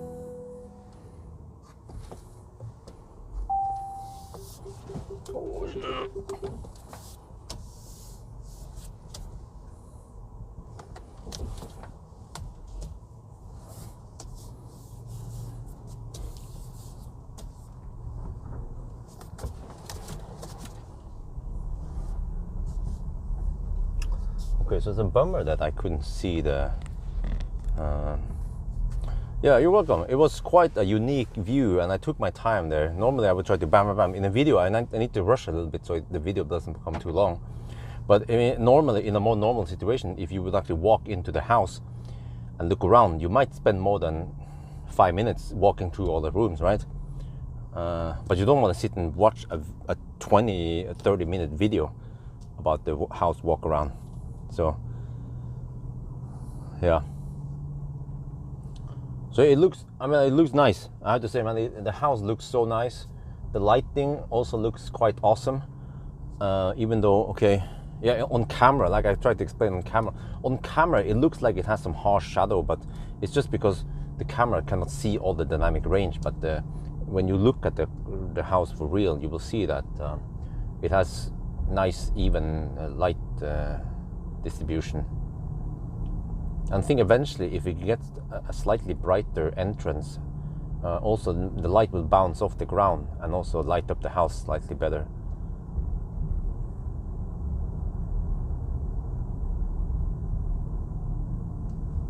Do you like it? Okay.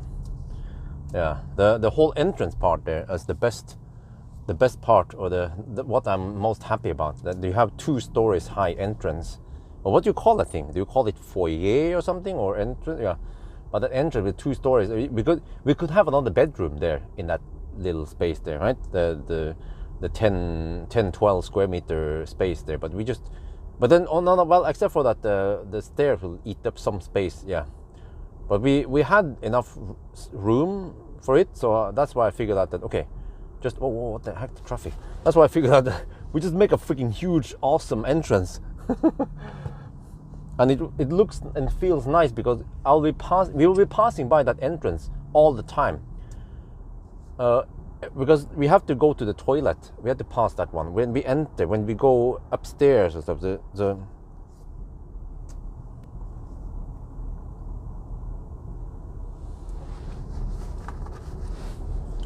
well, but too bad I couldn't see the garage. But I mean, if you know what? If you can close the garage door and lock and close the door, and maybe you can just cover the windows with some cardboard, then I can get an idea of what the light would be there at night.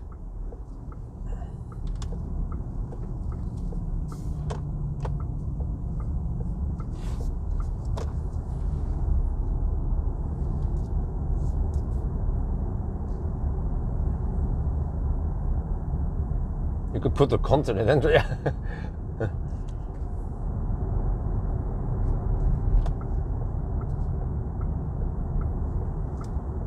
So yeah, it's nice to see the house at night. And the pool, man. Like I showed in the video, the reflection of the pool at night. That shit is priceless. It's worth the money. That look, that stunning view there. It's definitely worth the money.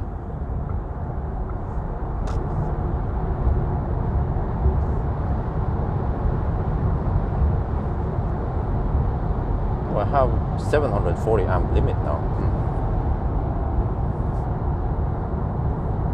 Double stairs, yeah, double stairs would really be awesome, but we don't have enough space for that. Then you need a freaking even bigger entrance.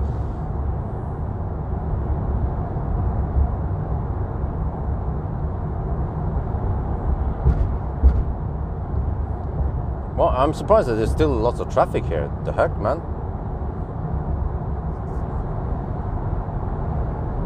What the heck is the car trying to do now? Bamble? The fuck? Where did I? No, huh? What the heck is this shit?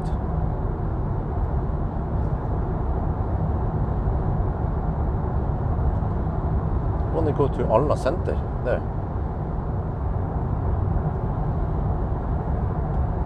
Let me see. The car estimates I will arrive home with 7%. Okay, that's fine.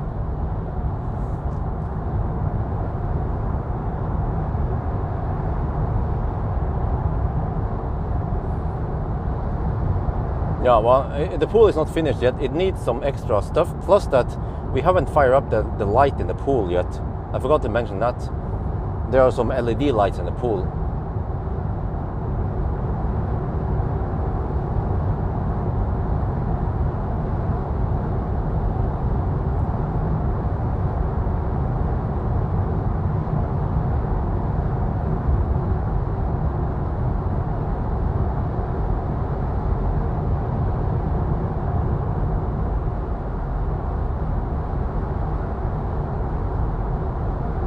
Freaking campers.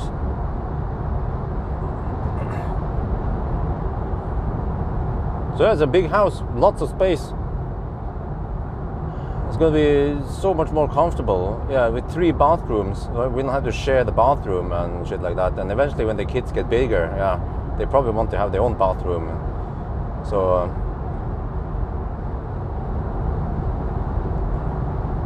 we just went for lots of spotlights. Eventually, I mean, ideally, I wanted to have indirect light, but it became too expensive. Plus that, well, basically, he said that when I asked him, "Hey, can we get this one?" Just send us a web page. He said they don't have avtale. They don't have an agreement with that company. I was like, huh? Okay, what does that mean? Yeah, so then he suggested something else instead that was not the same. It was actually not indirect light, it was direct light, some LED strip. I was like, no, that's not what we wanted. We wanted indirect light. You know, do you understand what it means? No? You're an electrician, you know, you're supposed to know what the heck indirect light means. So I gave up, but basically what he said that he doesn't get kickback on that place I linked to. So that's why he tried to not use that one. I was like, man, freaking plumbers and electricians, man.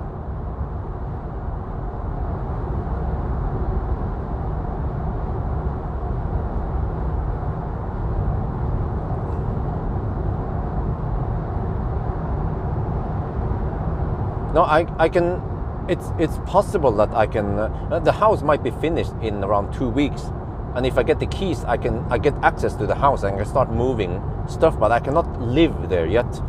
We need to wait maybe 1 to 2 weeks for the municipality to get the finger out and give me permission to live there. They just have to look through some documentation and then give you the botillatelse or whatever they call it, the right to live there. The permission to live there, some shit like that. Yeah. But that's fine, because meanwhile, as soon as I get access to the house, I can start painting the inside of the garage. It's going to be white. I had to purchase some stairs and stuff and some painting equipment, buckets and shit, and I have to start masking out everything manually. It's going to be a lot of work, and then paint that shit. Yeah. So I don't mind if I have a couple of weeks, or at least one week would be great. But I'm going to work hard. I'm going to spend a lot of time there. High priority to get that shit finished ASAP. So that in case we can move in, then we can actually just move in also.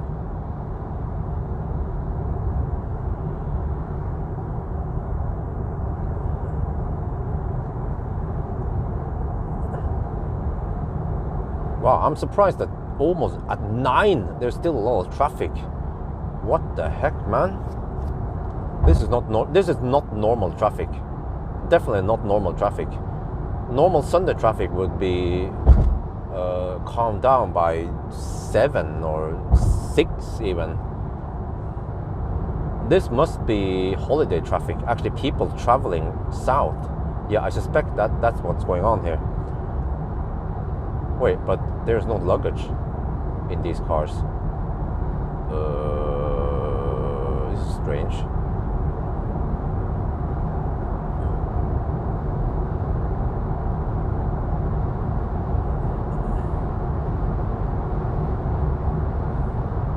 Okay, well, it's fine. First I thought about going home and then I have to go back here at night, but whatever, just pop by. Yeah, also I didn't know where I would finish the Sunday driving, but we did actually finish it north of Jessheim anyway, so yeah.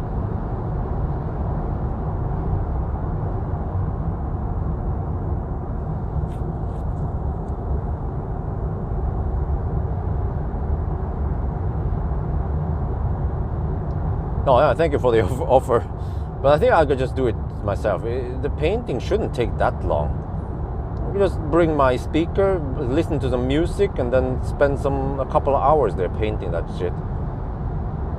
It's gonna be my studio anyway. But the one thing, I need to put something sound dampening. Yeah, I need to put some sound dampening mats on the ceiling. Otherwise, there'll be way too much echo there. But also one thing that will help is that I'm going to stack lots of banana boxes on one side of the wall. That will absorb a lot of sound. Plus the ceiling would be quite good. But the walls, I want them to be white because I want them to bounce off. But I might have to find some white, absorption plates, sound absorbing plates in white. But there will be plenty of white ones. There's one left lane hugger in the front there. Everyone else is stuck behind it. Oh, okay, whatever. After Olavsgård is going to be nice. We have 4 lanes in each direction.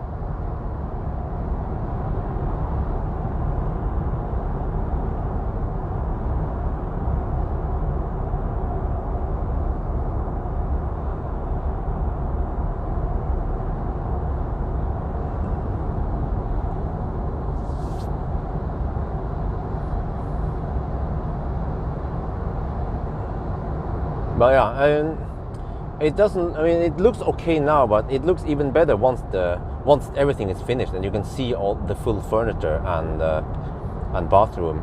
There's still lots of stuff missing in the bathroom, and also the bedroom doesn't have light yet.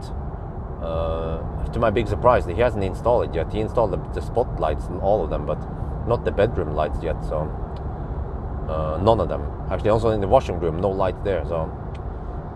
Wonder why it takes so long. I thought it would be finished in just one day.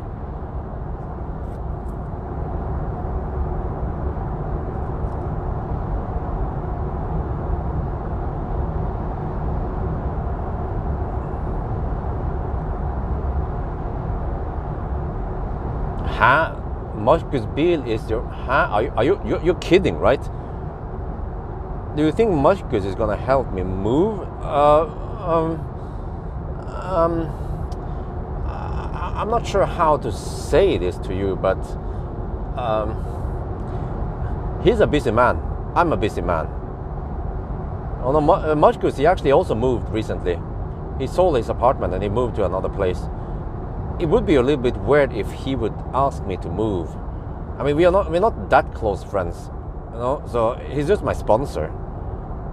So it would be quite awkward for me to ask him to help me move. Yeah, I think maybe you're misunderstanding the whole relationship me and Marcus has. When it comes to cars and stuff like that, no problem. But more personal stuff like this one, no.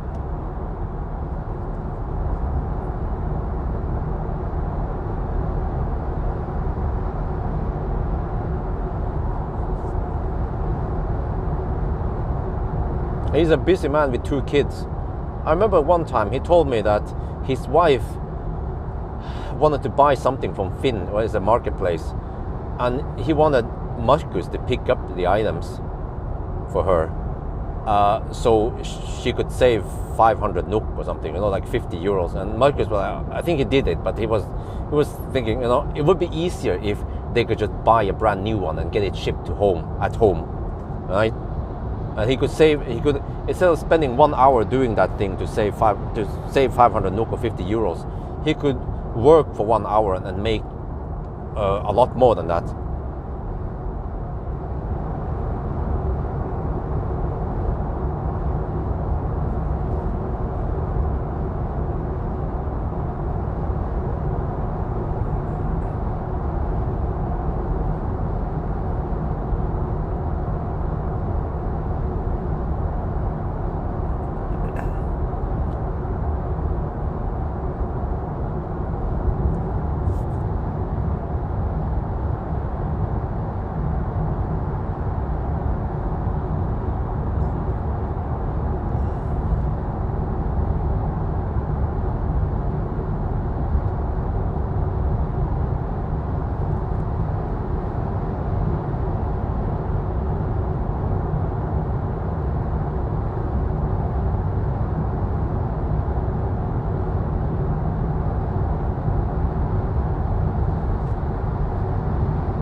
Okay, let's go to the bus lane. The ID bus lane.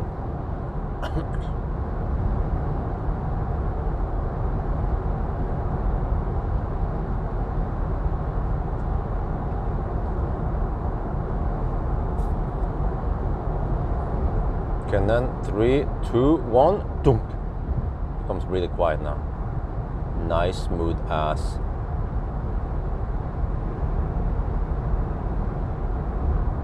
Pawel from no, okay. Listen, guys, I can do the moving myself. Don't worry. It's mostly just banana boxes. I need some exercise anyway. I don't want to involve people. And when it comes to the heavy items, I will pay a company, because I don't know if me and Pawel should be moving those items. They are heavy. We're talking about 75 to 100 kilogram items that we need to lift. Leave that to the professionals. Pay them 500 euros for the job, and they have all the equipment and the experience to handle that. And then I can spend that time doing something else instead, you know. But then when it comes to moving my smaller shit, then no problem, I can do that myself. I have done some nimber tasks, so I know a thing or two about moving some shit.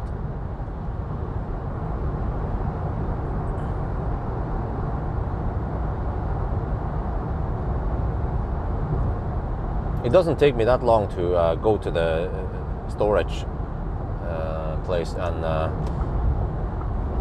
pick up a bunch of banana boxes and some smaller items and dump it into the a trailer, and then drive up to Jessheim and then dump it out there. I don't want to involve more people.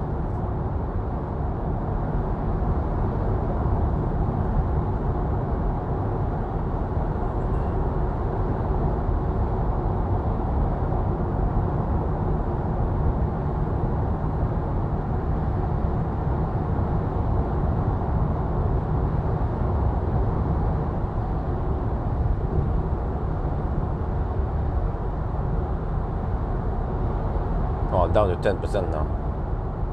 Going deep, going deep.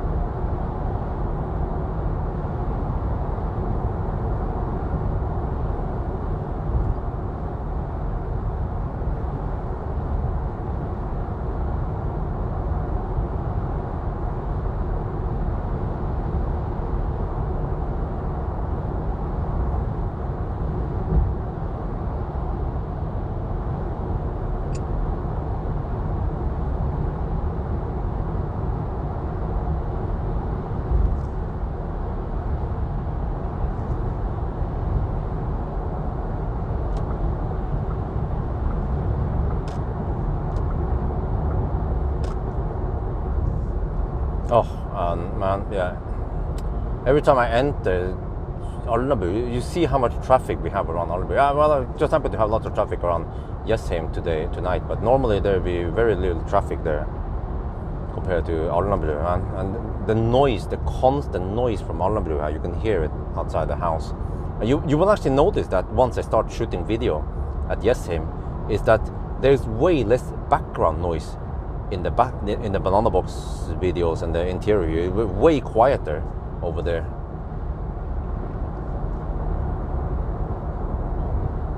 Normally here, when I shoot video, there will be roughly 50 to 60 decibel background noise, and at Jessheim it's around 40 decibel only, 40, 50 maybe. So we're talking about maybe 10 decibel lower noise, which is huge.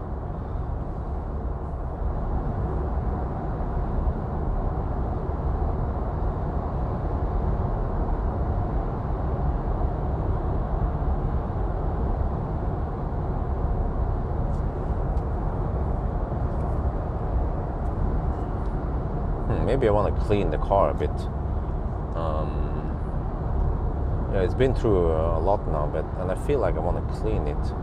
I can go to Circle K here and do a quick rinse on there. No need to rub anything, but just a quick rinse. Yeah, let's do that. And I think I want to buy some food. I'm still on my trip anyway. I'm still on my work trip.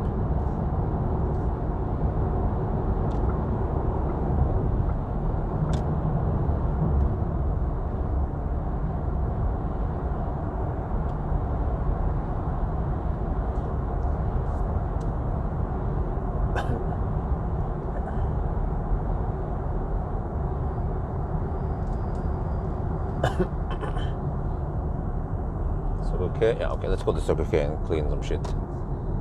I could even, yeah, you know what I'm gonna do? Yeah, of course. I forgot. Since I'm on a trip. Ah, yeah. Brilliant, man. I should do this more often. When I'm on a trip, or normally I don't bother counting 40 or 60 NOK as a washing bill. You know, I don't bother reporting that one. It's just small amounts. But since I already need to create a bill here, or a bunch of bills for the food for this trip, I might also include the washing in that one. Yeah, you wanna deduct as much as possible, because this washing I'm going to do now is 100% related to my work. So yeah, what was again? Yeah. Also same, you know, like when I'm moving, I can rent a trailer and I will shoot a video that I'm moving, and then I will just the expenses for renting the trailer will be company expense because I'm shooting a video.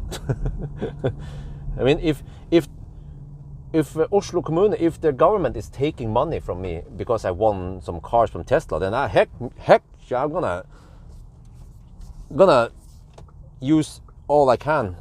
I mean, I want to deduct as much as possible, or get as much tax reduction as possible, as long as it's legal.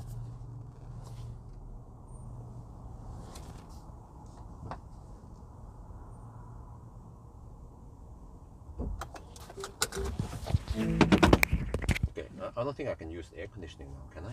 Well, I can. What, really? What? I can use preheating at 9% battery. Okay, that's good.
But man, I forgot.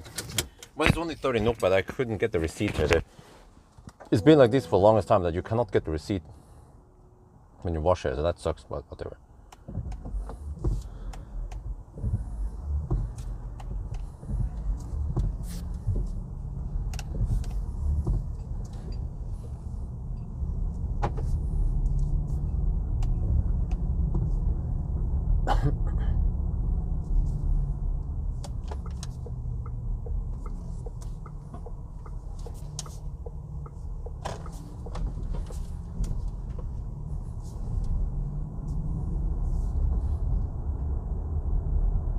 Yeah, too bad you guys couldn't see the house tour in the highest quality. I'm not sure how well it turned out there.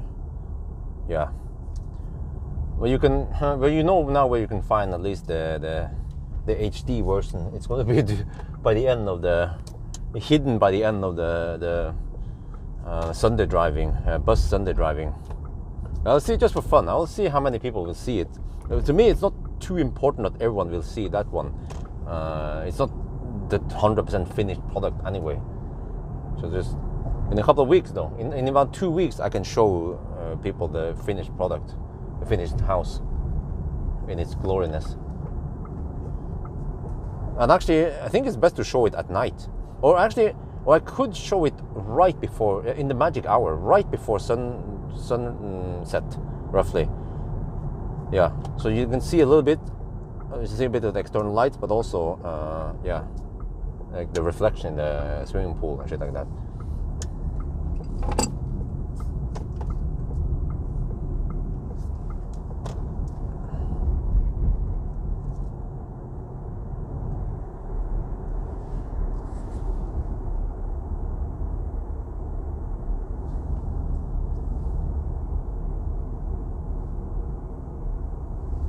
Oh, Kjetil, no Viking language, English only in here. Please read the rules.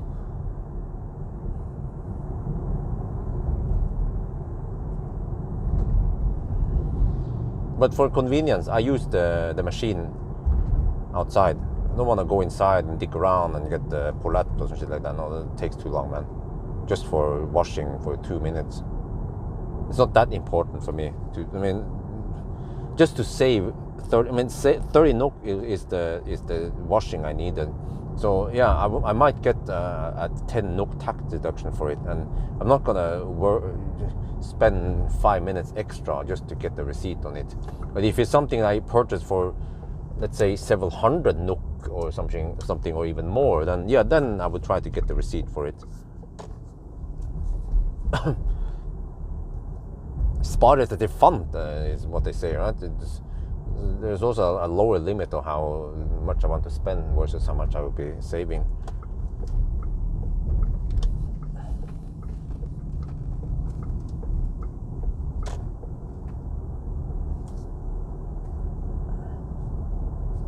How are the headlights? Oh, okay, well, it's okay-ish. Wait, okay.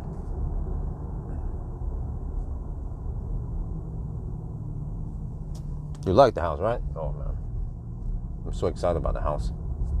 It looks nice.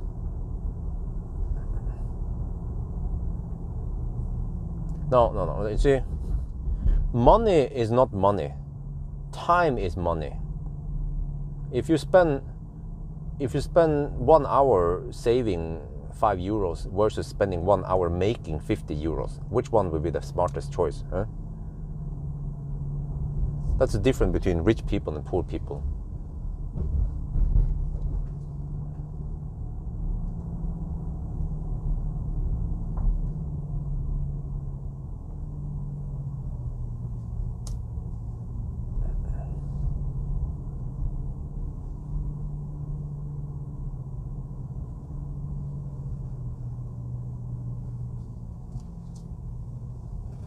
It's interesting.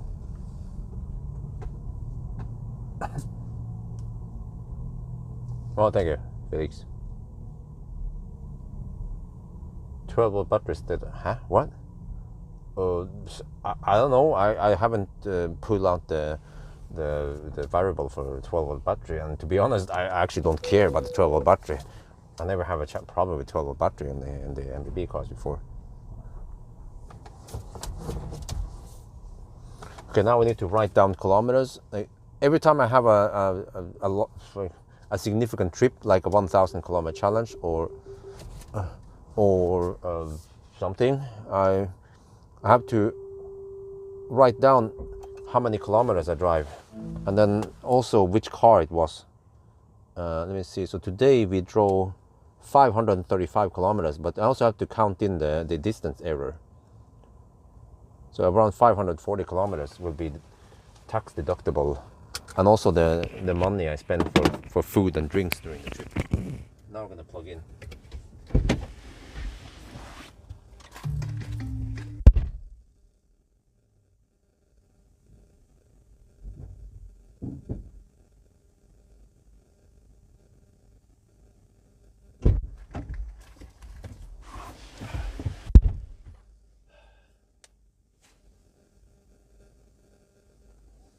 Okay, anyway, that's it. We are home again, finally. Holy shit, the windscreen is so far away. So I made some videos. Hopefully the 4K podcast will be interesting for people. We are getting 5 kilowatts into the battery. We have 9% battery left.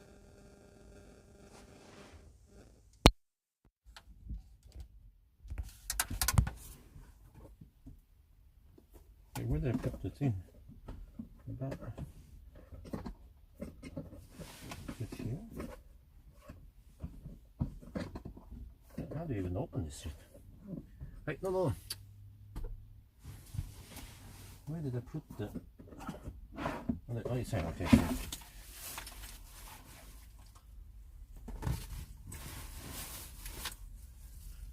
Okay, charging at 5 kilowatt. Okay, let's see. When will it finish? See the charging screen here. I'm also surprised why the charging screen doesn't pop up by default. Oh, time left. Okay, in 13 hours I will get 100%. Yeah, I think I might as well charge 100%. I charged 90% today. Should have charged 100, then the car will be ready earlier. But then on the other hand, I'm not planning on doing any crazy trips. I'm pretty much finished with all my stuff now. So okay, I'll set the charge limit to 90%.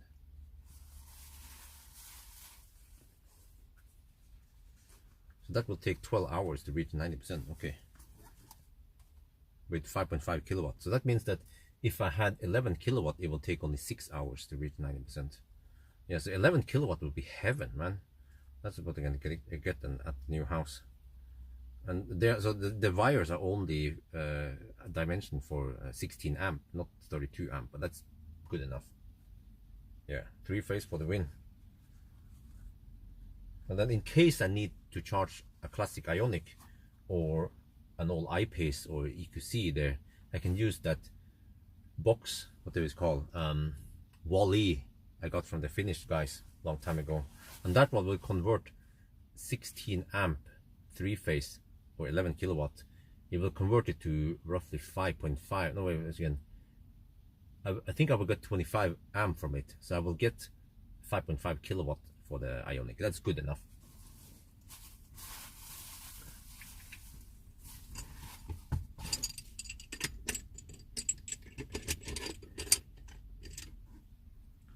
So yeah, I will now shut down the live stream, and it was nice as always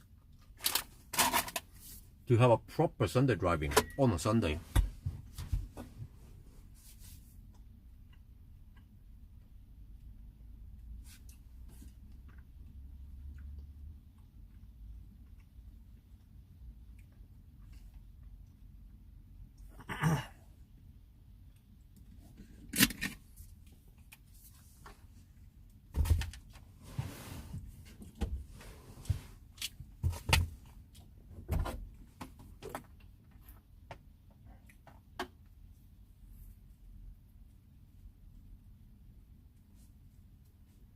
When you do family YouTube, why don't you not go, Why don't go not shopping center? What? Okay, Solli Brug, what the heck is that?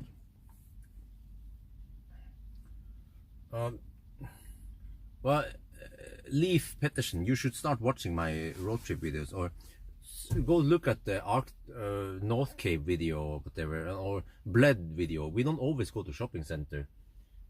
Yeah, you should start watching some of those videos, the family trips. You see where we're gone, Bled or yeah, other places.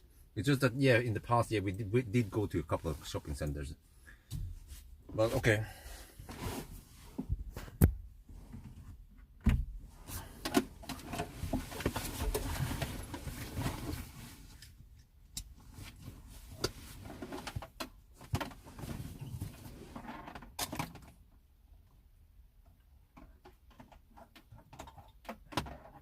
Yeah, have a nice Sunday, and then some of you guys might have to go back to work on Monday, right? But some of you guys will enjoy the holidays, so enjoy. And then next schedule live stream will be 1,000 kilometer challenge with Polestar 2 long range dual motor with a trailer. I don't bother doing it without trailer because I've already done it with the exact same battery and exact same charging curve. And pretty much the exact same car, except for it's rear-wheel drive versus all-wheel drive. So, yeah. But I want to know how the Polestar charges in a 1,000 kilometer challenge with trailer. It should be able to beat EQC. It should be faster than 14 hours, my guess. Because it has a nice and flat charging curve. Yeah, and it's also fairly efficient. Yeah, I have time off tomorrow and Tuesday. Oh, okay. Oh, you have. Okay. All right. Cool. Yeah, and then we'll see about the rest of the stuff I need to do. Okay, anyway guys, I think that's gonna be it. Have a nice evening and talk to you guys later.